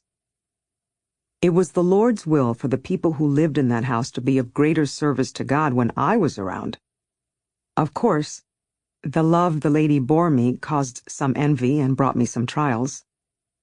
There were people who seemed to think I was vying for some personal advantage. I suppose the Lord challenged me in this way, as well as in other ways, to keep me from becoming enchanted by all the luxury I experienced there. To my soul's great profit, He chose to extricate me from all this. While I was in Toledo, a very noble person showed up in that city. He was a priest, and we had been in touch many times over the years. I was attending Mass at a monastery of his order near the house where I was staying when I caught sight of him. I had this overwhelming urge to speak to him. I wanted to know the condition of his soul, since I longed for this man to be a great servant of God. So I got up to talk to him. But since I was in a deep state of recollection and prayer, this impulse suddenly struck me as a waste of time, so I sat down again. Who was I to meddle in his interior life? I think I went through these motions 3 times. Rising, returning to my pew, standing again, sitting back down. Finally, the good angel won out over the bad. I went to him and asked him to meet me in the confessional. It had been many years since we had seen each other, and we began to ask each other questions about our lives. I mentioned that there had been innumerable trials that had plagued my soul. "Tell me about them," he urged me. "No one is supposed to know about these things," I said. I probably shouldn't have brought it up in the first place. "Don't worry," he said. "Pedro Ibáñez, the Dominican father you mentioned, is a good friend of mine. I will get the story from him." But the truth is, this priest could not resist the temptation to keep pressing me for details, and I could not resist sharing them. I didn't feel any of the characteristic shame and terror I usually experienced when I spoke of these things. Rather than suffering distress, I felt unburdened. I discussed these matters within the privacy of the confessional. I had always believed that this priest had a very good mind, but now he seemed wiser than ever. I recognized the special talents and gifts he had and saw the good he could do if he gave himself entirely to God. I have had this experience many times over the years. Whenever I like someone very much, I am filled with nearly unbearable longings. I want to see this person utterly surrender to God. While I want everyone to serve God, my yearning is especially acute when it comes to the people who please me most. Thus, I fervently beseech the Lord on their behalf. This is what happened to me when I met with the priest I am speaking about.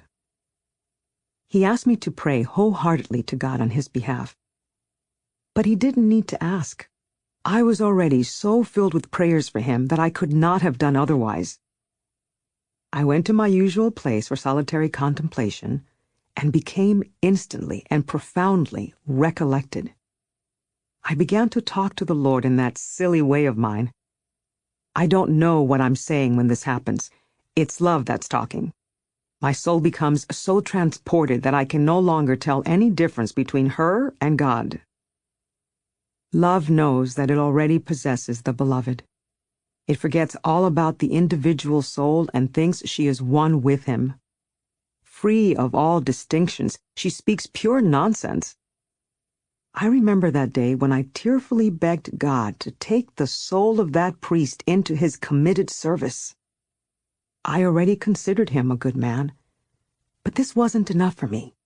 I wanted him to be even better.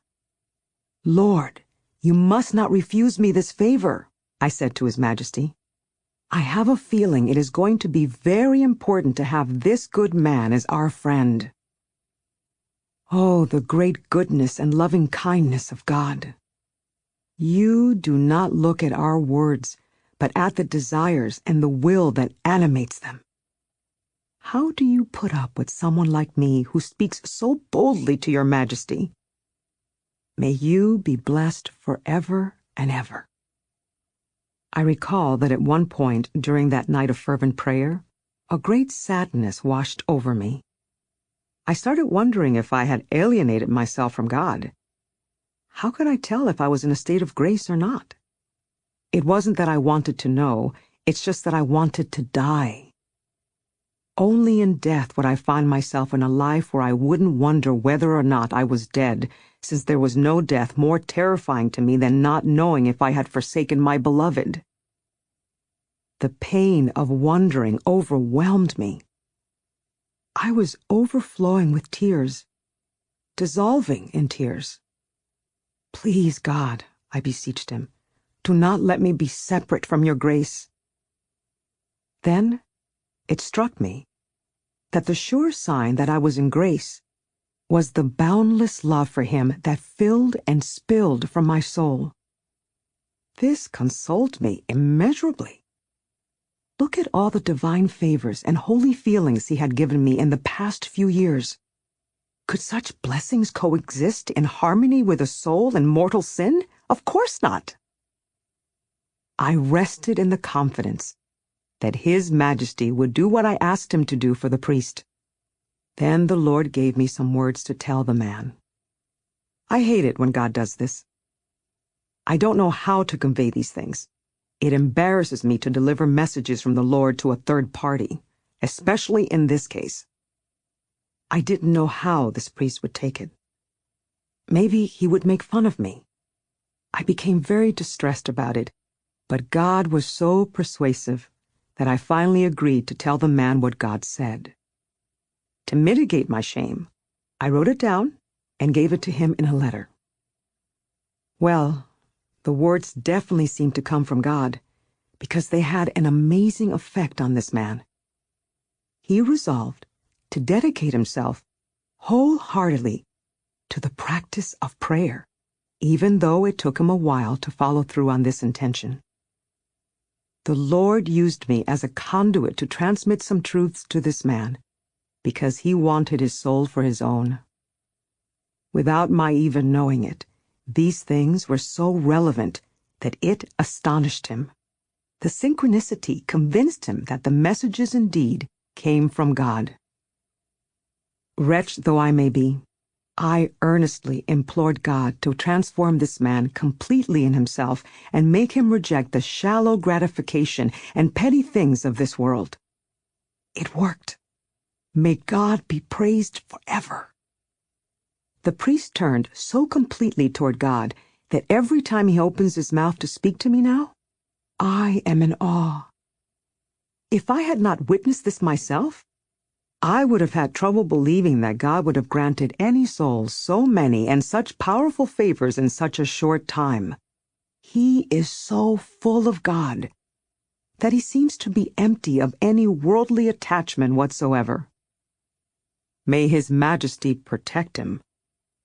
This man seems to be so well grounded in self-knowledge that if he continues to advance at this rate, he will become one of God's most cherished servants and lead a multitude of souls to the way of perfection. This man has gained a great deal of spiritual experience in a very short time. These are gifts God gives when and how He wills. They do not depend on time, and they are not compensation for services rendered. It's not that time and services are unimportant. It's just that sometimes the Lord gives the grace of contemplation to one person within a year of starting out on the path and does not give it to another person who might have been practicing prayer for 20 years. His Majesty knows the reason why. Here's where we make our big mistake. We think that years of study should yield an understanding that can only come through direct experience.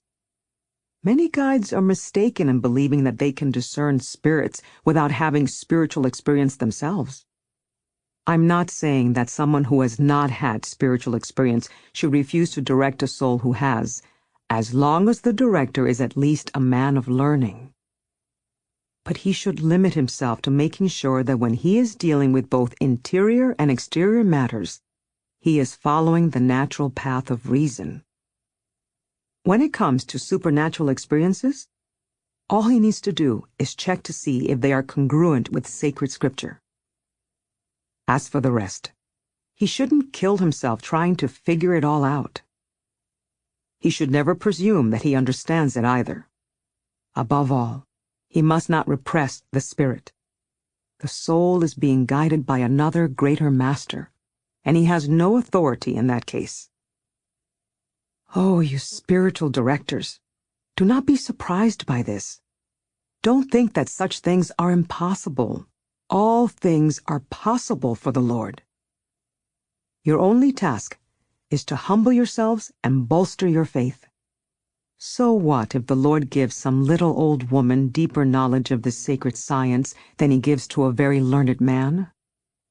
Continuously cultivating humility will make that man much more useful, both to other souls and to himself, than trying to be a contemplative if he is not one. I'll say it again. If he has neither direct spiritual experience nor the humility to admit that he does not understand the experience of the soul he is guiding, he will be of little benefit to himself and even less to the people he's dealing with. Just because he doesn't understand something doesn't mean that the thing is impossible.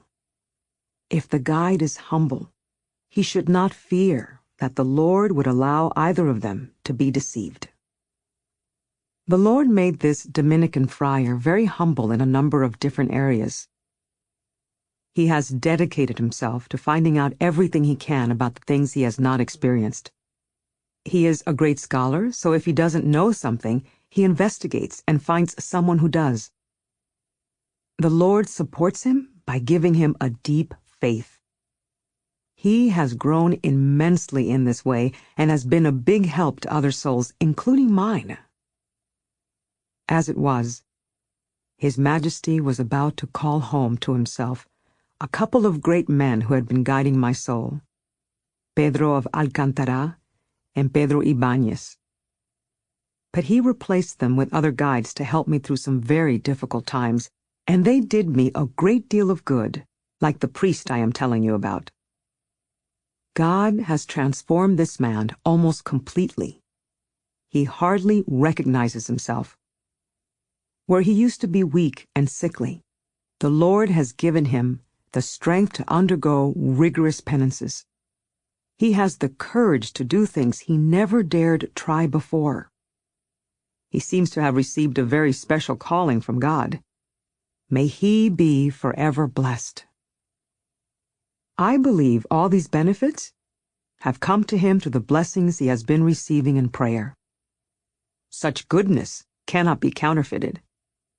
The Lord has already challenged him in certain areas, and he has emerged from these trials like an adept who knows the blessings that come through persecution. I hope that great good will come through him to members of his order and to the whole of the order itself. Actually, people are already beginning to realize who this priest is. I have seen great visions, and the Lord has told me some very important things about this man, as well as about the Jesuit director of whom I have spoken and 2 Dominicans. God has already revealed some great things about one of these Dominicans in particular. Before that, I was the only one who knew about the dramatic spiritual progress he had been making. But the one God has told me most about is this priest of whom I've been speaking. Now, I want to tell you about something. One day, I was sitting with this man in the parlor. My soul became aware of such a powerful love of God burning inside his spirit that it almost transported me beyond myself. Simply reflecting on the glory of God, who had elevated that soul to such a high state in such a short time, was enough to send me into rapture. But it also embarrassed me. There he was, listening with such humility to the things I had to say about prayer. Who was I to be speaking of such things to a person like this? I guess the Lord put up with it because of the passion I had to see this soul make ultimate spiritual progress. Being with him did my soul so much good that it seemed to revive the flames of my own longing to serve the Lord. Oh, my Jesus, how much a soul can accomplish when she is on fire with your love. How highly we should value such a soul, and how fervently we should pray to God to let this soul remain with us here on earth. Anyone who shares this love-longing should follow such souls wherever they go. Isn't it a wonderful thing when a sick person encounters someone afflicted with the same malady? How comforting it is to know that you are not alone. The 2 wounded souls become a powerful help to one another. They inspire each other to risk 1,000 lifetimes for God. In fact, they welcome the opportunity to die and die again for Him. They are like warriors willing to go into battle because they know they will come away with great treasure. They cannot become rich unless they fight. It is their supreme duty to labor and suffer and triumph. Oh, what a marvelous thing it is when the Lord sheds His light on the mind so that we realize how much we gain when we suffer for Him. Until we abandon everything for Him, we will not understand this. Clinging to something is a sign that we are attached to it. If we are attached, it causes us grief to give it up. This clinging only leads us astray. Remember the saying, "He who goes after what is lost gets lost himself"? That fits perfectly here. What greater spiritual ruin is there? What greater blindness? What greater misfortune can there be than to cherish something that is nothing? Well, to get back to what I was saying. As I sat contemplating that soul, I was filled with deep joy. It seems that the Lord wanted me to see clearly the treasures He had placed there. When I realized the favor He had granted me by making me the instrument of this spiritual blossoming, I knew I didn't deserve it. But I valued the blessings the Lord had given to this soul more than if He had given them to me. In fact, I considered them to be more my own than those that were actually mine. I praised His Majesty for hearing my prayer and fulfilling my great desire that He awakened souls like this.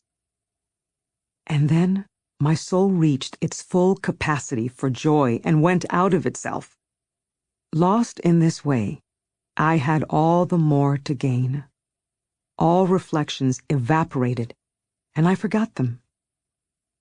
Now, the Holy Spirit was doing the talking. Hearing that divine language, my rapture deepened. It only lasted a short time, but it almost made me lose my senses. Then I saw Christ.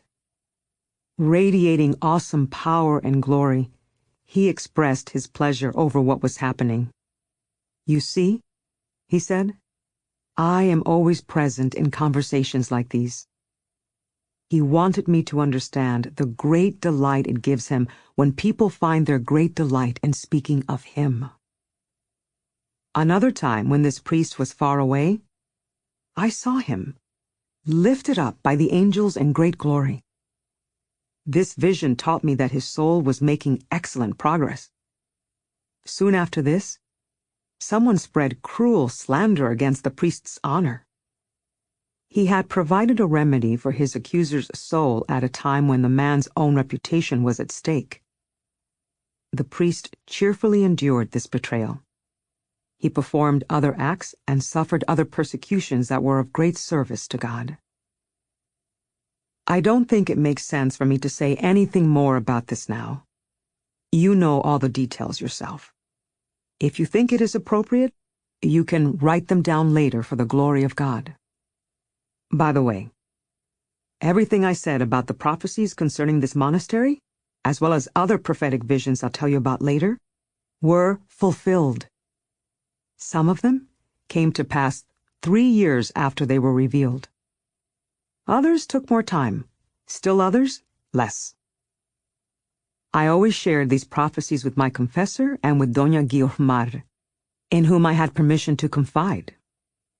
I know that she told them to other people, so I have proof that I am not lying. May God never permit me to speak anything but the whole truth on any subject, especially in such a serious matter as this. Around this time, a brother-in-law of mine died suddenly. I was deeply grieved because he hadn't gotten a chance to go to confession before he died. Then I was told in prayer that my sister, too, would die this way, and I should go to her immediately so that she could prepare herself. When I told my confessor about it, he didn't let me go. So the message kept coming to me from God. When my confessor heard about this, he told me to go there, since he couldn't see that any harm would come of it. Maria lived in that little village where I had stayed during my illness so many years ago. Without mentioning the spiritual voices, I enlightened her as much as I could on every relevant subject. I got her to tend her soul with the greatest care and to confess frequently. Maria was a good person, and she did all this willingly. She was conscientious, and these customs soon became ingrained in her. 4 or 5 years later, my sister also died alone without the opportunity to cleanse her soul formally. Fortunately, since she had developed the habit of confessing her transgressions, she had taken care of her soul in this way only a week before she died. It brought me great joy to hear news of her death. She did not linger in purgatory. Within a week, the Lord appeared to me after I had received communion. He wanted to show me how he had brought Maria to glory. In all those years, from the time the Lord predicted my sister's death until the day she died, I never forgot what he had revealed to me. Neither did my companion. When Maria died, Doña Guiomar came to me amazed about how the revelation had been fulfilled. May God be praised forever. He takes such good care of souls so that they won't get lost. Chapter 35. Holy Poverty. Well, I stayed with Doña Luisa for more than 6 months. While I was there, a lay sister of our order found out about me and decided to come and meet me.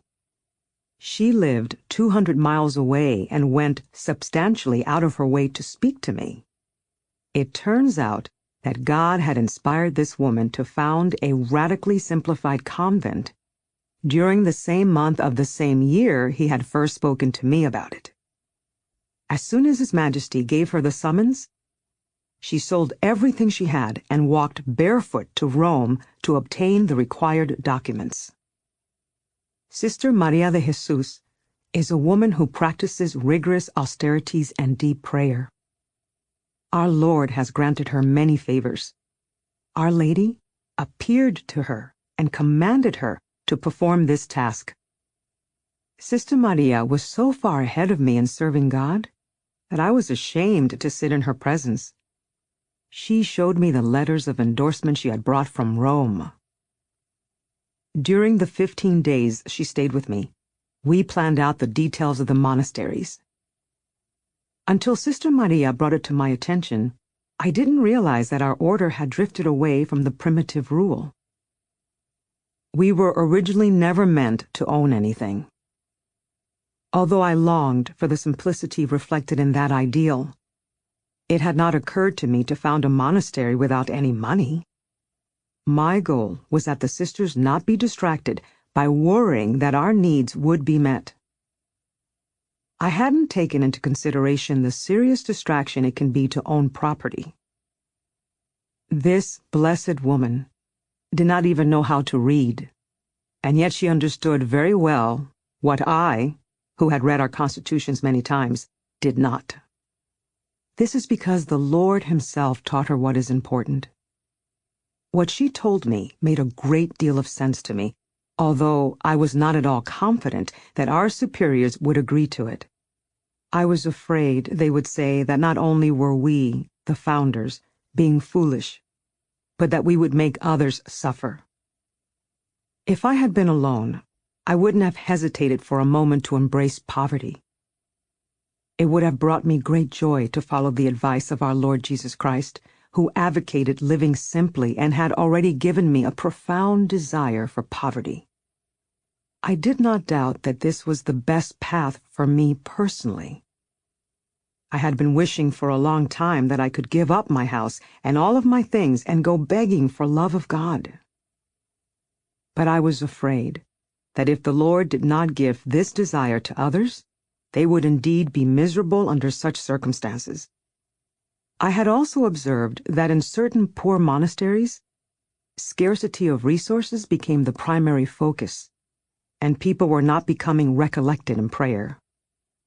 I failed to realize as I reflected on this that their absence of recollection was not an artifact of their poverty, but the other way around. A lack of prayer impoverished them. Distraction does not make us rich, and God never fails anyone who serves Him. My faith was weak compared to the clear convictions of this holy Sister Maria. Of all the men I had consulted, I found no one who really thought the path of poverty was a good idea. They leveled so many arguments against the notion that I didn't know what to do.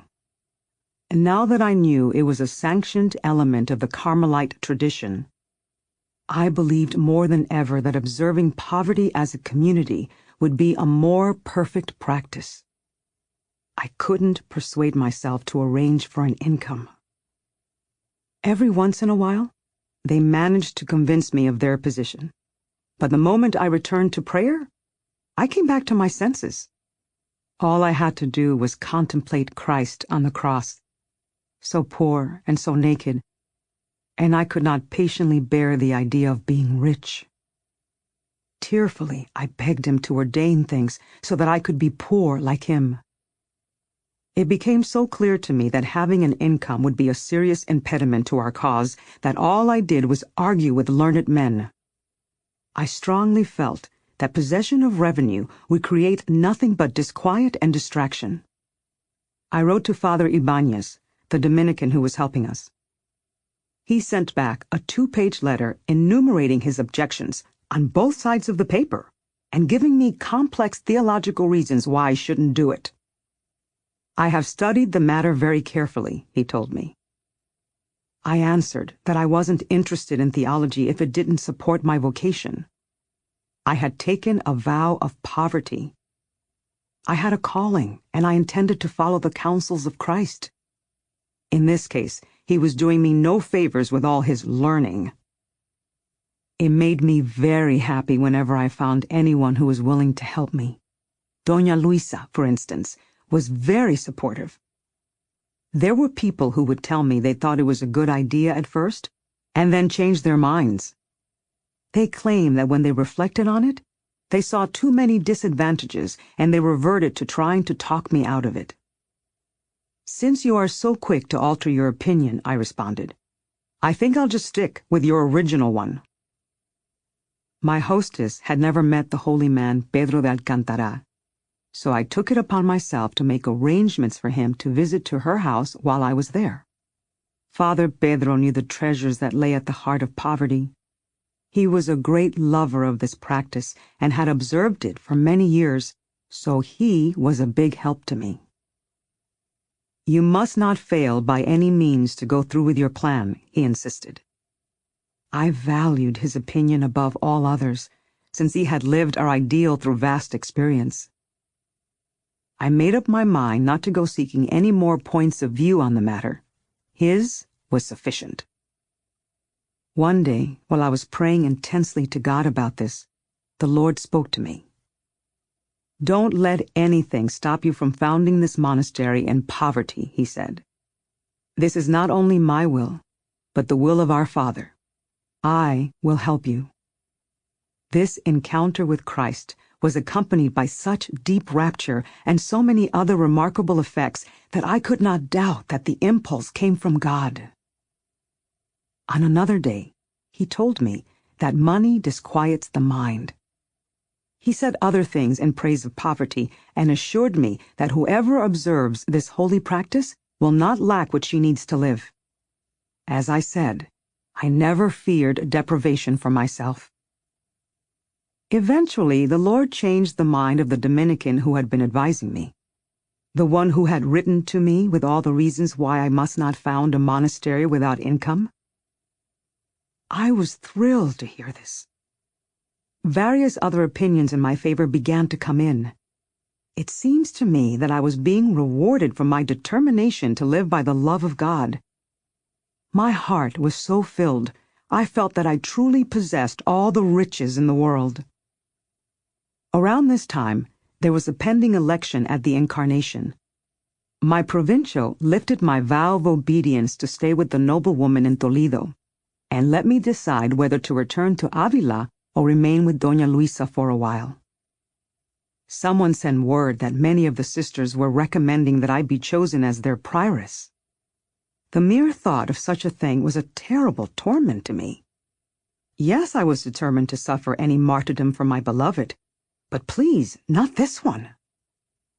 It's not only that it would be a tremendous amount of work to be the superior of a convent with 150 nuns, but there were other reasons I resisted the idea of holding a formal office.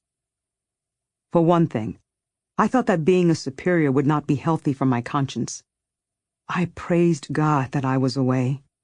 I wrote to my friends in Avila and told them not to vote for me. When I was feeling most satisfied that I was not there in the midst of all the turmoil, God spoke to me.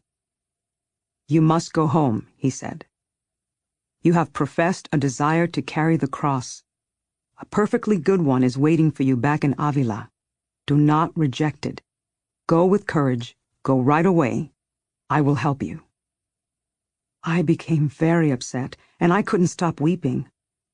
I thought the cross meant that I was about to be elected superior. I knew that holding such a station would not be good for my soul. I didn't think I was qualified for the job either. I talked to my confessor about all this, and he told me I should try to get back to Avila. It would be the most perfect thing to do, he said. But it's very hot right now for traveling. Why don't you wait a few days, so that you don't get sick? You'll still get there in time for the election. But it turned out that the Lord had something else in mind. I was extremely restless inside. I couldn't practice prayer. I was afraid that I was forsaking my Lord's command to me. Here I was in this luxurious place, taking advantage of its comforts, when there was real work to be done at home. Was I only good for lip service? I had to ask myself, if Avila was the more perfect place for me to be, why was I hesitating to go there? If I was going to die, then I would die. Along with this inner turmoil, a heavy oppression fell over my soul. The Lord dried up all the gratification I had grown to expect in prayer. My spiritual condition worsened to such a degree that I finally asked the lady if she would be good enough to let me go home.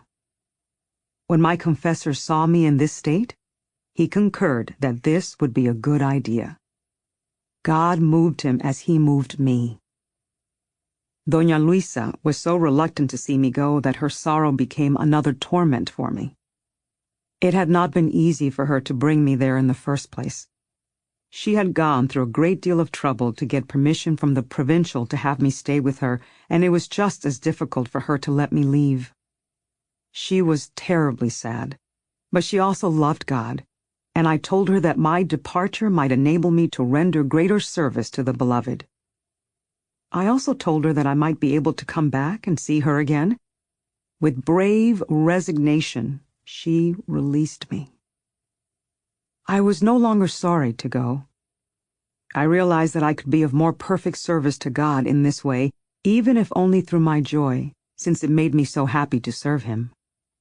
This gave me the strength to endure the regret in leaving that lady who seemed to feel the pain of separation so acutely.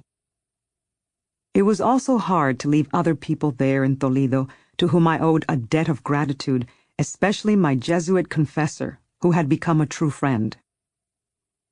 The more aware I became that my suffering was for the sake of God, the more easily I embraced it. I didn't understand how it was possible that losing my consolation made me so happy. Why would I be happy and pleased and consoled about something that weighed so heavily on my heart? Weren't these two feelings mutually exclusive? I had been very content in Doña Luisa's house. I had time for long hours of contemplative prayer there. I knew that I was about to plunge into the fire back in Avila. The Lord had already told me that I was going to have to bear a great cross. That cross turned out to be far greater than I had ever imagined. Still, I was happy to move on. Since the Lord had wanted me to go, I felt badly about delaying the battle as long as I had. So His Majesty sent His strength to bolster my weakness. I thought about the seemingly contradictory feelings that filled my soul and came up with an analogy. Say that I owned a jewel or some other treasure that gave me great happiness. Then I found out that someone I love and want to please more than I want to please myself desired that object. If giving that thing to the person I loved made him happy, then my happiness in living without it would far exceed the pleasure I derived from owning it. Because the happiness I experienced in pleasing my beloved would surpass my original happiness, it would cancel out any pain I might have felt in sacrificing the cherished object. I wanted to feel upset about leaving the people I had grown so close to. I hated the idea of being separated from them. I am, by nature, a grateful person. Ordinarily, it would cause me terrible distress to walk away from a place where the people had been so good to me. Yet now, even though I wished I could feel those qualms, I couldn't. The business of this holy house was so important that I don't know how I would have pulled it off if I had delayed a minute longer. Oh, how great God is! I am perpetually amazed when I reflect on all the specific ways His Majesty wanted to help me found this little dwelling place of the divine. That's what I think it is. An abode in which His Majesty takes great delight. Once, when I was in prayer, He said to me, "This house is a paradise of glory for me." It seems as if His Majesty has selected the souls He wants to live in this monastery. I am humbled just to be in their presence. I would never have known how to ask for such companions, so prayerful and so pure, so dedicated to silence and simplicity. They bear their poverty so joyfully and with such genuine gratitude that not one of them can believe she deserves to be in this house. The Lord called some of them out of a world of pomp and vanity, where it would have been so easy for them to conform to the laws of the world and be perfectly satisfied. But the Lord has doubled their delight by bringing them here. They clearly see that for every pleasure they left behind, He has given them 100 joys. They cannot thank Him enough. Many were already good, and God made them better. To the young He gives fortitude and knowledge. He helps them see that detaching from all their worldly desires gives them a life of deep calm and helps them maintain equanimity in earthly affairs. To the elderly, He gives vitality and strength. He helps them bear the same austerities and penances as the rest. Oh, my beloved, your power is boundless. We have no need to find reason to justify your will. You transcend all natural reason and make all things possible. Over and over, you show us that all we have to do is love you and leave all the rest up to you. That's when you make everything easy, my beloved. They say that you pretend to make your law difficult, Lord. But I don't see it that way. They say that the path home to you is narrow, but that's not my experience. What I see is not a rough trail, but a royal road. It is safe for any traveler to take this road, much safer than not taking it. The pitfalls of sin are in the distance. Those are the narrow mountain passes and loose rocks that make us fall.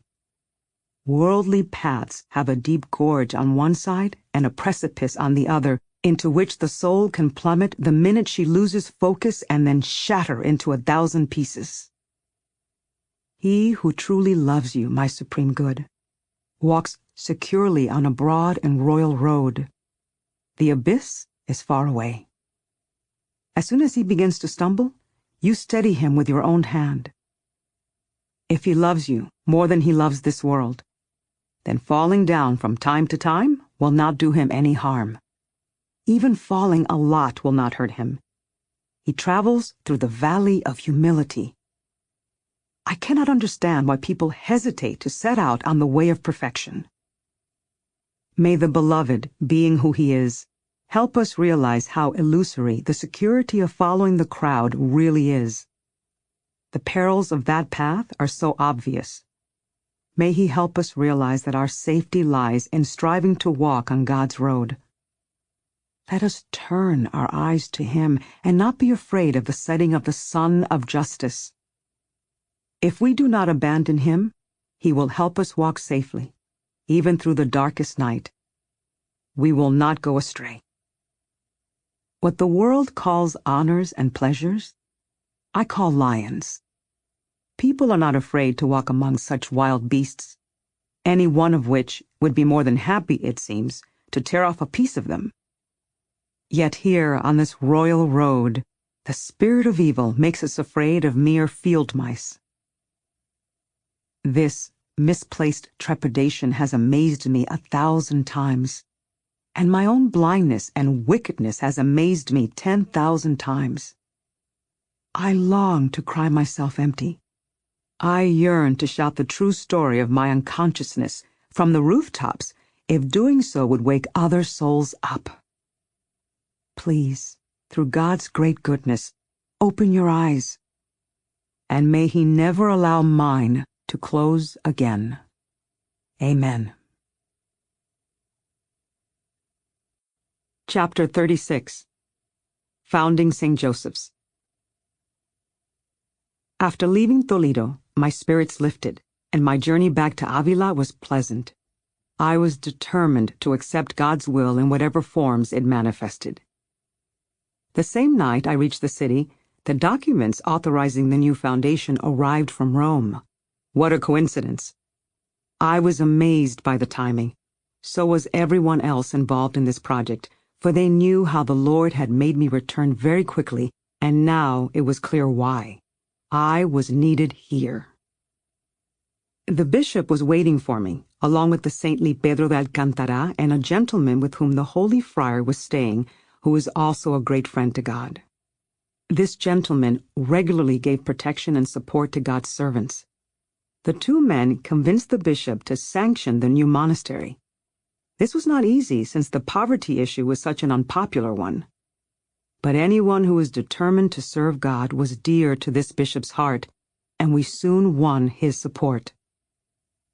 It was really Father Pedro who made everything happen. The elderly holy friar believed so strongly in this foundation that he went around gently urging all the right people to help us. If it hadn't been for the extraordinary coincidence of my arriving on that very night, I don't think the monastery ever would have been founded. As it turned out, Father Pedro was not going to be with us for much longer. He was very sick at that time, and God brought him to himself 8 days later. It seems that His Majesty purposely preserved Father Pedro until the business was taken care of. He had already been dying for almost 2 years. We did everything under a veil of secrecy. Otherwise, I don't think we could have pulled it off. So many people were against our project, which became increasingly evident later. Around this time, the Lord ordained that my brother-in-law, Juan, who was in Avila to finish negotiations for the house they had purchased for our new monastery, became ill. Since my sister Juana was not there, it fell on me to take care of him. With this excuse, I was able to leave the Incarnation and attend to the business of the foundation without anyone suspecting anything. Well, that's not exactly right. Some people were accusing me of hatching a plot, but my superiors did not listen to them. The amazing thing is that my brother-in-law's illness only lasted as long as it took to complete our business with the new foundation. As soon as I needed to be free of my duties as caregiver, Juan got better and moved back to Alba. This also freed up the house he had procured for us. Juan himself was amazed by how the Lord brought all this about. I had a lot of trouble at different times from different people who opposed the foundation of this new monastery. I also had trouble with my sick brother-in-law. Then there were the workmen. There was so much to do to convert the house into a convent, and it all needed to be done quickly. Plus, my companion, Doña Guiomar, was away at Toro. That was intentional, though. It seemed to us that we would have more luck concealing our activities if she was not there. For many reasons, I saw that everything needed to be taken care of in a hurry. One reason was that with every passing hour I was away from the Incarnation, I was afraid they were going to demand that I return. There were so many challenges happening at the same time that I couldn't help but wonder if this was the cross to which the Lord had referred. But it all seemed like a light burden compared to the heavy one He had led me to expect. It was August 24th, St. Bartholomew's Day. Everything was ready. The Blessed Sacrament was in place. The first group of sisters received the habit: Antonia del Espíritu Santo, María de la Cruz, Ursula de los Santos, and María de San José.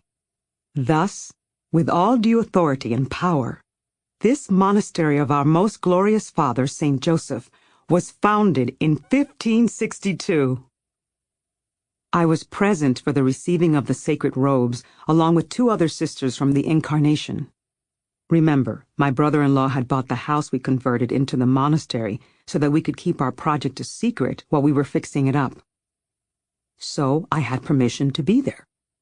Plus, I had consulted so many learned men along the way that I was confident I had not compromised my vow of obedience 1 iota. The men who supported me saw many reasons why this foundation would be beneficial to the whole Carmelite order. They told me to proceed with the plan, although I did everything in secret so that my superiors would not find out. If they had discovered a single real imperfection in anything I was doing, I would have willingly given up founding of 1,000 monasteries, let alone 1. This is beyond question. Even though I was dying to radically withdraw from everything and live simply, focusing exclusively on prayer, what I wanted most was to be of service to God. If I had found out that I could have served Him better by not living in strict enclosure, I would have abandoned the entire project with complete peace and calm as I had done before. Well, It was like heaven for me to see the most holy sacrament reserved in our new monastery and 4 poor orphans who happened to be 4 great servants of God come together to support each other in following the way of perfection. This is what I had always envisioned, that the people who would join this community would live by their example of prayer and integrity. They would be the foundation on which we could build to attain our goal. All I cared about was that we would work together to achieve what I knew in my heart would be of service to the Lord and would honor the Blessed Mother. It also made me happy to have followed the directions of my beloved and dedicated a new church to our glorious Father, St. Joseph. Not that I ever thought I really had anything to do with it. Everything was the work of God. What small part I played, I performed so imperfectly that I found far more cause to blame myself than to congratulate myself.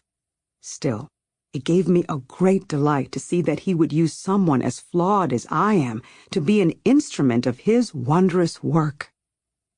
My joy was so intense that it transported me beyond myself and put me into a state of profound prayer.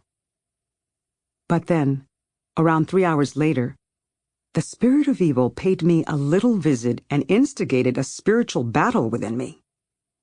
"Maybe what you have done is wrong," he said. "Maybe you actually did violate your vow of obedience to make a foundation without your provincial's consent." He hit a nerve here. I was concerned that the provincial might be angry that I hadn't told him what I was doing ahead of time and that I had arranged things so that the bishop would be in charge of us. On the other hand, he was the one who had refused to sanction it. But I had never changed my plans. Why should he care that we went ahead without him? "Maybe the sisters who live in this house will be unhappy with such rigorous austerity," the spirit of evil went on. "What if they don't get enough to eat? Isn't this venture simply foolish?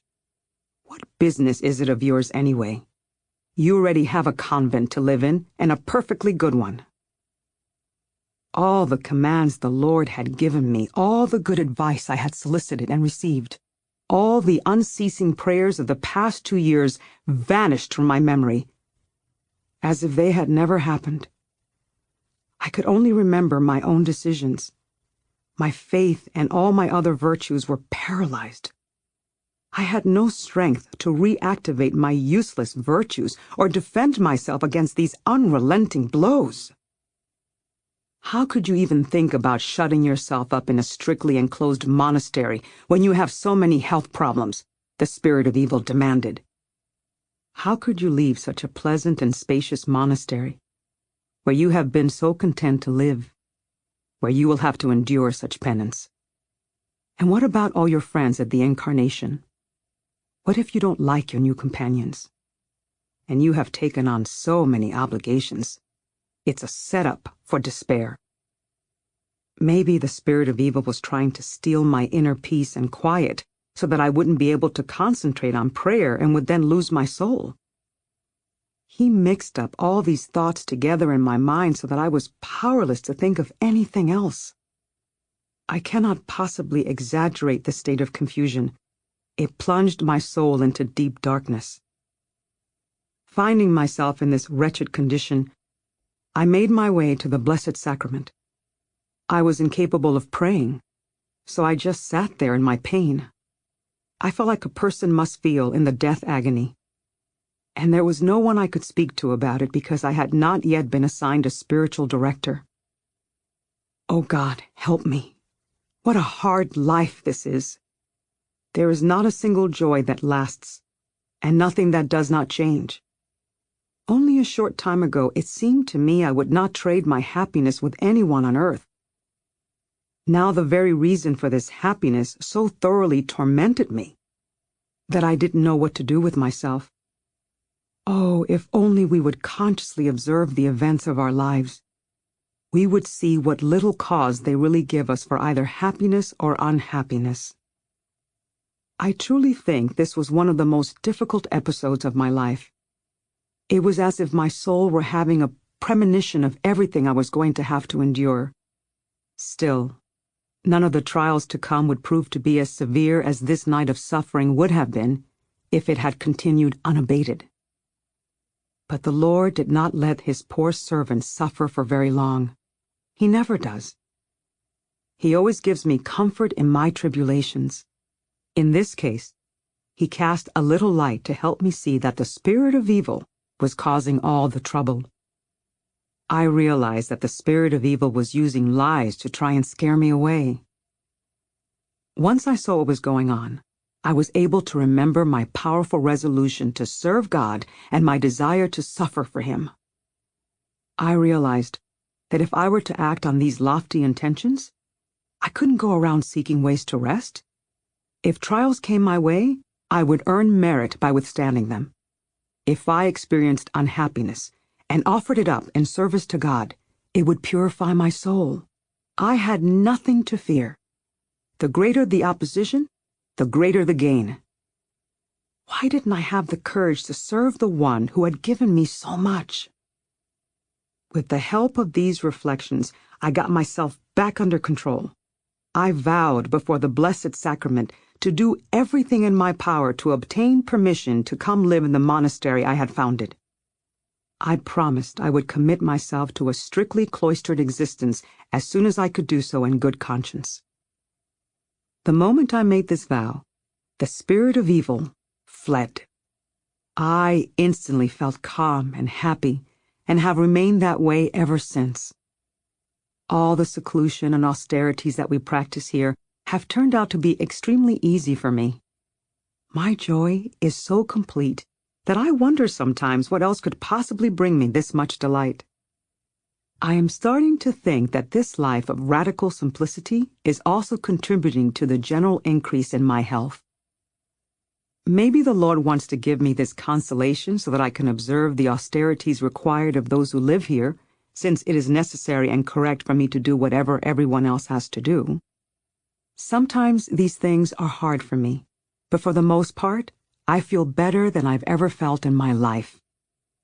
All the people who know about my chronic health problems are amazed by my ability to adhere to these standards.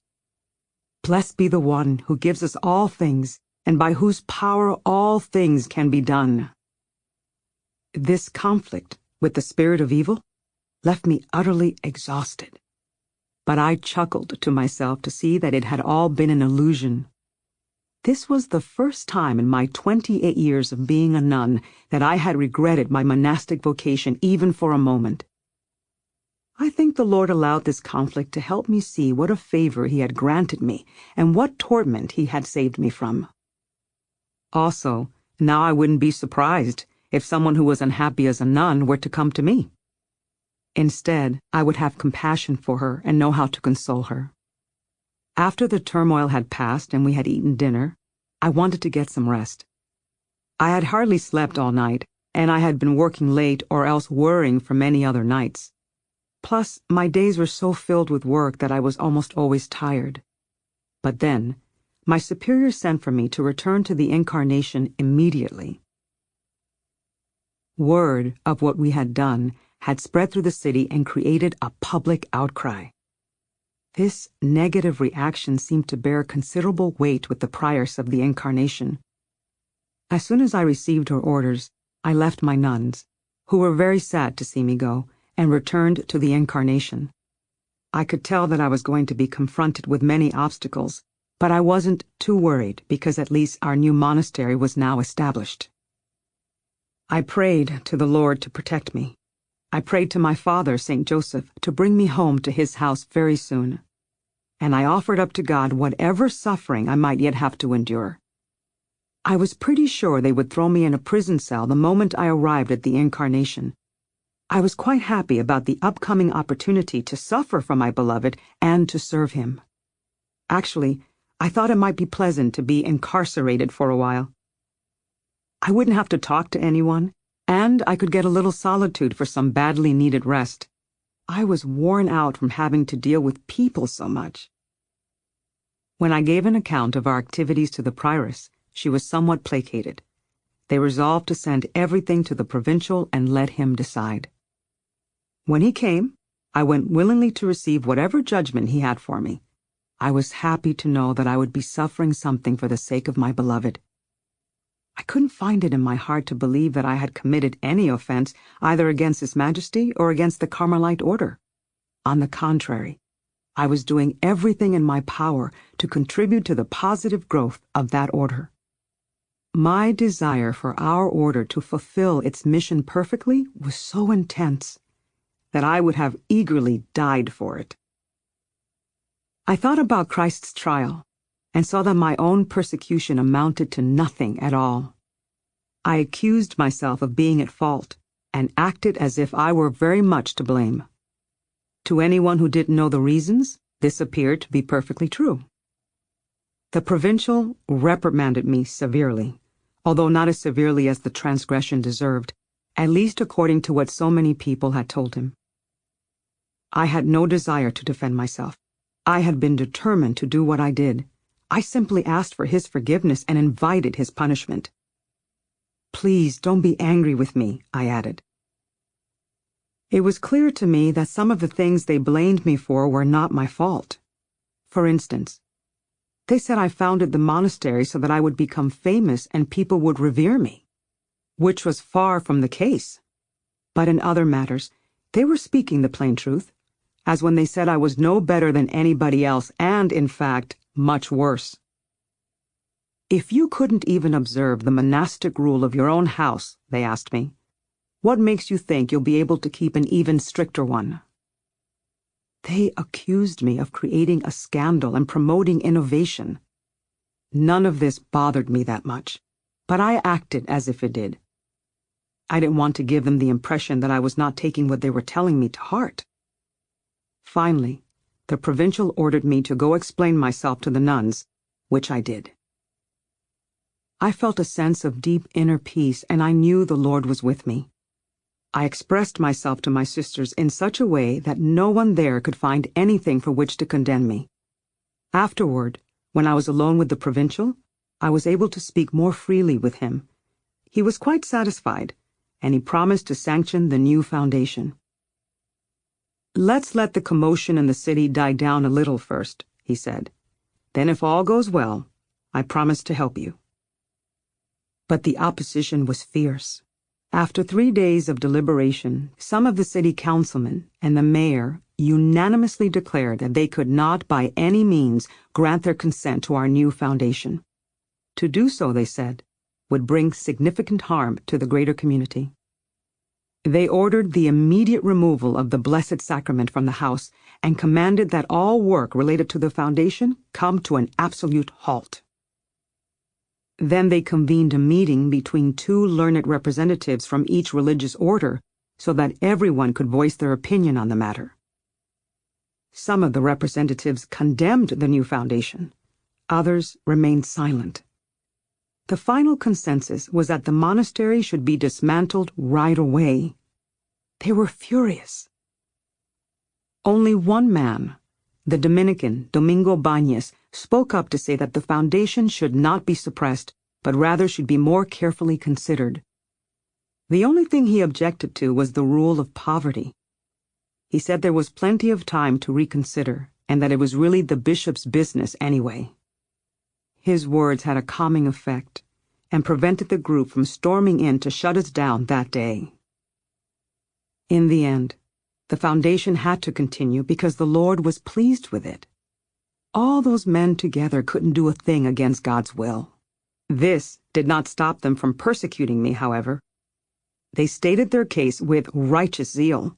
Without offending God, they managed to make everyone who was associated with the project suffer for it. The town was in such an uproar that it was all people could talk about. Everyone was condemning me. They were petitioning my monastery and appealing to my provincial. What they were saying about me caused me no more pain than if they hadn't said anything at all. In fact, I think that the negative things people said about me made me very happy.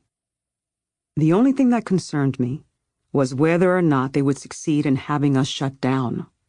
Also, even though I didn't care about my own honor, it disturbed me to realize that the reputation of people who were helping me were being damaged.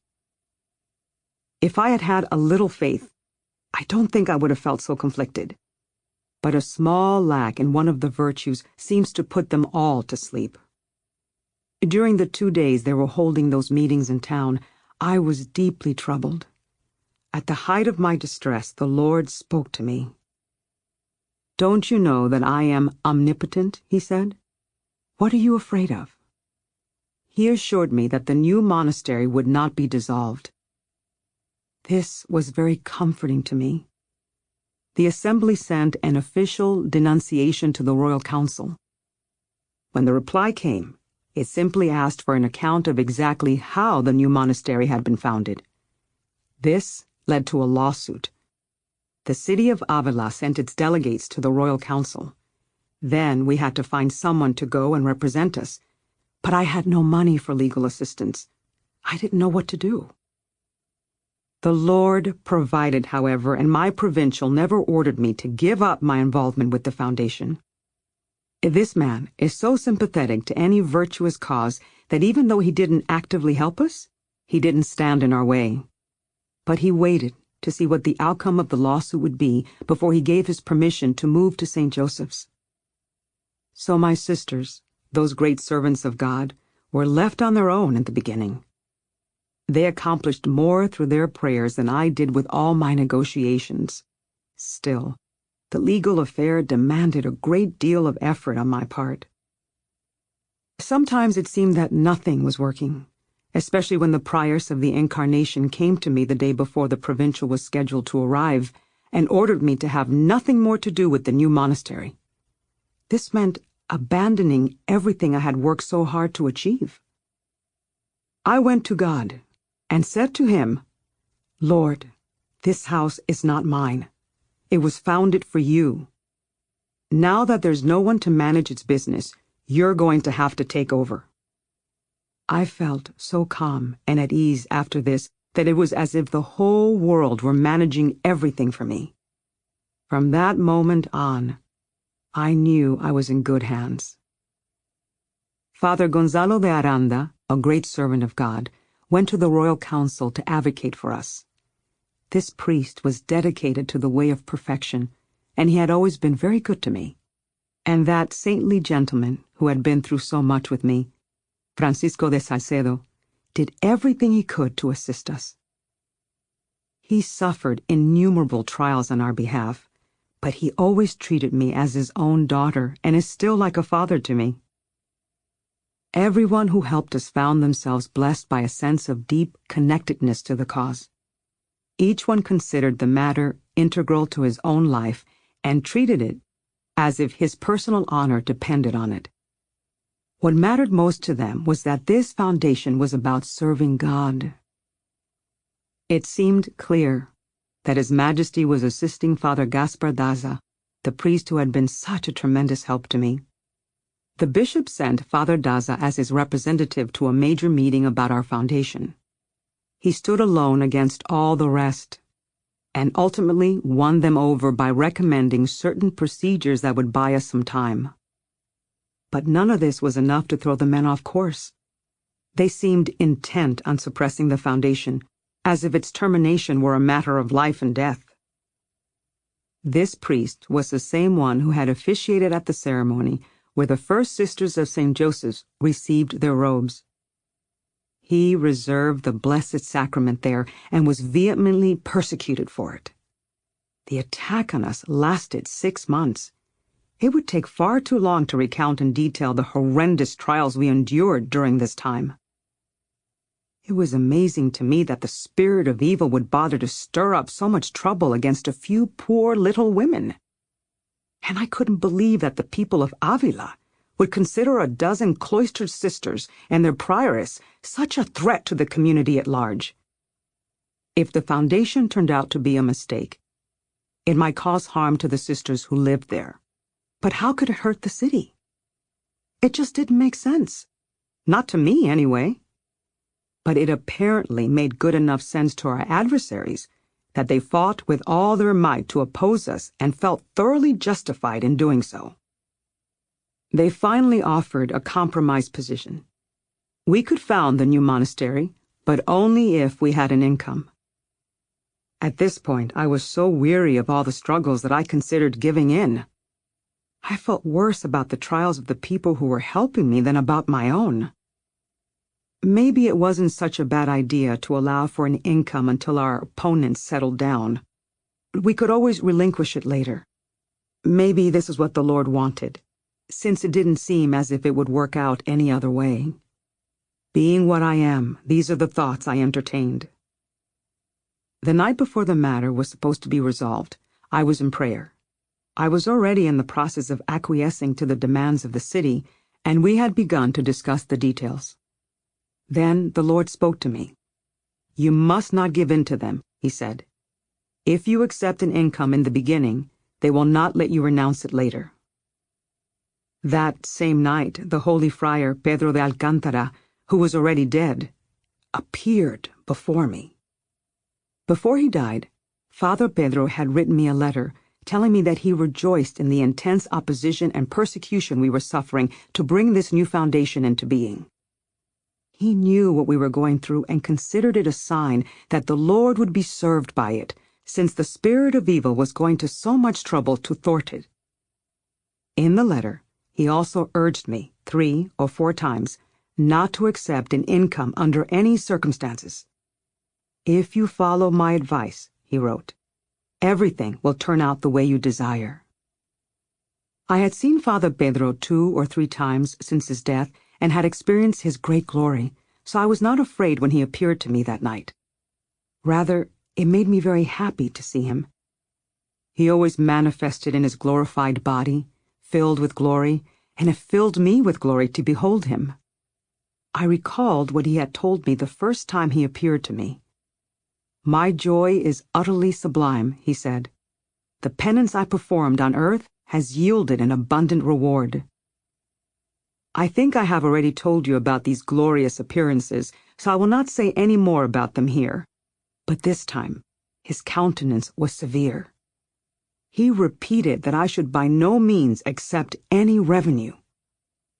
"Why do you refuse to take my advice?" he asked. Then he vanished, leaving me startled.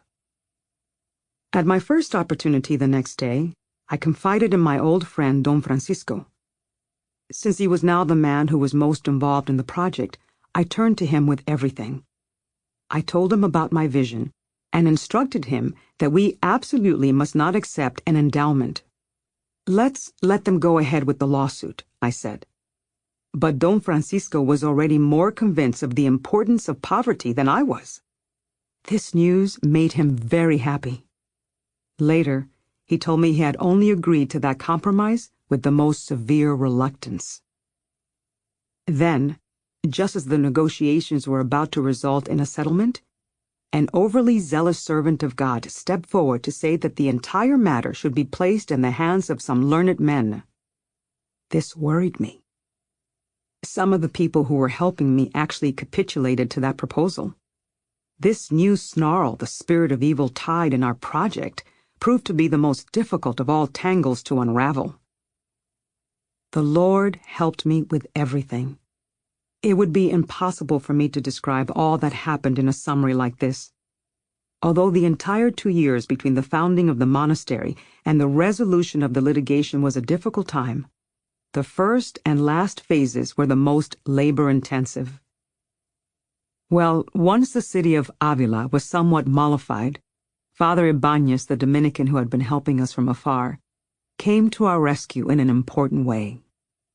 The Lord brought him to us just when we needed him most.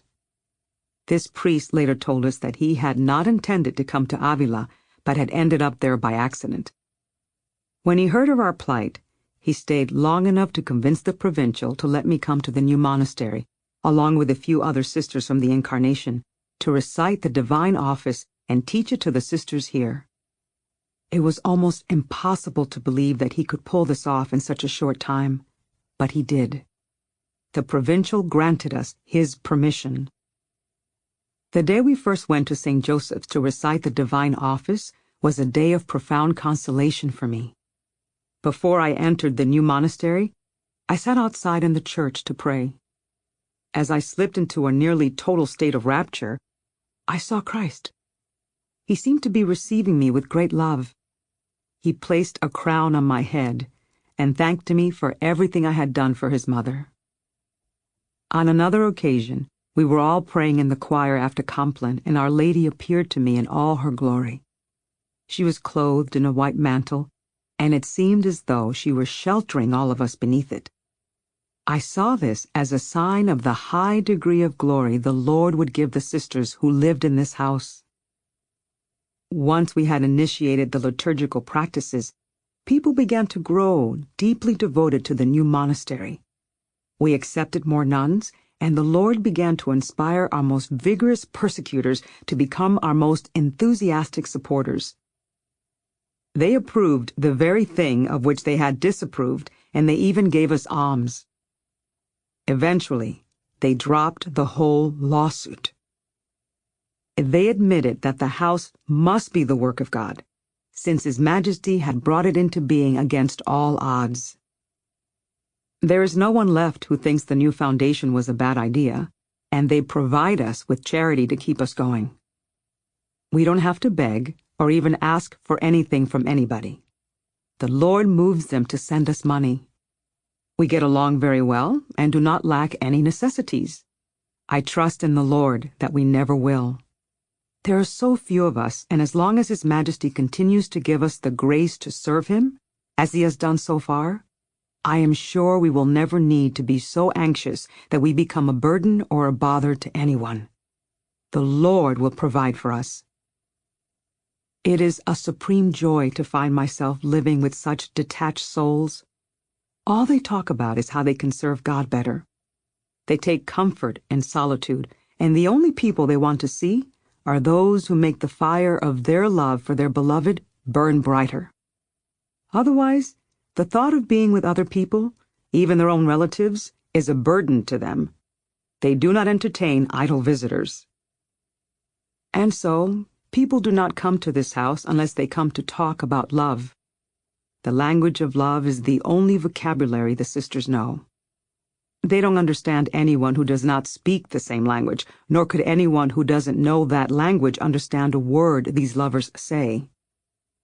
It seems to me now that all the trials we suffered were well worth it. We live with severe austerity, it's true. We follow the original Carmelite rule. We are strict vegetarians except by necessity. We observe an 8-month fast and other rigors. We engage in some other aesthetic practices that we feel help us live the rule more perfectly.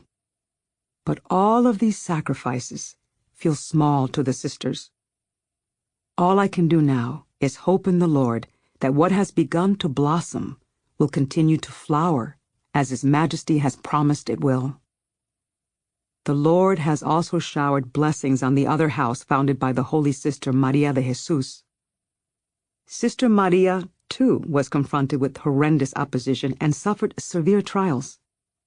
Her monastery has been established in Alcalá, and they also conform to the primitive rule of our order. May it please our Lord that everything we do for His glory and praise, and the glory and praise of His Blessed Mother, the glorious Virgin Mary, whose robes we wear. Amen. I suspect that the long history I have given of the foundation of our monastery may be a little tedious to read. But believe me, in light of the many trials we suffered and the wonders we enjoyed, it's very short. There are many witnesses who can attest to the marvels the Lord worked for us, so I beg you, even if you tear up all the other parts of this account, please preserve anything that pertains to this monastery. When I am dead, please give this document to the sisters who live here. I have a feeling it will serve as an important encouragement to those who come after us. When they see how His Majesty orchestrated so many things to establish this place, using such a flawed creature as myself as an instrument, it will inspire them to be of even greater service to God. May they never let what has been created here fall into decay, but rather help it to flourish forever. The Lord has very specifically blessed this foundation. It seems to me that we would be committing a punishable offense if we were ever to slacken the way of perfection that has been established here. Since we bear this tradition with such ease and everything runs so smoothly, he obviously favors it. The single requirement for maintaining this equanimity is to rejoice in Christ our beloved. This must be our sole aim, to be alone with him. And we must strive to have no more than 13 members living here. I have been told that this is an appropriate number and have had this confirmed through experience. If we are to preserve our spiritual life and survive on charity without begging, we cannot sustain a large number. Let us always trust the One who, with the many prayers and willing surrender of many souls, made everything work out for the best. We have experienced such happiness and delight during our years here. Our burdens have been light. Our health has been better than ever. These things testify to the correctness of our small numbers. Anyone who thinks life here is harsh should blame her own lack of spirituality and not our practices. If women who are sickly or have delicate constitutions observe the rule so gracefully, why shouldn't these others be able to endure it? Those who are not ready for this way of life should go to some other monastery where they can find salvation in accordance with their own spiritual natures. Chapter 37. Divine Friendship. How could I possibly say any more about the blessings the Lord has granted me? It must already be too much for anyone to believe that he has given such gifts to someone like me. But both the Lord and his earthly representatives have commanded me to write this account.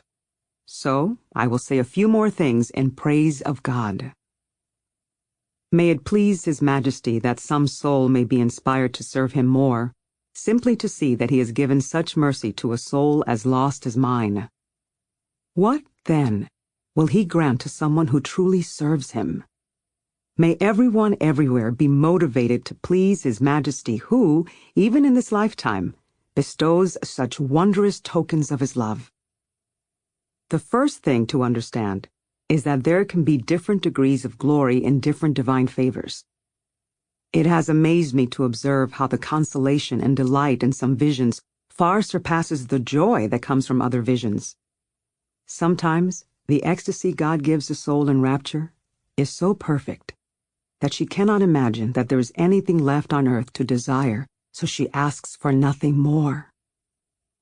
Ever since God first showed me how even in heaven different souls experience different levels of happiness, I have seen how here on earth, too, there is no limit to what the Lord can give. And so I wouldn't want to measure out what I offer up to the Lord. I want to engage the full extent of my life force, my health, and my strength to serve Him. I wouldn't want to risk losing a single crumb of my ultimate reward through some fault of my own. If someone were to ask me whether I would be willing to bear all the trials in this world until the world itself comes to an end, if it meant I would experience a little more glory in the next world, or else live without any trials and so not ascend as high in heaven, I can honestly say I would eagerly choose all the trials. I am yearning to rejoice in the knowledge of God's greatness. I see that whoever understands Him best loves and praises Him most. I don't mean to imply that I wouldn't be happy or count myself incredibly blessed to attain even the lowest level of paradise. Since I have deserved the bottom spot in hell, His Majesty will be showing me enormous mercy to bring me to heaven at all. May it be His will that I go there. May He not take my sins seriously. What I am saying is that, with God's grace, I want to work very hard not to lose my chance to go to paradise through my own unconsciousness. Scoundrel that I am, I have already committed so many errors and forfeited such grace. Fortunately, I have learned something from every mystical favor the Lord has granted me. With each new vision or revelation, my soul has grown. In some cases, the benefits have been remarkable. The vision of Christ left me with an indelible impression of His supreme beauty. I carry this beauty with me always. If one incident has such a powerful and lasting impact, imagine how much more deeply he imprints himself on my soul when he reveals himself to me again and again. Here's one benefit I derived from my vision of Christ. Before he appeared to me, I had this troubling tendency to become very attached to anyone I thought liked me. As soon as I began to detect that someone had fond feelings for me and I myself found them attractive, I would start thinking about them all the time and recalling every detail of our encounters. I had no intention of forsaking God, but I was very happy whenever I got to see these people. I loved to think about them and reflect on all the positive qualities I perceived in them. This habit was becoming a serious problem and leading my soul astray. After I had seen the extraordinary beauty of the Lord, no human being could compare with him or take his place in my thoughts. All I had to do was turn my gaze slightly inward to behold the image imprinted in my soul, and I was instantaneously free from all mundane attractions. In fact, everything here on earth looked ugly to me compared to the excellent attributes I had glimpsed in this glorious beloved of mine. And his speech. There is no worldly wisdom and no human solace I can think of that could amount to anything compared with a single word uttered from those divine lips. Imagine how much more meaningful to hear many whole sentences. Unless the Lord were to punish me for my transgressions by erasing my memory of him, I think it would be impossible for me to become so entangled by thoughts of another person that I couldn't extricate myself with the gentlest effort to return my attention to the Lord. I experienced this kind of liberation in the case of one of my confessors. I have always had a tendency to develop a deep fondness for the men who guide my soul. I believe they stand in God's place in a very real way, so my thoughts of them are intimately entwined with my thoughts of God. Because I feel safe with them, I express my affection. This often seems to make them uncomfortable. Being God-fearing servants of the Lord, they are afraid that my love for them, even if it is a very spiritual love, might become a dangerous temptation for me, so they have treated me harshly. It never happens until I enter into a relationship of obedience to them. As soon as I begin to obey them, I grow fond of them. Sometimes when I saw how they were misinterpreting my feelings for them, I would laugh to myself, but wouldn't let on to them how unattached I really was to any human being. But I did reassure them, and as they got to know me better, they realized that my primary attachment was to the Lord. These misunderstandings usually only occurred at the beginning of our acquaintance. Once I had seen this beloved of mine and discovered how easily and how continually I could converse with him, my confidence in the divine friendship increased. I saw that, although he was God, he was also a man, and the frailties of the human condition didn't surprise him. He understood our nature. He knew that our tendency to fall was because of the original fall, and that was exactly what he had come to repair. Even though he is Lord, I can speak with Christ the way I would talk to a friend.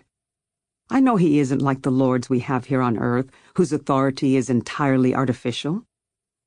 They have designated times for speaking and designated people to whom they speak. If some poor little person has some business with such a lord, she has to go through all kinds of roundabout routes to get to him. She has to beg favors and endure insults just to have a moment of his time. Imagine if this person were trying to get an audience with the king. Poor people don't have a chance. Unless a supplicant comes from the upper class, she can't get close. Instead, she has to ask his assistants for help. And believe me, these aides are not men who have trampled the world underfoot. Those who have severed their worldly attachments are not afraid to speak the truth. They are not obligated to anyone. They are not suited for palace life because they cannot be who they are in such places. If a person like this were to see something he thought was wrong in the kingdom, he would have to hold his silence. He wouldn't dare speak out or even think about it for fear he would fall from royal favor. Oh, glorious king! O Lord of all kings! Your sovereignty is not plagued by trivialities.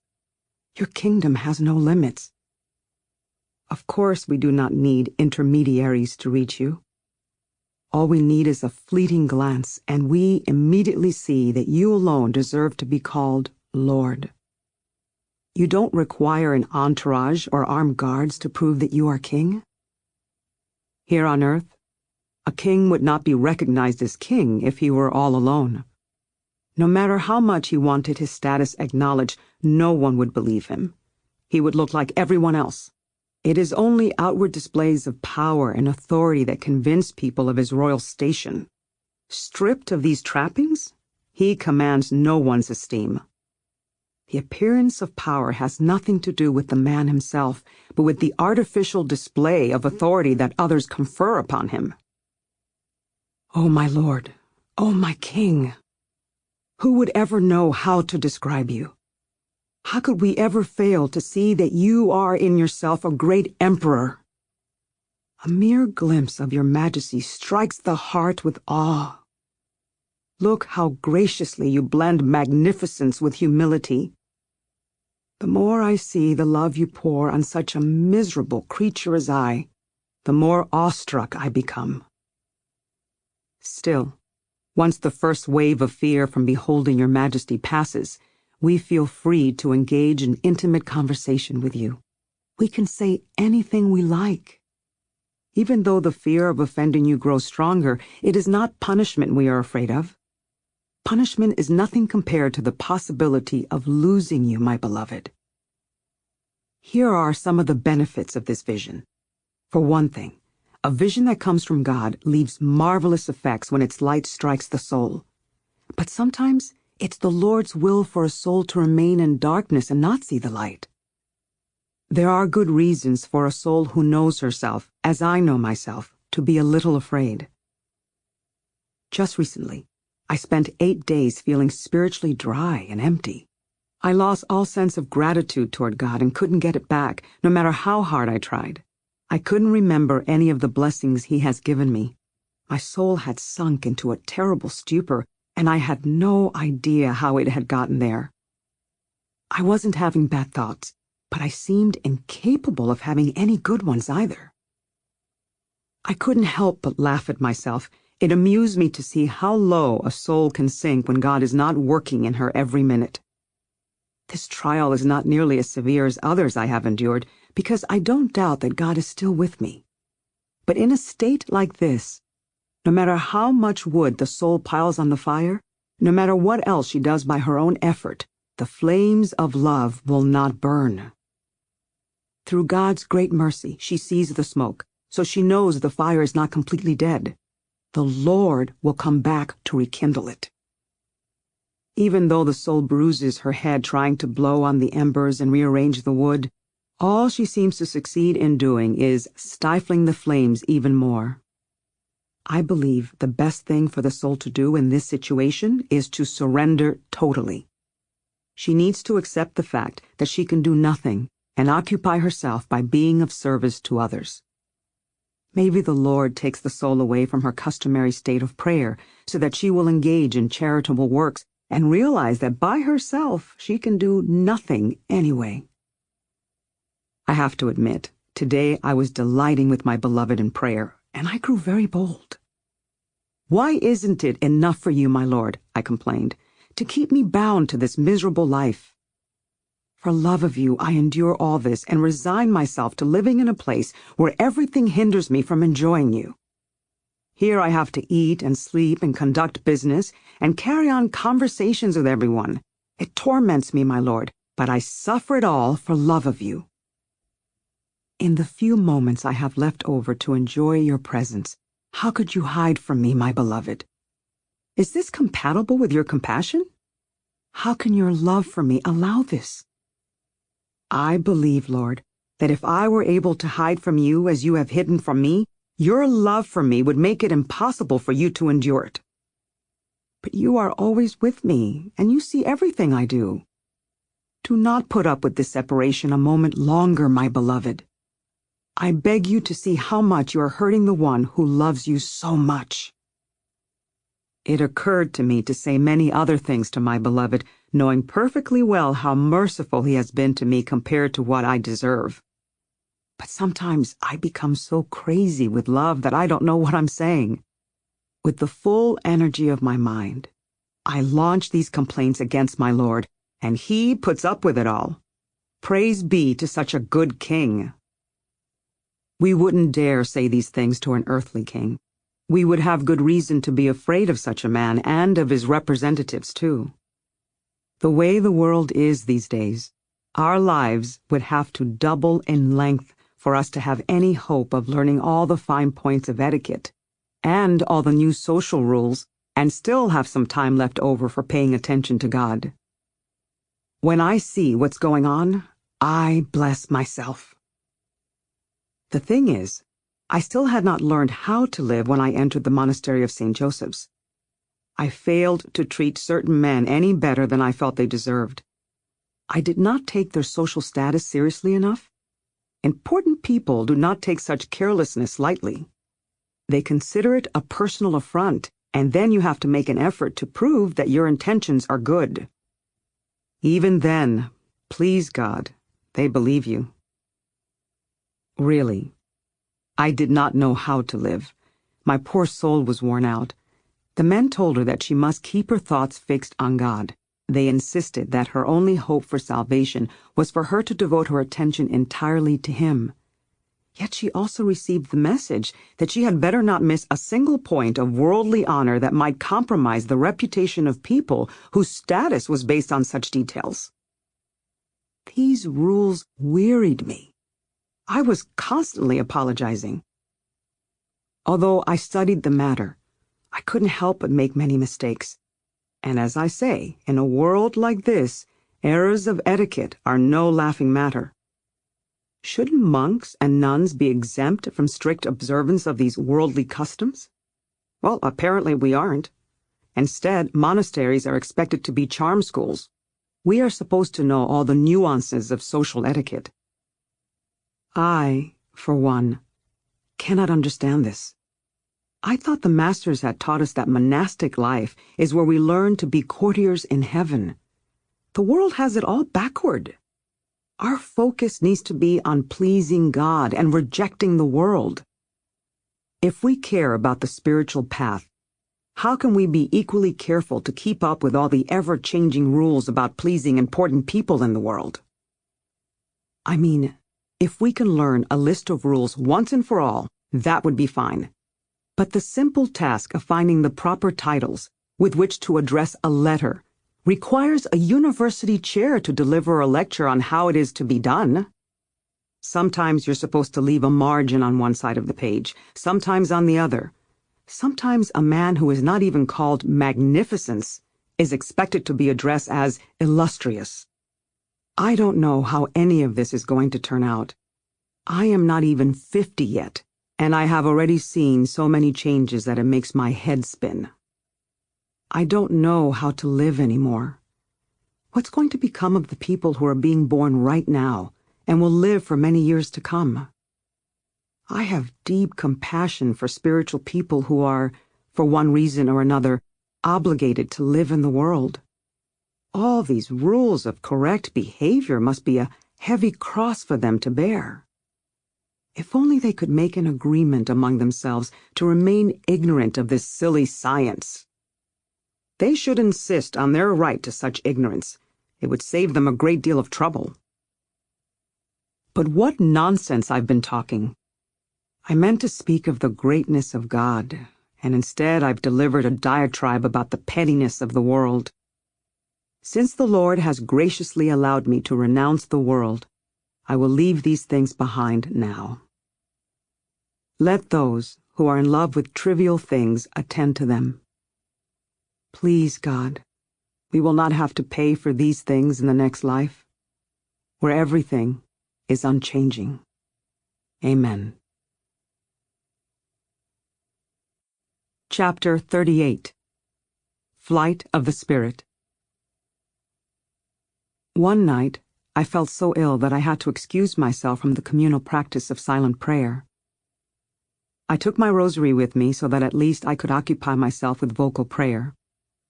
Since I was sitting in an oratory, it probably appeared that I was in a recollected state, but I was trying very hard not to let my mind become absorbed. Such techniques are of little use, however, when the Lord wills otherwise.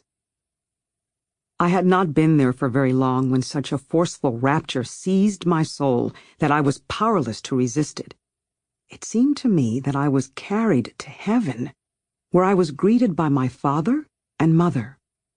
In the short amount of time it takes to recite an Ave Maria, I saw so many wondrous things that I remained utterly transported. The blessing felt too great to bear. Although it seemed as if it was over in a fleeting moment, the experience may have lasted much longer. I'm not sure.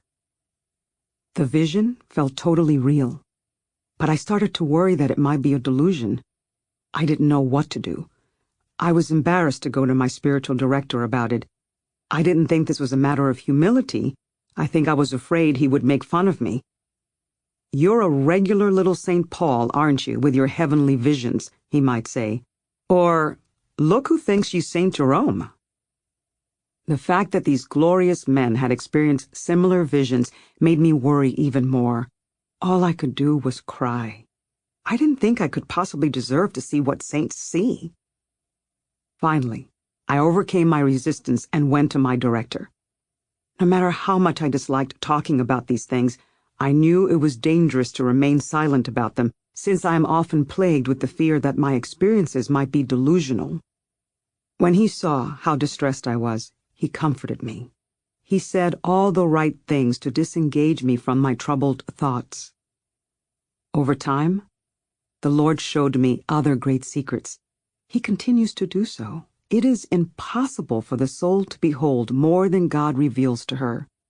No matter how much she may have sometimes wished to see beyond what God was manifesting, my soul saw exactly what she needed to see every time. And the truth is, the smallest part of what he revealed to me was so vast that it was enough to leave my soul in awe and put all the insignificant things of this life into perspective. I wish I could say something about even a fraction of what I came to know, but I find it impossible to express. If I try to use the analogy of light, it falls short. There is light here and there is light in that other place, but the latter so totally transcends the former that any comparison becomes meaningless. Next to the divine light, the light of the sun looks dull.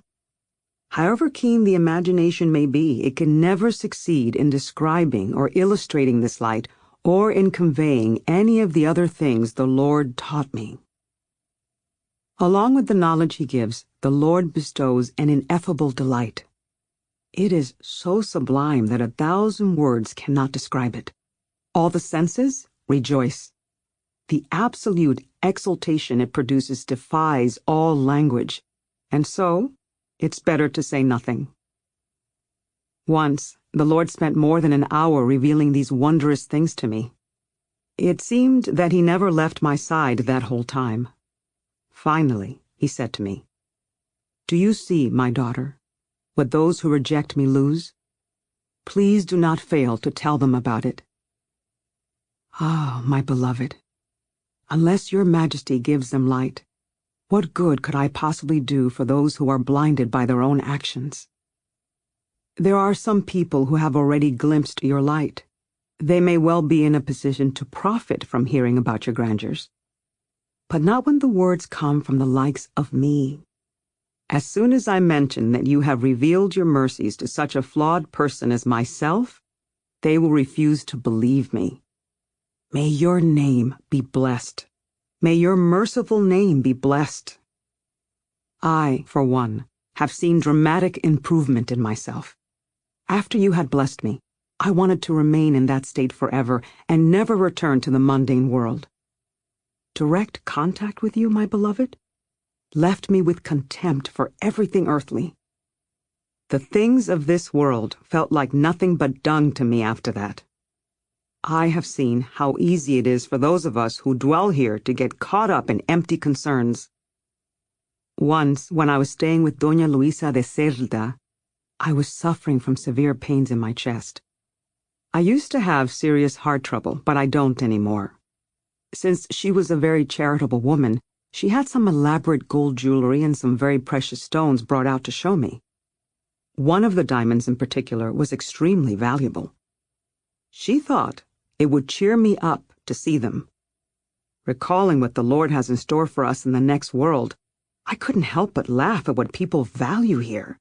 I feel sorry for them. I realized how impossible it would be for me to cherish these objects even if I tried. The Lord would have to expunge the things He has shown me from my memory.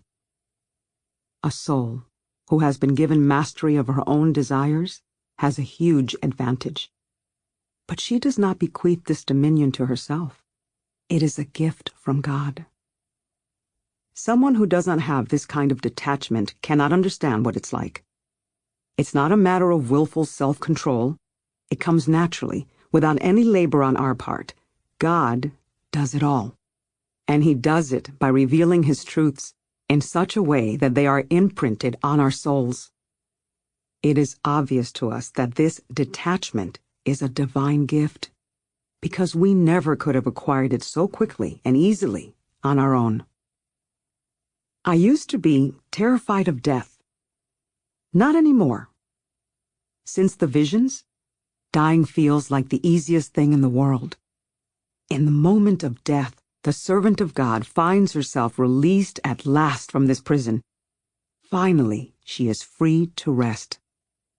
I think these raptures must be similar to the experience of the soul leaving the body. When God transports me like this, He carries my spirit away and reveals such sublime things to me that it seems as if I see everything that is sacred and excellent all at once. We don't need to talk about the pain that happens when the soul and the body are finally separated from one another. This is insignificant, and it passes quickly. Besides, I have a feeling that death comes gently to those who truly love God and are unmoved by the trappings of this life.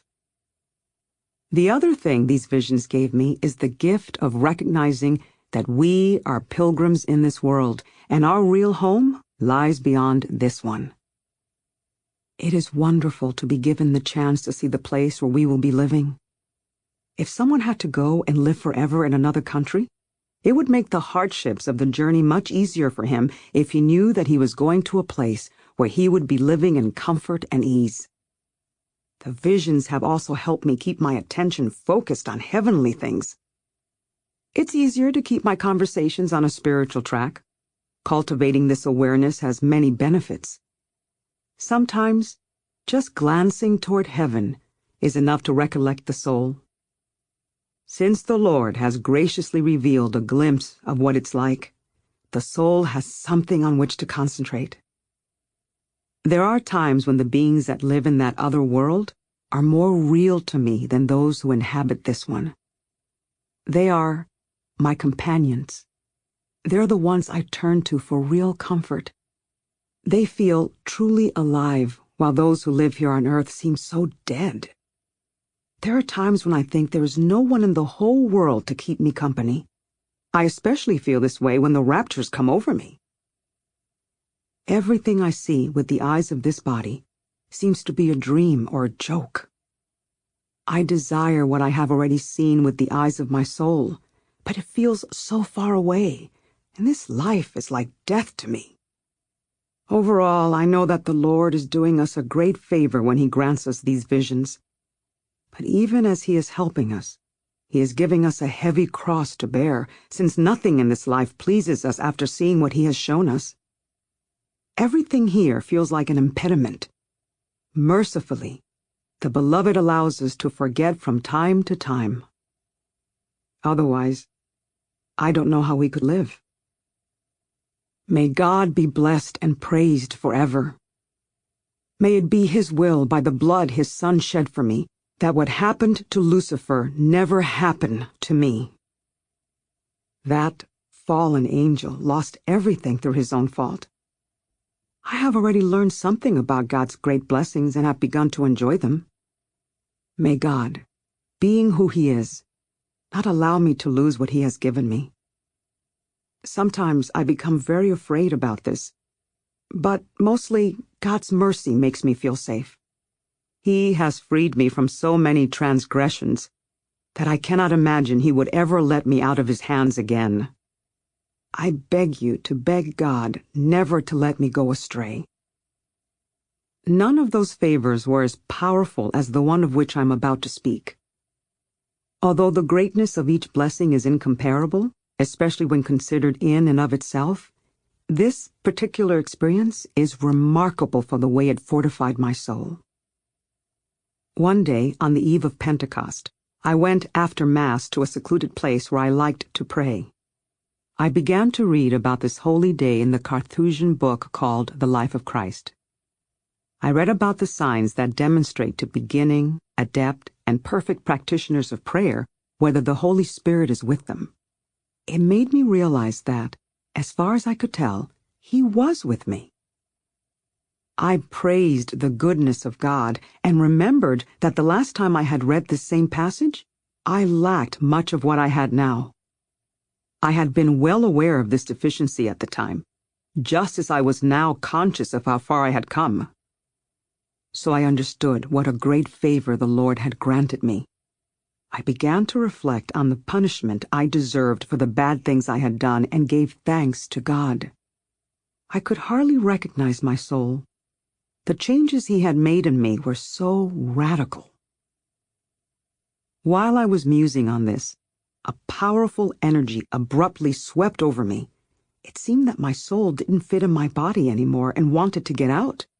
She couldn't wait a moment longer to attain such goodness. This impulse was so extreme that there was nothing I could do to help myself. It felt very different from other transports. My soul was so stirred up that she didn't know what had happened to her or what she wanted. I was sitting down, but my natural strength drained out of me so quickly that I had to lean against the wall to keep from falling over. In the midst of this state, I saw a dove above my head. It was very different from the doves of this world and much larger. It didn't have typical feathers. Instead, the wings seemed to be made of tiny shells that sparkled with intense brilliance. I thought I could hear the sound the dove made with the movement of its great wings. It fluttered over me for the space of an Ave Maria, but my soul was so transported that I lost myself. I lost sight of the dove. Ordinarily, such a dramatic experience would have frightened and agitated me, but instead my spirit was soothed by the presence of such a good guest, and I relaxed into the vision. My soul lingered in rapture, and I was filled with a joyous quietude. The glory of this rapture was exceedingly great. For the rest of Pentecost, I remained spellbound and stupefied. I didn't know what to do with myself. I was bewildered by my capacity to receive such an exalted gift. I could hardly hear or see anything, yet I basked in a wondrous interior delight. I noticed that from that day forward I made tremendous progress on the path. My love of God increased dramatically, and my virtues grew much stronger. May He be forever blessed and praised. I saw that same dove on another occasion. This time, it was hovering over the head of the Dominican friar Pedro Ibáñez. Its great wings and the rays of light that radiated from them extended much further than when I saw it over my own head. I understood that the soul of this man was meant to bring many other souls to God. On yet another occasion, I saw Our Lady drape a bright white cloak over Father Ibáñez's shoulders. I am giving this to him because of the service he has rendered us in helping found this house of prayer, she said. This cloak is a sign that I will keep his soul spotless from now on. He shall never fall into grave error. And I am certain this is so. Father Ibáñez died a few years later. His life was so pure and his death so holy that insofar as we on earth can know such things, there is no way to doubt the Blessed Mother's promise. A friar who was present at the deathbed told me that just before Father Ibanez died, he told the friar that St. Thomas was with him. He died with great joy. He was excited to be freed from this exile. Since his death, Father Ibanez has appeared to me several times in resplendent glory and told me a few things. By the time he died, his practice of prayer had reached such a high level that even though he wanted to avoid contemplative prayer because of his weak health, his raptures kept carrying him away. Father Ibanez wrote to me shortly before he died. "What should I do?" he asked. "Often, when I finish celebrating Mass, I slip into a rapture and there's nothing I can do to stop it." At the end of his life, God rewarded Father Ibanez for the great service he had offered throughout his life.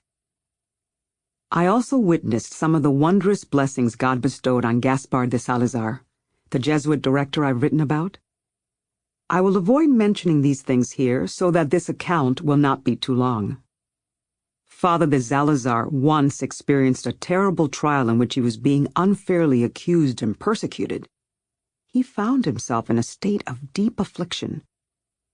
One day, as the host was elevated during Mass, I saw Christ on the cross behind Father de Salazar. Christ told me some comforting words to convey to the priest. He said some other things that foretold what was to come, and reminded the priest of what Christ had suffered for him, even as he announced that Father de Salazar should prepare himself to suffer. This message gave him courage and solace. Everything turned out the way the Lord had told me it would. I have seen many other great things concerning the Jesuit order. Sometimes I have seen its members in heaven, carrying white banners in their hands, and the Lord has shown me other wonderful things about them. That's why I admire the Society of Jesus so much. Every contact I have with them further reinforces my certainty that their lives conform to what God has told me about them. One night while I was in prayer, the Lord began to remind me how bad my life used to be. His words filled me with shame and dismay. Although he did not speak harshly, it triggered an all-consuming regret and grief in me. But a single word from him stimulates more dramatic progress in self-knowledge than many days of reflection on our own wretchedness. The divine message bears the indelible stamp of truth. The Lord recalled for me the extremely superficial friendships I had cultivated in my youth. He told me that I should be happy that my will, which had been so badly occupied with vanity, was now fixed on him. He promised to honor my desire to be with him. "Remember when you used to consider it an honor to defy me?" he asked. "While you were dealing me the harshest blows, I was showering you with blessings. The Lord helped me to recognize my debt of gratitude to him. I am truly blessed. I know I am. Whenever I am doing anything wrong, His Majesty makes me so conscious of it that I am reduced to nothing. Since I have so many faults, this happens frequently. Sometimes after my confessor has chastised me, I seek consolation in prayer, but that's where I receive the real reprimand. As I was saying, I felt terrible about myself that night. It seemed as though I had made little progress, and this thought made me weep. Then, in the midst of my tears, I began to wonder if the Lord was about to grant me some blessing, since He often precedes His favors by humbling me so thoroughly that I have no illusions about being entitled to His grace. No sooner had I thought this than my soul was swept up in such a powerful rapture that I seemed to be entirely disconnected from my body. I saw the most sacred humanity clearer and more glorious than I had ever seen it before. With a penetrating understanding, I watched the Father enfold the Son in His heart. I don't know how to describe this. Without seeing anything, I somehow saw that I was in the presence of the divine. I was so completely shocked by this encounter that it took me several days to return to myself. It seemed to me that wherever I went, I was accompanied by the majesty of the Son of God. This aftermath wasn't as powerful as the initial experience, but I understood that a vision of this magnitude engraves itself so deeply on the imagination that no matter how swiftly it passes, it leaves its impression for a long, long time. This impression is very comforting. It is a great blessing. I have seen this same vision 3 other times. Of all the visions the Lord has granted me, I think this one is the most sublime. It carries marvelous benefits. It seems to purify the soul, removing any attachment to sensual gratification. It is a powerful flame that burns away all worldly desires. For even though I did not desire any typical vain things, glory be to God, this experience helped me to see clearly how all this life is vanity. How vain, how truly vain are the distinctions of this world. A vision like this becomes a powerful tool for elevating one's desires to pure truth. It fills the soul with a sense of deep reverence that I wouldn't know how to put into words. It is very different from anything we experience here on earth. The soul is awestruck to realize how she or any other soul could dare forsake such an extraordinary majesty. Remember, different visions have varying degrees of impact on the soul. The beneficial effects of this particular vision are immense. As I approached the altar to receive communion, I was flooded with the memory of the extraordinary majesty that I had seen. When I considered the presence of the divinity in the Blessed Sacrament, which I had so often beheld in the host, my hair stood on end. The whole experience seemed to annihilate me. Oh, my Lord! If you did not hide your greatness, who would dare to keep reaching for union with you? Who could ever consider herself worthy to become one with you? May the angels and all the creatures praise you. You measure out everything according to our weakness. We can rejoice in your supreme blessings without being overwhelmed by your awesome power. You do not scare us away from enjoying you. What once happened to a certain laborer could happen to us. He found a treasure that far exceeded any value he could comprehend. He became so consumed with worry about what to do with it that his anxiety gradually killed him. What if he hadn't found it all at once? What if the treasure had been handed to him bit by bit? Since he was so poor, it would have sustained him, and he would have lived happily.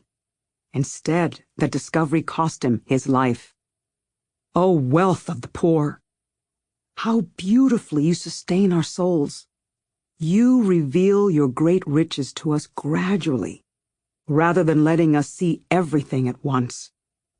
I am astonished to see such extraordinary majesty concealed in something as small and humble as the host. When I reflect on this afterward, I marvel at such profound wisdom and wonder how the Lord gives me the courage to approach him. All I know is that the one who gives me such blessed favors is the one who also gives me the strength to receive them. I cannot possibly hide this knowledge. I cannot resist proclaiming it to anyone who will listen. Listen! God is great! What will a wretch like me feel when she approaches this majestic Lord, knowing that he has invited her into his presence? I am weighed down with shame. I have wasted my life and forgotten my awe of God. How can a mouth that has spoken so many words against this same Lord receive that most glorious body? He is pure goodness and perfect compassion. Having seen his beautiful face, tender and friendly, my soul feels more sorrow for not having served him than she feels fear of his magnificence. How could I possibly have experienced what I am about to describe, not just once, but twice? O my Lord and my glory, I feel certain that in some mysterious way I have served you by enduring the affliction I will now recount. Oh, I don't know what I'm talking about. I am writing this as if someone else were speaking through me. As I recall these things, I am so disturbed that I am almost beside myself. How could I have just thought I had anything to offer you? That idea did not come from me. Maybe I do have a right to say I have done something for you, but no such notion is even possible unless you put it into my head. There's no reason to thank myself for thinking it. I am the one in debt to you, my beloved, and you are the one who has been wronged. Once, when I stood up to receive communion, I saw two abominable devils. They appeared more clearly to the eyes of my soul than to my physical eyes. It looked like they had wrapped their horns around the poor priest's throat.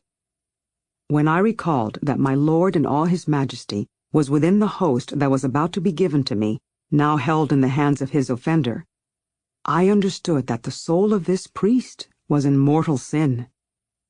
Can you imagine, my Lord, what it was like to see your beauty in the midst of such hideous company? The demons seemed terrified in your presence, as if they would flee the second you released them. This vision so thoroughly upset me that I don't know how I was able to receive communion. Afterward, I was afraid that the vision did not come from God, because why would he have allowed me to see evil in connection with a priest? But then the Lord himself commanded me to pray for that soul. Do you see how powerful the words of consecration are? He asked me. However wicked the priest who recites them may be, God does not fail to be present when they are uttered. Christ reminded me of the boundless benevolence he manifests by placing himself in the hands of his enemy, and how he does this out of love for me and all beings. I realized several things from this vision. I saw how much more obligated priests are than the rest of us to be good. I saw what a terrible thing it is to approach the blessed sacrament with unclean hands. I saw how much power the spirit of evil has over a soul lost in grave error. All this did me a great deal of good. It helped me to understand more fully what I owe to God. May he be blessed forever and ever. On another day, I saw a similar vision and it really scared me. I was in a certain place when a man died. I had heard that he had lived a wicked life, but his illness had spanned 2 years, so he'd had time to make amends for some of the things he had done. Although he died without confession, it didn't seem to me that he would be condemned. While the body was being wrapped in its shroud, I saw a multitude of evil spirits grab hold of it and start cruelly playing with it. It terrified me to see them drag the deceased with large hooks, tossing him from one demon to another. As I watched, while that same body was buried with all the honor and ceremony we bestow on our dead, I reflected on the goodness of God. He conceals the fact that a soul set itself against him. He doesn't allow his enemy to be dishonored. I was stunned by what I had seen. I did not see another evil spirit during the rest of the ceremony until they placed the body in the grave. That's when another horde of demons jumped in with him and tried to take him away. Seeing this made me frantic, and it took all my courage to conceal it. If they had such dominion over the poor body, what would they be able to do to the soul? If only souls in a state of grave error could see what I have seen. It's horrible. I think it would be a powerful incentive for them to repair their wicked ways and start living a life of integrity. These visions deepen my awareness of how much I am beholden to God. Look what he has freed me from. This experience continued to trouble my mind until I spoke to my confessor about it. He assured me that the vision was not a delusion. I had been afraid that the spirit of evil might have been tricking me to discredit the man's soul.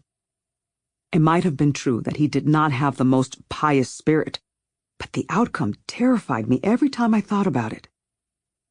Now that I have recounted some of my experiences with the dead, I'd like to tell you about some of the other ways in which it has been God's will for me to see certain souls. I'll just mention a few of these, since it doesn't benefit anyone for me to go into great detail. I was informed of the death of a man who had once been our provincial, Father Gregorio Fernandez. I had dealt with him on various occasions, and he had been very kind to me. He was a virtuous man, known for his many good deeds. When I heard that he was dead, I was immediately worried about his salvation. Father Fernandez had been a superior for 20 years, and I think being in charge of other people's souls can be a dangerous thing. I entered an oratory with an anxious heart. I offered up all the merit I might ever have accumulated in my life for the good of Father Fernandez's soul. But when I realized that it didn't amount to much, I asked the Lord to draw from his own store of goodness to purify and liberate the priest's soul. While I was in the middle of petitioning the Lord to the best of my ability, the man's soul seemed to rise up out of the ground on my right side and ascend into heaven. He looked gloriously happy. When I knew Father Fernandez, he was already quite old, but in this vision, he looked like he wasn't even 30. His face was beaming. The moment passed very quickly, but I felt much better afterward. Father Fernandez was greatly revered, and I saw people suffering severe grief over his loss. But his death never made me feel sad again. The consolation I experienced banished all worry from my mind. I no longer doubted that his soul was safe, nor did I question if the vision was real or a delusion. 2 weeks had passed since his death, and I continued to ask other people to pray for him. But although I kept praying for him myself, I did not do so as desperately as I had prayed before I had been given that vision. It's funny. When someone dies and the Lord shows them to me in this way, praying for them feels like giving alms to the rich. Father Fernandez died far away from Avila. Afterward, when I heard about the death the Lord had given him, I learned a lot from it. He amazed everyone with his deep wisdom and humble tears. A nun from the Incarnation died. She had been a great servant of God. A day and a half after her death, another nun was in the choir, reciting the service for the dead for her sister's departed soul. I stood beside her to accompany her. When she was halfway through the verse, I saw the nun who had died. As before, it seemed that her soul rose from my right side on its way to heaven. This was an intellectual vision, rather than an imaginative one like the other, but it was just as reliable. Around 18 or 20 years ago, another nun from that same house died. She had suffered from poor health her whole life and had always served God with great devotion. She was dedicated to her choir duties and scrupulous in every way. Since she had endured so many illnesses, I felt certain she had stored up a surplus of merit and would bypass purgatory. Yet 4 hours after her death, while we were reciting the prayers prior to her burial, I suddenly understood that her soul had been released from purgatory and was on its way to heaven. While I was at St. Giles, the Jesuit college in Avila, I was experiencing one of those great trials of body and soul I've told you about. I was so distraught that I don't think I was capable of thinking a single good thought. That night, a Jesuit brother died in that house. A priest from the Society of Jesus was saying Mass for him, and I was praying for him when a deep recollection came over me. I saw him ascend to heaven in great glory, and Christ rose with him. I was deeply blessed to understand that the Lord accompanied him on his journey home. Another very good friar from my own order, Diego Matias, was gravely ill. While I was at Mass, I fell into deep recollection and understood that Father Diego had died. I saw that he had ascended to heaven without going through purgatory. According to what I learned later, he died at the exact hour I'd had the vision of him. At first, I was amazed that he did not require a period of purification. But then I realized that because he had observed the monastic rules so faithfully, he was saved from a sojourn in purgatory. I don't know why I was given to understand this. It seems to me that it must be because I know that being a friar is not a matter of wearing the right robes. It's about cultivating the state of higher perfection, exemplified by a spiritual life. I don't know what to say anymore about these things. As I mentioned, they don't really matter. The Lord has granted me the favor of seeing many things, but of all the visions I've received, I never saw any soul skip the purification stage and go straight to paradise, except for Father Diego, the saintly Pedro de Alcántara, and the Dominican priest I've talked about, Father Ibáñez. It was God's will for me to see the varying degrees of glory allotted to some other souls and the distinct places assigned to them in the afterlife. As it turns out, these differences are far greater than I would have thought. Chapter 39. Beyond Doubt. One day, I was imploring the Lord to restore sight to a certain person. The man had almost completely lost his vision. I felt terrible for the suffering of my friend and started to worry that the Lord would not listen to me because of my transgressions. Then the Lord appeared to me. He stretched out his left hand and showed me the wound there. With his other hand, he extracted a large nail that was embedded in it. It seemed to me that when the nail came out, it tore out a piece of flesh along with it. I could see the pain on my Lord's face, and it broke my heart. "You should not doubt the one who has suffered for you," he reminded me. "I will do what you ask, but even better." And then he asked, "Haven't I already told you there is nothing I would not do for you? I know that you would never ask for anything that was not for the greater glory of God." Then, after reassuring me he would answer my prayers, he said, "Please remember that even before you truly began to serve me, you never asked for anything that I did not grant, and in a better way than you even knew how to ask. Now that I know you love me, how much more likely am I to fulfill your request? Do not question this." Not even a week passed, and the Lord gave sight back to the blind man. My spiritual director heard the news right away. Of course, it's possible that my prayer had nothing to do with the man's sudden cure, but since it happened to correspond with my vision, I felt pretty certain that they were connected, and I praised God for his mercy, as if he had granted the favor to me personally. Once, my cousin Pedro was very sick with a severe case of kidney stones. He suffered unbearable pain for 2 months. The agony made him tear at his own flesh. My confessor went to visit him and felt so sorry for him that he told me I should go to see him myself since we were related. When I saw my cousin like that, my heart was moved to such pity that I burst into prayer and begged the Lord to heal him. God's favor could not have been clearer than they were in this case.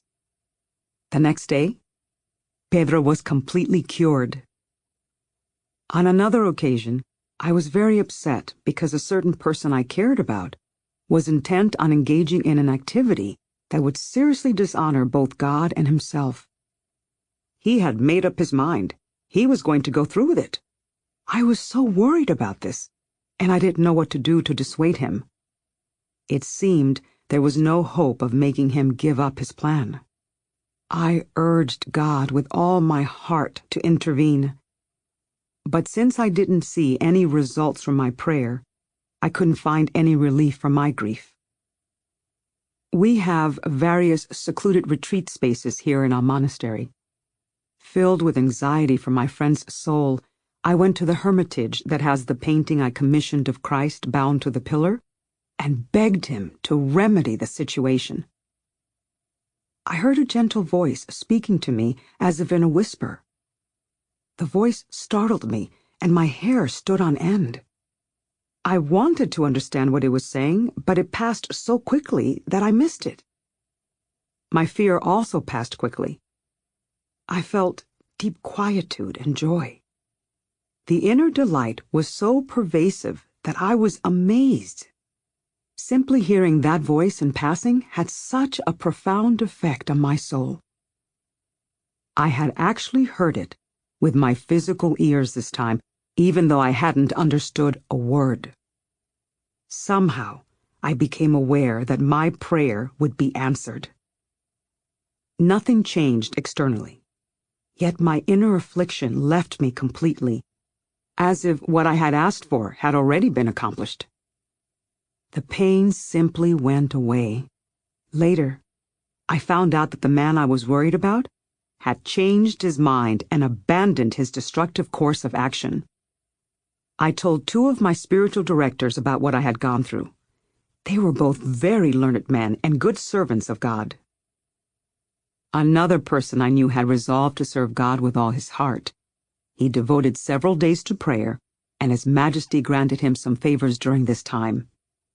But this man was struggling with various temptations, and he gave up prayer and followed his dangerous inclinations instead. This broke my heart. He was a man I loved very much, and I owed him a great deal. I think I begged God for an entire month to bring this soul back to himself. One day, while I was at prayer, I saw a demon beside me. In a wild frenzy, it was tearing up some papers it had in its hands. It comforted me to see this, because it seemed to me that what I had been asking for had come true, and the spirit of evil was frustrated. And so it was. Afterward, I heard that this person had confessed with a contrite heart.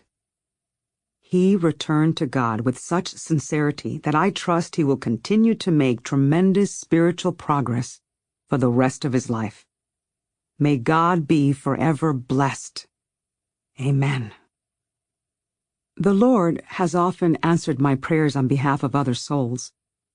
When I ask Him, He draws them away from serious transgressions and leads them on the way of perfection. God has granted me innumerable favors by rescuing souls from the purification stage and releasing them to paradise. He has granted me so many other blessings of this kind that it would exhaust me and bore my reader for me to recount them all. Most of what He has done for me pertains to the health of souls rather than the health of bodies.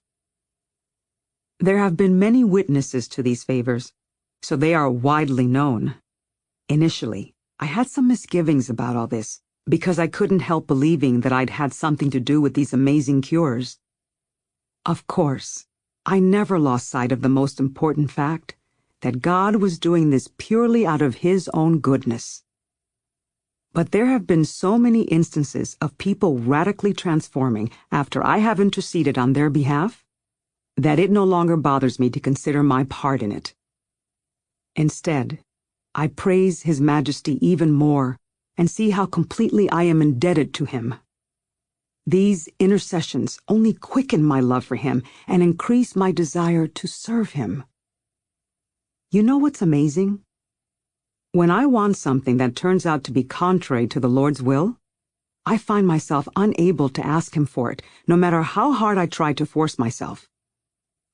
The thing I want to pray for may seem worthy, but if it's not the Lord's desire, I am incapable of summoning the energy, enthusiasm, and concern to petition God.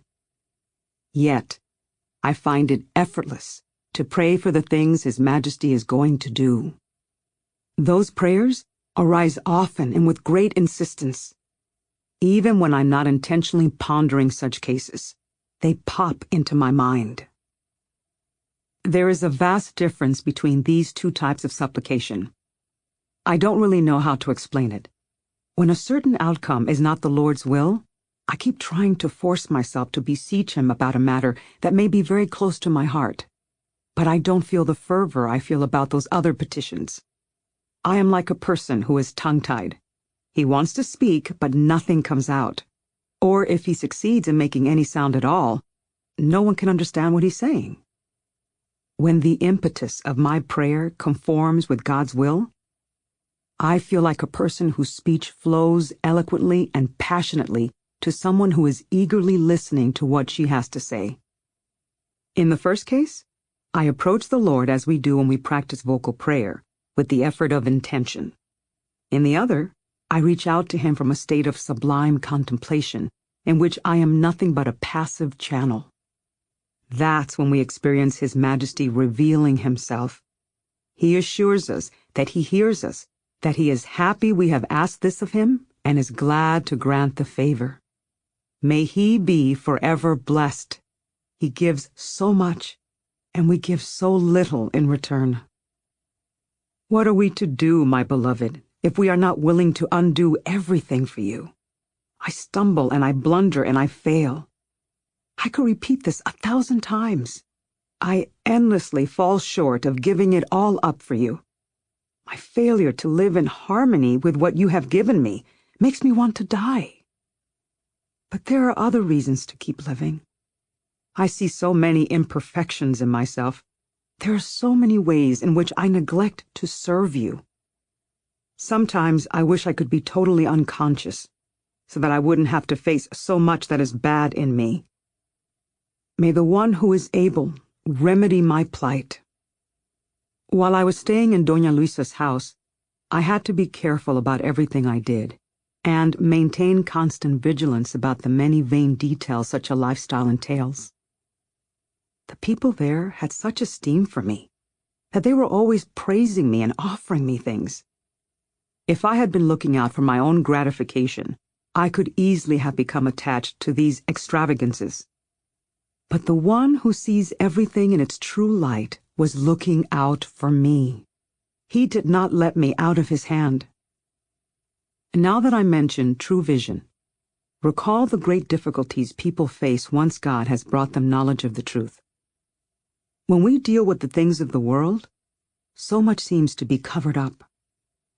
The Lord explained all this to me once. Actually, many of the things I say here do not come from my own head. The Heavenly Master dictates them to me, and I simply write them down. In the places where I explicitly say, I was made to understand, or the Lord said to me, I am exceedingly careful not to add or subtract a single syllable. When I do not remember everything exactly, I claim it as my own thought. Some things actually do come only from me, but I don't attribute anything positive to myself. I already know that there is nothing good in me, except what the Lord has put there without my deserving it. When I talk about something coming from me, I mean that it was not given to me in a revelation. But why is it, my beloved, that even in spiritual matters we try to understand things our own way? We approach them as if they were just like the things of this world, and then we come up with a distorted opinion of the truth. For instance, we think we should measure our spiritual progress by how many years we've been practicing silent prayer. In this way, we are trying to put a limit on the one who gives His gifts without any limit. He gives whenever He desires to give. He can give more to one soul in half a year than He gives to another in half a lifetime. I have seen this happen so many times to so many different souls that I'm amazed it's even an issue for anybody. I strongly believe that anyone with the gift of spiritual discernment will not be deceived in this matter, especially if the Lord has given him humility. A humble person will judge other souls by the fruits he sees in them. He will pay attention to the effects of a soul's prayer and the love he sees in her heart. He will understand that the Lord gives him the light to recognize these things. God does not care how old we are. He considers only the progress of our souls. That's why one person can gain more in 6 months than another can in 20 years. The Lord gives what He wants to whom He pleases. He is also more likely to give to those who are ready to receive, regardless of how many years they have been practicing. I see the young girls entering this house already filled with light. God has touched them and set their hearts on fire with love. They do not sit around waiting for him. They do not tolerate any obstacles in their path to him. They barely remember to eat. For love of him, they shut themselves away forever in a house that has no money, as if they didn't care one bit about their own lives. They give up everything. They don't even want their own will. The thought of being discontent with a cloistered life and austerities would never cross their minds. They offer themselves up whole as a sacrifice to God. I have no hesitation in admitting their advantage over me. They inspire me to enter God's presence with the utmost modesty. What His Majesty did not succeed in granting me over the course of the many years I practiced prayer, He has given them in 3 months or 3 days. With all the favors He has granted me over all this time, I have not accomplished a fraction of what these girls have achieved with far less help from Him. But He rewards them generously, and they have no reason to regret what they have done for Him. To those of us who have been practicing prayer for many years, let me offer a reminder. Let's not bother those who have made tremendous progress in a short time. Let's not force them to turn around and walk at our pace. Why would I want to make those who fly like eagles on the wings God has given them move instead like fettered chickens? Let us keep our own eyes fixed on God. If these souls are humble, we should not hesitate to hand over the reins. The Lord who grants them these favors will not let them plunge over the precipice. These young women trust in God, and the truth they know through faith serves them well. We must trust them too, and not try to measure them by our own meager standards. If we do not achieve the wonderful results and excellent resolutions they experience, let us not condemn them, but rather humble ourselves. It takes experience to understand these things. By ostensibly looking out for their spiritual growth, we impede our own. Through them, God has given us an opportunity for humility and self-knowledge. He helps us to see how much more detached these souls are and how much closer to Him. Why else would His Majesty draw them so near? I do not mean to suggest anything other than this. I appreciate a prayer practiced for a short time, if it produces dramatic results. For it takes a powerful love to give up everything for God. A prayer of this intensity is far superior to a prayer practiced over many years that never gives rise to the determination to do whatever it takes to get to God. Sometimes a long life of prayer only yields small acts of love, like grains of salt. They bear no weight. A sparrow can carry them in its beak. We can hardly consider such lukewarm resolutions to be genuine spiritual fruits. What a pity we pay attention to any of the things we do for God, even if there are many. That's how I am. I forget God's blessings with every step. I'm not saying that His Majesty, who is infinitely good, does not highly value the lowest action we dedicate to Him. Of course He does. But I don't want to pay any attention to my own deeds and make a big deal out of small sacrifices. They are nothing. Excuse me, my Lord. Please don't blame me for seeking minor solace in the things I do. I am well aware that I'm not really serving you. If I served you in great ways, I wouldn't have to latch on to these trifles. Blessed are those who serve you with truly noble deeds. If envying those people and wanting to emulate them could carry me closer to you, I would be almost there by now. But I am worthless, my Lord. Please, since you love me so much, share some of your worth with me so that what I do for you has value. After we had received the documents from Rome granting us permission to found the new monastery without secure revenue, I started thinking about all I had been through to accomplish this goal. I was glad the matter was resolved, and grateful that the Lord had seen fit to make some use of me through these trials. I thought about all the different deeds I had done and noticed that in each of the things I considered worthy, there were faults and imperfections. Sometimes I lacked courage. Often I lacked faith. Now that I see everything the Lord promised me fulfilled in this house, I recognize that I never fully believed that what the Lord had told me would come true. Yet I could never really doubt that it would either. I can't explain it. Sometimes I thought it was impossible that it would happen. Other times I thought it was impossible that it wouldn't. Finally, I sorted it out. The Lord was responsible for the positive parts, and I for the negative. At that point, I stopped thinking about it. I couldn't bear to recall all my faults and stumble over so many imperfections. May the one who desires to draw good out of everything be blessed. Amen. As I say, I think it is dangerous to keep track of how many years we've been practicing prayer. Even if we are very humble, it's easy for a sense of entitlement to creep in. We start to think we deserve compensation for this service. I don't mean that we don't gain merit from our practice, or that the prayer will not bear fruit. But I am sure that any spiritual seeker who thinks he is entitled to certain delights of the Spirit in exchange for all the years he has spent on the path will not ascend to the summit of perfection.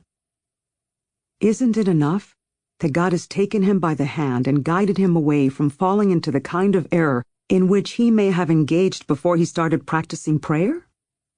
Now he wants to sue God for damages. This doesn't look like profound humility to me. Maybe it is, but I consider it sheer audacity. I don't even think I, who am not very humble, would dare to behave like this.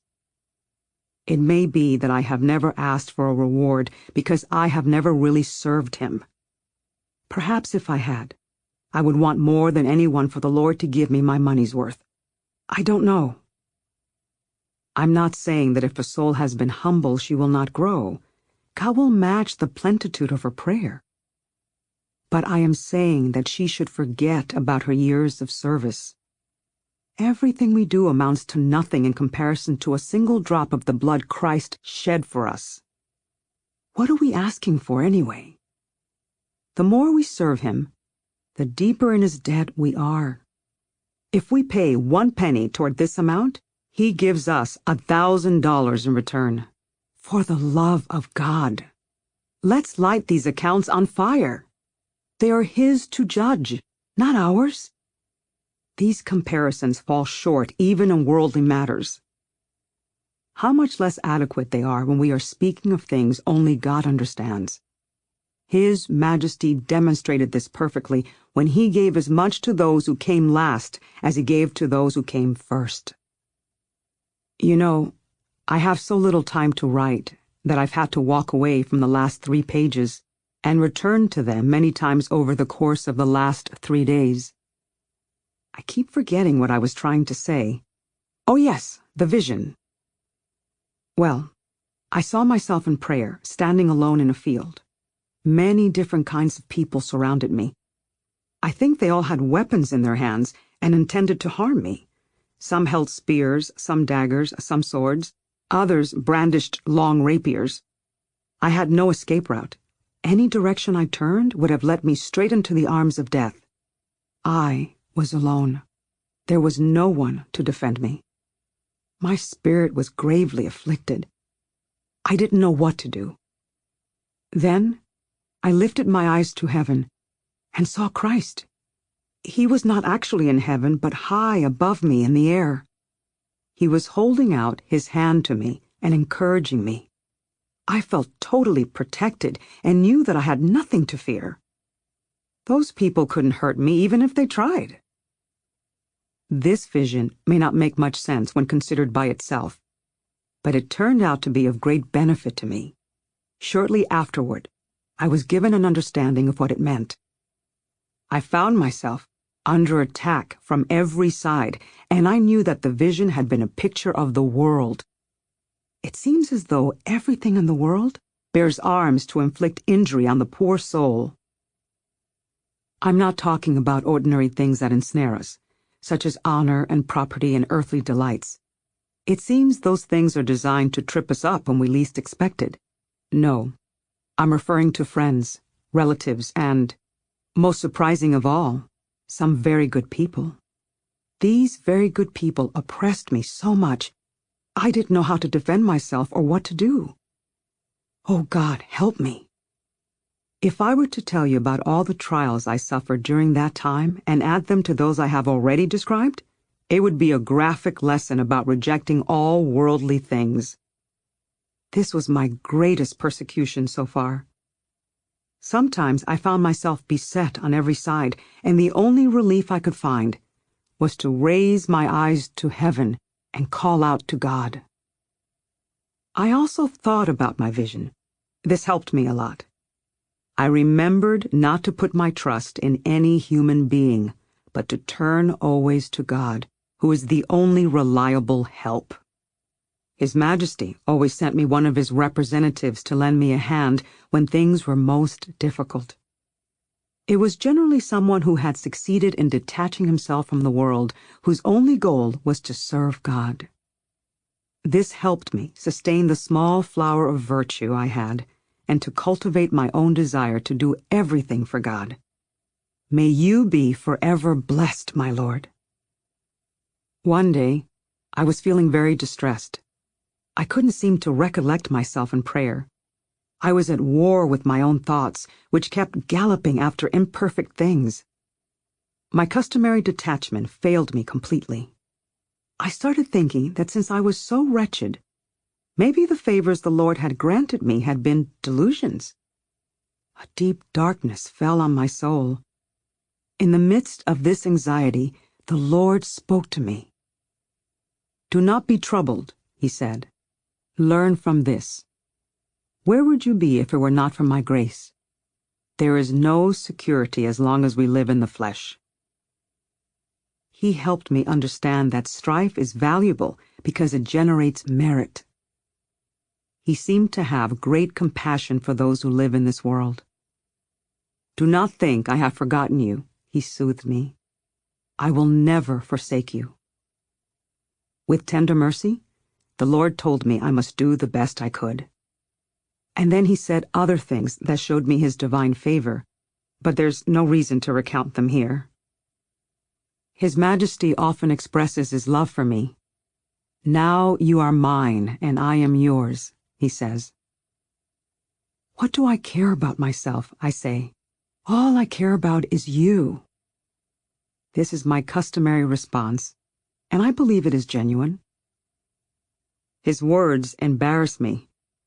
Because of what I am, it demands more courage for me to receive these gifts than to undergo the most severe worldly trials. When I experience His grace, it makes me forget any good deed I have ever done. All I can remember is where I have missed the mark. This has nothing to do with a discursive mind. It seems like a supernatural phenomenon. Sometimes I am overcome by an urgent longing to receive communion. I cannot exaggerate its intensity. This happened to me one morning when it was raining so hard that it seemed impossible to leave the house. But once I stepped outside, I was already so transported with the desire for communion that if it had been spears battering my chest instead of raindrops, I would have pushed through them. When I arrived at the church, a powerful rapture came over me. It seemed to me that I saw the gates of heaven thrown wide open.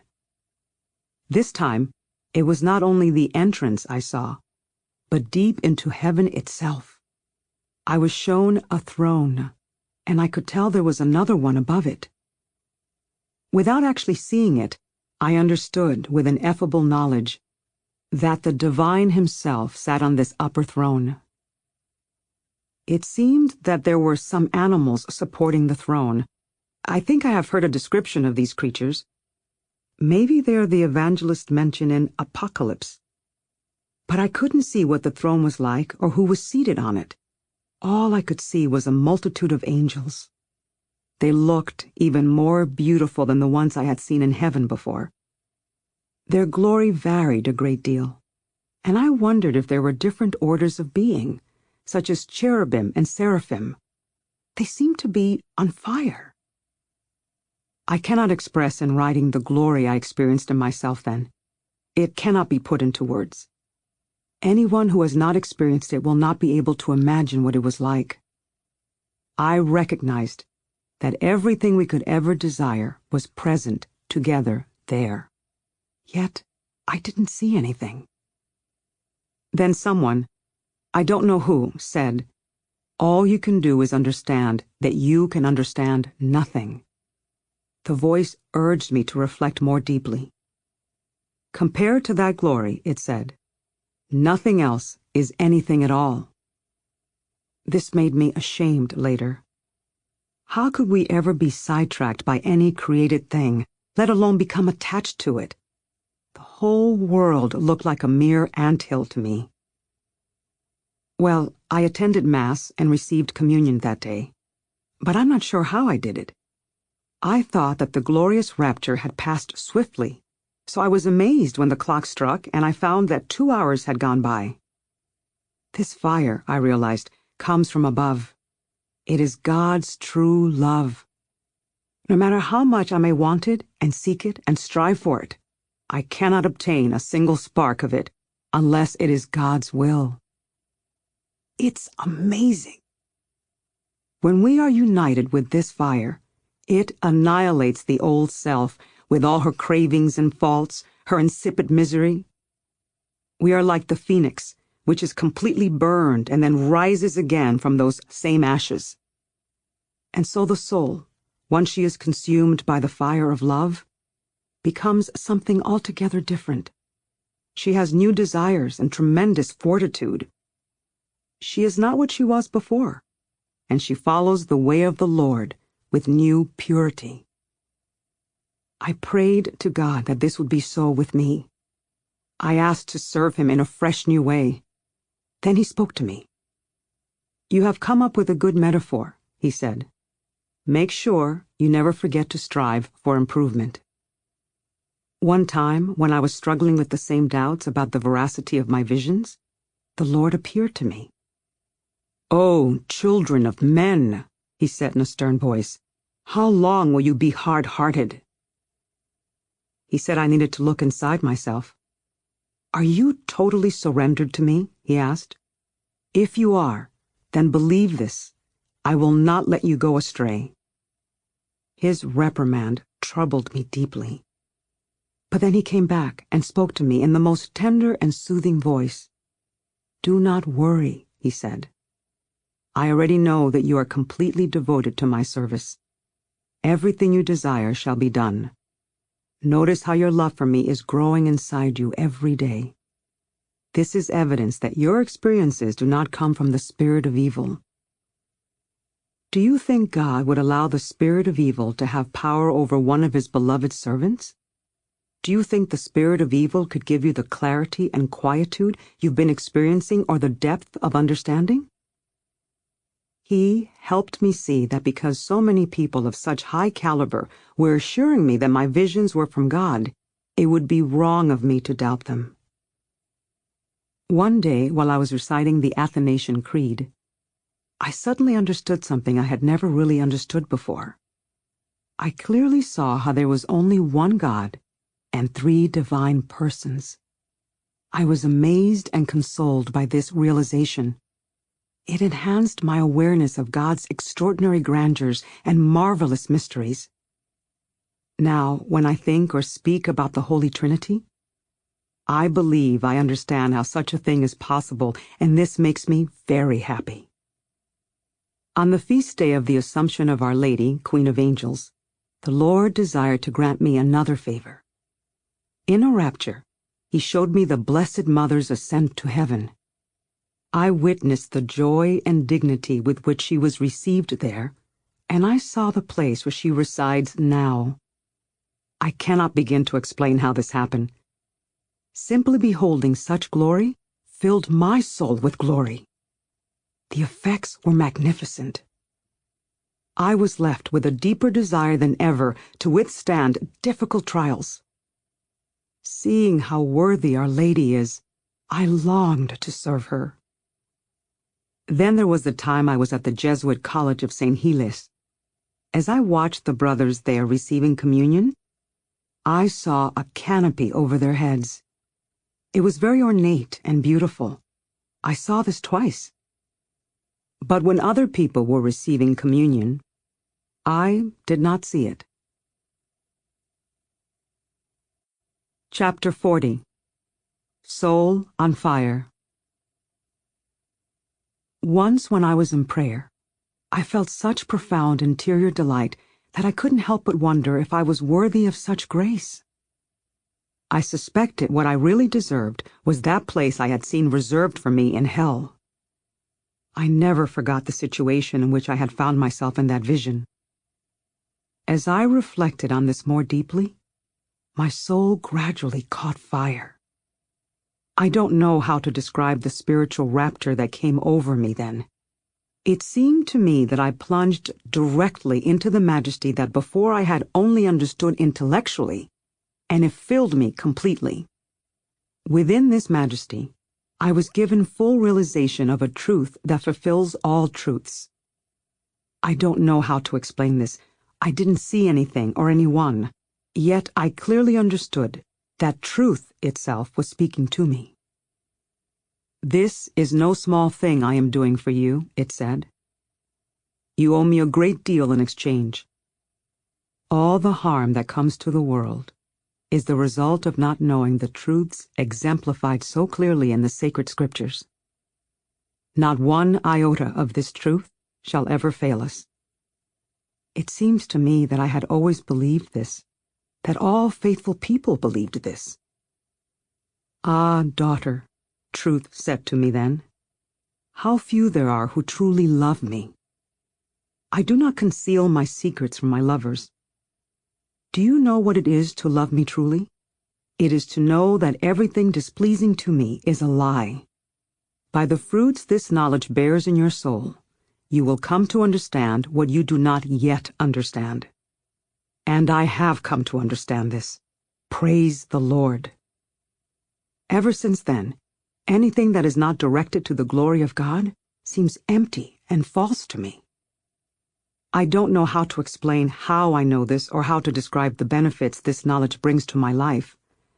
Nor can I express the depth of grief I feel when I observe people in the dark about this truth. During that rapture, the Lord spoke one particular word to me that blessed me immeasurably. I don't know how this happened. I didn't see anything, but it left me with an indescribable sense of good fortune. I felt fortified with a powerful strength to carry out even the smallest teachings of Holy Scripture in my life. It seemed to me that there was not an obstacle that could cross my path that I would not overcome. The divine truth that revealed itself to me that day mysteriously engraved itself on my heart. It left me with a new reverence for the power and majesty of God.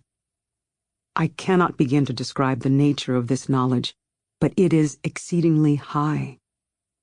After that, I had an intense desire to speak only true things that transcend what we generally deal with here on earth. I began to feel the pain of living in the world, but was also filled with a feeling of great tenderness, consolation, and humility. Without my understanding how it happened, I think the Lord gave me many gifts with this one favor. I didn't feel any suspicion that it was a delusion. Even though I didn't see anything, I understood that it is a great blessing to learn to ignore anything that doesn't bring us closer to God. Thus, I came to know what it is for a soul to walk in truth with truth itself. I understood that God gave me this knowledge. Of all the things I have come to know, some were revealed through spiritual voices and others were not. I comprehended some things more clearly without words. I understood extraordinary truths about this truth. My understanding was greater than if many learned men had tried to teach me. I don't think they could ever have succeeded in impressing this knowledge upon my soul or helping me see the vast emptiness of this world. This truth that was taught to me is truth itself. It has no beginning and it has no end. All other truths depend on this truth, just as all other loves issue forth From this love, and all greatness is born of this greatness. This statement sounds obscure compared to the penetrating clarity God gave me.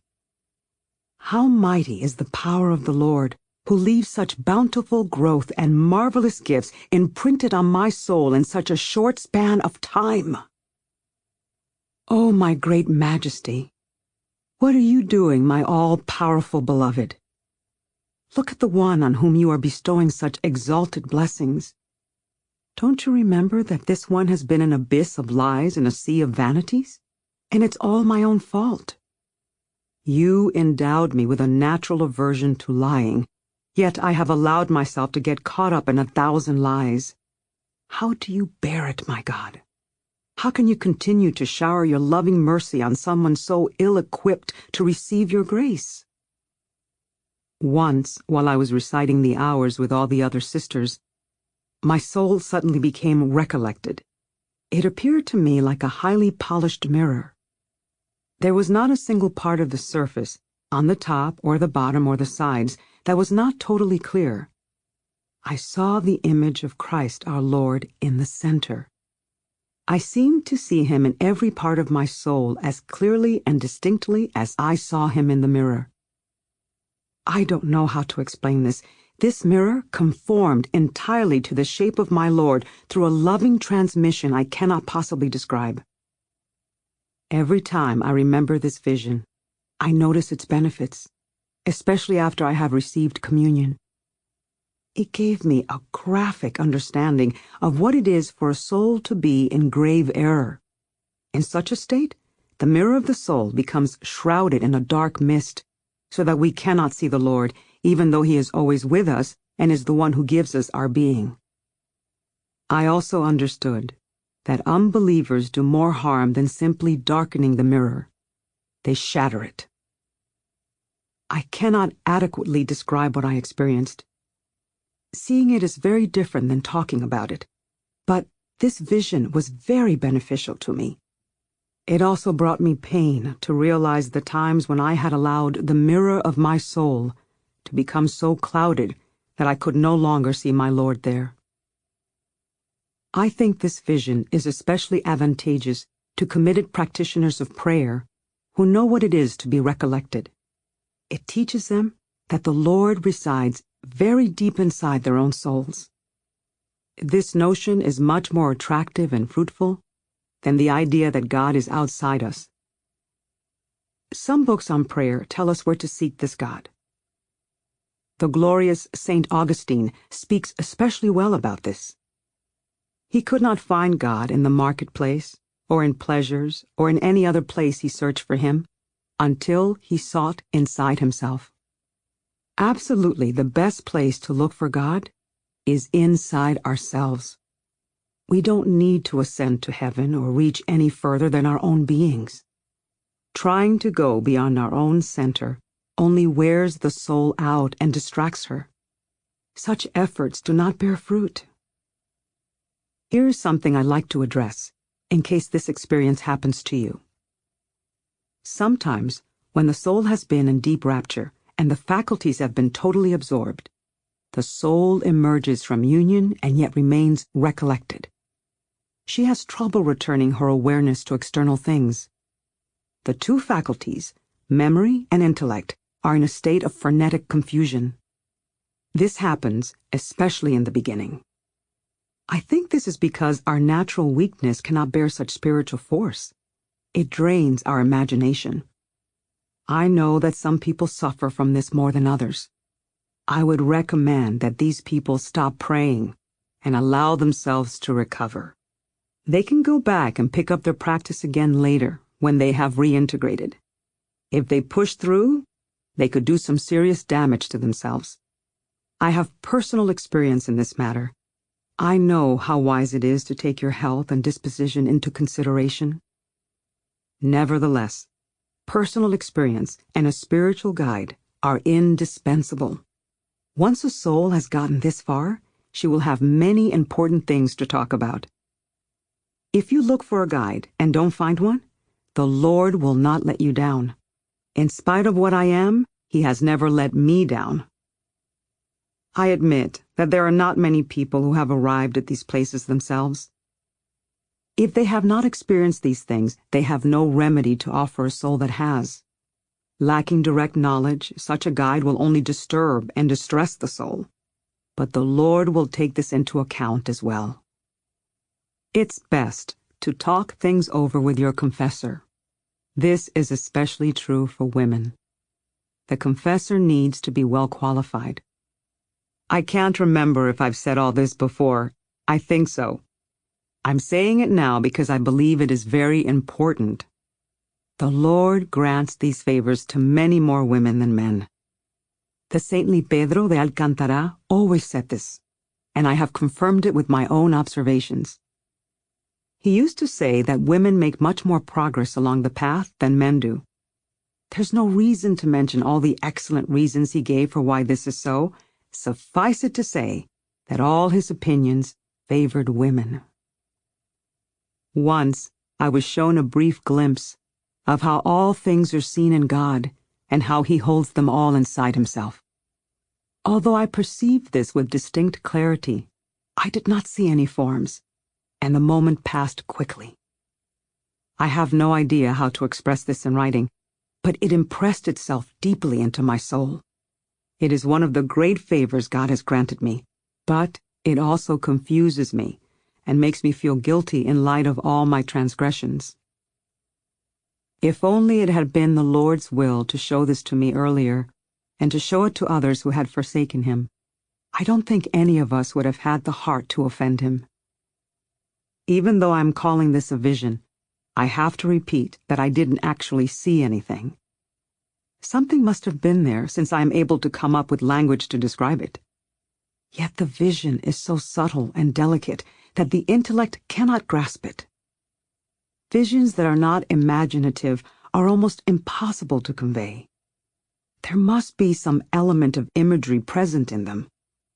But since the faculties are transported, they can't recreate a picture afterward of what the Lord revealed to them or how he wants them to rejoice in him. Still, I will try an analogy. Let's say the divine is like a clear diamond, more vast than the whole world, or else a mirror, so sublime that its purity cannot be exaggerated. We could say that everything we do is visible in this jewel, since it was fashioned to contain all things within itself. Nothing transcends its greatness. It was frightening for me to see so many things joined together in such a short time within this gem, and it made me sad to have seen such ugly things as my mistakes reflected in that pure brilliance. Whenever I recall this, I don't know how to bear it. It leaves me with such a pervasive sense of shame that I don't know where to hide. Oh, who could explain this to those who commit the ugliest sins? If only such souls could realize that dishonorable deeds cannot be concealed from God. Of course His Majesty is aware of everything. It all takes place in the middle of His being. How can we act so disrespectfully in front of Him? I saw how we deserve punishment for a single grave error. Yet we just don't seem to understand how dreadfully serious it is to commit this error in the presence of such awesome majesty. Can't we see how far this behavior is from the nature of God? This awareness only increases my perception of His mercy. Even when we understand all this and behave badly anyway, He keeps loving us. If something like this terrifies the soul, then what will the day of judgment be like, I have wondered, when this same majesty will clearly reveal himself to us and we will see everything we have done reflected there. Oh God, help me. I have walked in such blindness. I have often been appalled by what I have written in this account. I'm sure it doesn't surprise you. Yet you must wonder how I keep living after having seen these things inside myself. May He be forever blessed who has put up with so much from me. Once, when I was in an especially deep state of recollection and prayer, filled with peaceful delight, it seemed to me that angels surrounded me. I felt very close to God. I began to pray for the church. Then His Majesty revealed to me that one of the religious orders would do a great deal of good in the future and that its members would uphold the faith with great fortitude. On another day, while I was praying near the Blessed Sacrament, a saint appeared to me. His order had been experiencing a gradual decline. He held a big book in his hands. Then he opened it. "Read this," he commanded. The letters were large and completely legible. "In times to come," they said, "this order will flourish. It will have many martyrs." And then one day, while I was at matins in the choir, I saw 6 or 7 members of that same order. They were holding swords in their hands. I think this meant they would be defending the faith, because I saw something similar on another occasion when I was praying. It seemed as if I were carried to a large field where a huge battle was taking place. Those belonging to that order were fighting with tremendous energy. Their faces were radiant, as if they were on fire. They conquered many foes. They either threw them to the ground or killed them. It seemed to me that this was a battle against the unbelievers. I have seen the same glorious saint several times, and he's told me a few things. He thanked me for praying for his people and promised to commend me to the Lord. I'm not going to name this order. If it were the Lord's will for their identity to be known, he would reveal it. As it is, I don't want anyone to feel offended. Each order should strive for the well-being of the whole. Actually, every member of each group must work to be an instrument of the prosperity of his order. He ought to concentrate on being of service during a time when the Church desperately needs all our help. Lives sacrificed for such a cause are truly blessed. A certain inquisitor once asked me to beg God to give him a sign by which he could decide whether or not to accept his nomination for bishop. He wanted to know if to do so would serve God. After I received communion, the Lord spoke to me.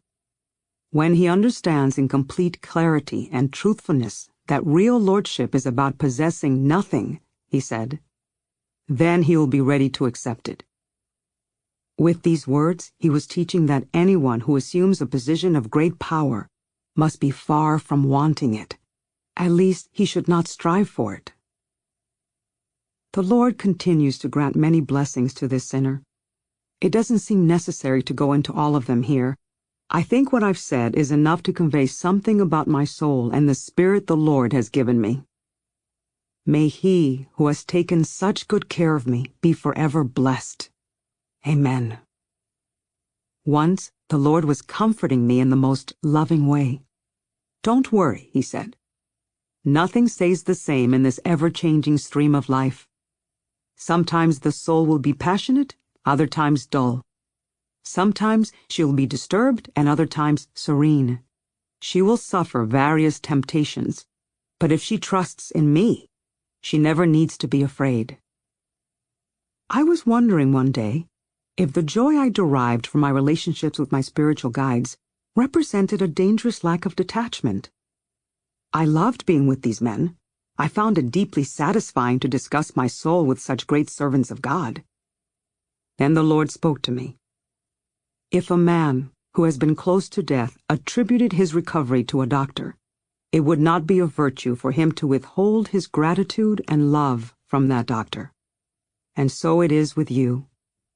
If it hadn't been for these people in whom you have confided, what would you have done? Conversation with good people can never be wrong. If you consider well whatever you say and always speak with integrity, you have no reason to avoid their company. Not only are such conversations not harmful, they are beneficial. This was very comforting to me. I had been worrying that because conversing with these men gave me such pleasure, it must be an attachment. This made me not want to talk to them at all. The Lord has always given me specific advice.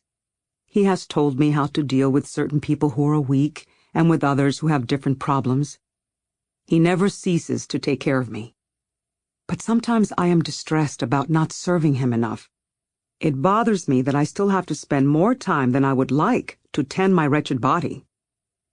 I was praying before bedtime one night. I was in a great deal of pain, and my customary nausea washed over me.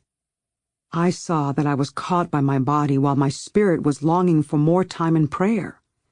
This dichotomy upset me so much that I started to cry. This was not the only time such a thing had happened. It makes me so angry that I end up hating myself. It isn't usual for me to harbor antipathy toward myself. I can usually see what I need to do and do it. May it be God's will that I never care for myself more than I should. Sometimes I'm afraid that I do. That night, the Lord appeared to me and offered me solace. "Endured these things for love of me," he said. "Your life is necessary to me." After this, I don't think I ever felt afflicted again. I am determined to serve my Lord and my comfort with all my strength. Even though he has allowed me to suffer a little, he has consoled me so fully that it is nothing to endure a few trials for him. In fact, it no longer seems that there is any reason for living except to give myself to him in any and every way. I enthusiastically beg God to bring on whatever trials he sees fit. Sometimes I say to him with all sincerity, "Lord, all I ask for myself is either to die or to suffer." Every time I hear the clock strike, I am relieved, because I know I am 1 hour closer to the end of my life and drawing that much nearer to seeing God. At other times, I feel nothing. I don't want to keep living, but I don't actively want to die. Everything seems tepid and dark and difficult. Even though the Lord warned me years ago that he was going to publicize the favors he gives me, this has caused me tremendous suffering, since everyone interprets what he hears about me in his own way. The only thing that has consoled me is the knowledge that it's not my fault that these things have become widely known. I was extremely careful not to tell anyone but my confessors, or people to whom my confessors referred me who understood these experiences. I wish I could claim that it was humility that moved me to avoid talking to my spiritual directors about the divine favors. It simply pained me to disclose them. Now, glory be to God, people's opinions of me do not bother me very much. I realize that the Lord has used me as an example to many souls. It's true that people still criticize me vehemently. Some men are afraid to hear my confession. Others make up all kinds of stories about me. Maybe the Lord has placed me in this little cloistered corner of the world to protect me from the consequences stemming from public knowledge of these favors. I assumed that once I became enclosed here, it would be as if I were dead and they would forget about me. But no, things have not turned out quite the way I hoped they would. I am still compelled to talk with certain people, but because I am rarely seen, it seems the Lord has given me some refuge. We'll see. Here at St. Joseph's, I dwell among a few holy companions removed from the world. I observe everything as if from above, and what people say or think about me doesn't trouble me much. Besides, I would be happy if even one soul could benefit from the things being said about me. Since I have been living in this house, all my desires converge on this desire. Look at how much the Lord himself is willing to suffer for the sake of a single soul. God has given me a life that is a kind of waking sleep. I almost always feel like I am dreaming now. Everything I perceive seems to be at a distance. I am aware of neither happiness nor sadness in myself, or if I do feel either of these emotions in any given instance, no matter how intensely, it passes swiftly. I am amazed by how ephemeral these experiences are, and they always leave me feeling like it's all a dream. This is really true. After the experience passes, I may wish to rejoice in the pleasure or linger in the pain, but I am incapable of doing so. It's like a level-headed person who finds it impossible to delight or grieve over a dream from which he has just awakened. The Lord has now awakened my soul from the things that used to cause me such feelings, before I was sufficiently mortified and dead to the things of the world. His Majesty does not want me to become blind again. This is the way I live now. please beg God either to take me home to him or else show me how to serve him? May it please His Majesty that what I have written here be of some benefit to you. It certainly wasn't easy to accomplish since I have so little time. But the difficulty will prove well worth it if it moves even one soul to praise God more. Then, even if you burn it afterward, I would feel compensated. But please, I don't want you to destroy this document until you have shown it to the 3 other men to whom I've addressed it. They have been my confessors and need to have a look at it. If I have done a bad job in recounting the story of my life, then they can give up their high opinion of me once and for all, which would be a good thing. If I have said anything well, these are good and learned men, and I know they will praise God for it, because they will understand that it came from Him through me. May His Majesty always keep you in His hands. May He make you a great saint. May the light of your spirit illumine this miserable woman, who lacks humility and has been so bold as to take on the task of trying to put such sublime things into words. And may it please the Lord that I have not made a mistake in writing this. It has been my wish and my intention all along to obey my superiors and be accurate. I have always hoped that through me, God would receive some praise. This is what I have begged Him for many years. Since I have not offered Him this praise with my own actions, I have dared to offer this account of a dissipated life as an example of His great mercy. I have only spent as much time composing this as was absolutely necessary, to document what has happened to me as clearly and truthfully as I was able. The Lord is all-powerful and can hear me if He wants. Hear me, Lord. May it be your will that I succeed in doing your will in every way. Do not allow this soul to be lost, Your Majesty. You have employed so much ingenuity in so many different circumstances to save my soul over and over. You have pulled me back from the abyss and brought me home to you. Amen. Epilogue. The Holy Spirit be with you always. Amen. In light of what I have revealed here, I don't think it would be wrong of me to ask you to pray for me. Think of what I have gone through to write about myself here and recall all my miseries. Although the truth is, it was far more difficult to recount the favors His Majesty has granted me than to admit my offenses against Him. I did what you commanded and expanded on some of the original material. This was based expressly on your promise that you would tear up whatever seems wrong to you. After I had finished writing the account, you sent for it before I had a chance to read it over. So there could be some things I have not explained sufficiently, and also places where I've repeated myself. I wish I had been able to review what I wrote. I am asking you now to correct this document and find someone to transcribe it before you share it with anyone else. Otherwise, my handwriting might be recognized and give me away. I desperately want to know what you and Father Juan Avila think of this. If it is your opinion that I am walking a good path, I will be very much consoled. For then I will have done everything it is in my power to do. Handle this any way you think best, of course. But please remember your responsibility to a woman who has entrusted you with her soul. I will pray to our Lord for your soul as long as I live. Just do me this favor. Hurry and serve God. You will learn from what I've written here that we are best occupied when we give ourselves over entirely to the one who gives Himself immeasurably to us. I see that you have already begun to do this. May God be forever blessed. I hope, in His mercy, that you and I will see one another in that place, where we will know everything with perfect clarity. There we will behold all the great things He has done for us and praise Him forever and ever. Amen.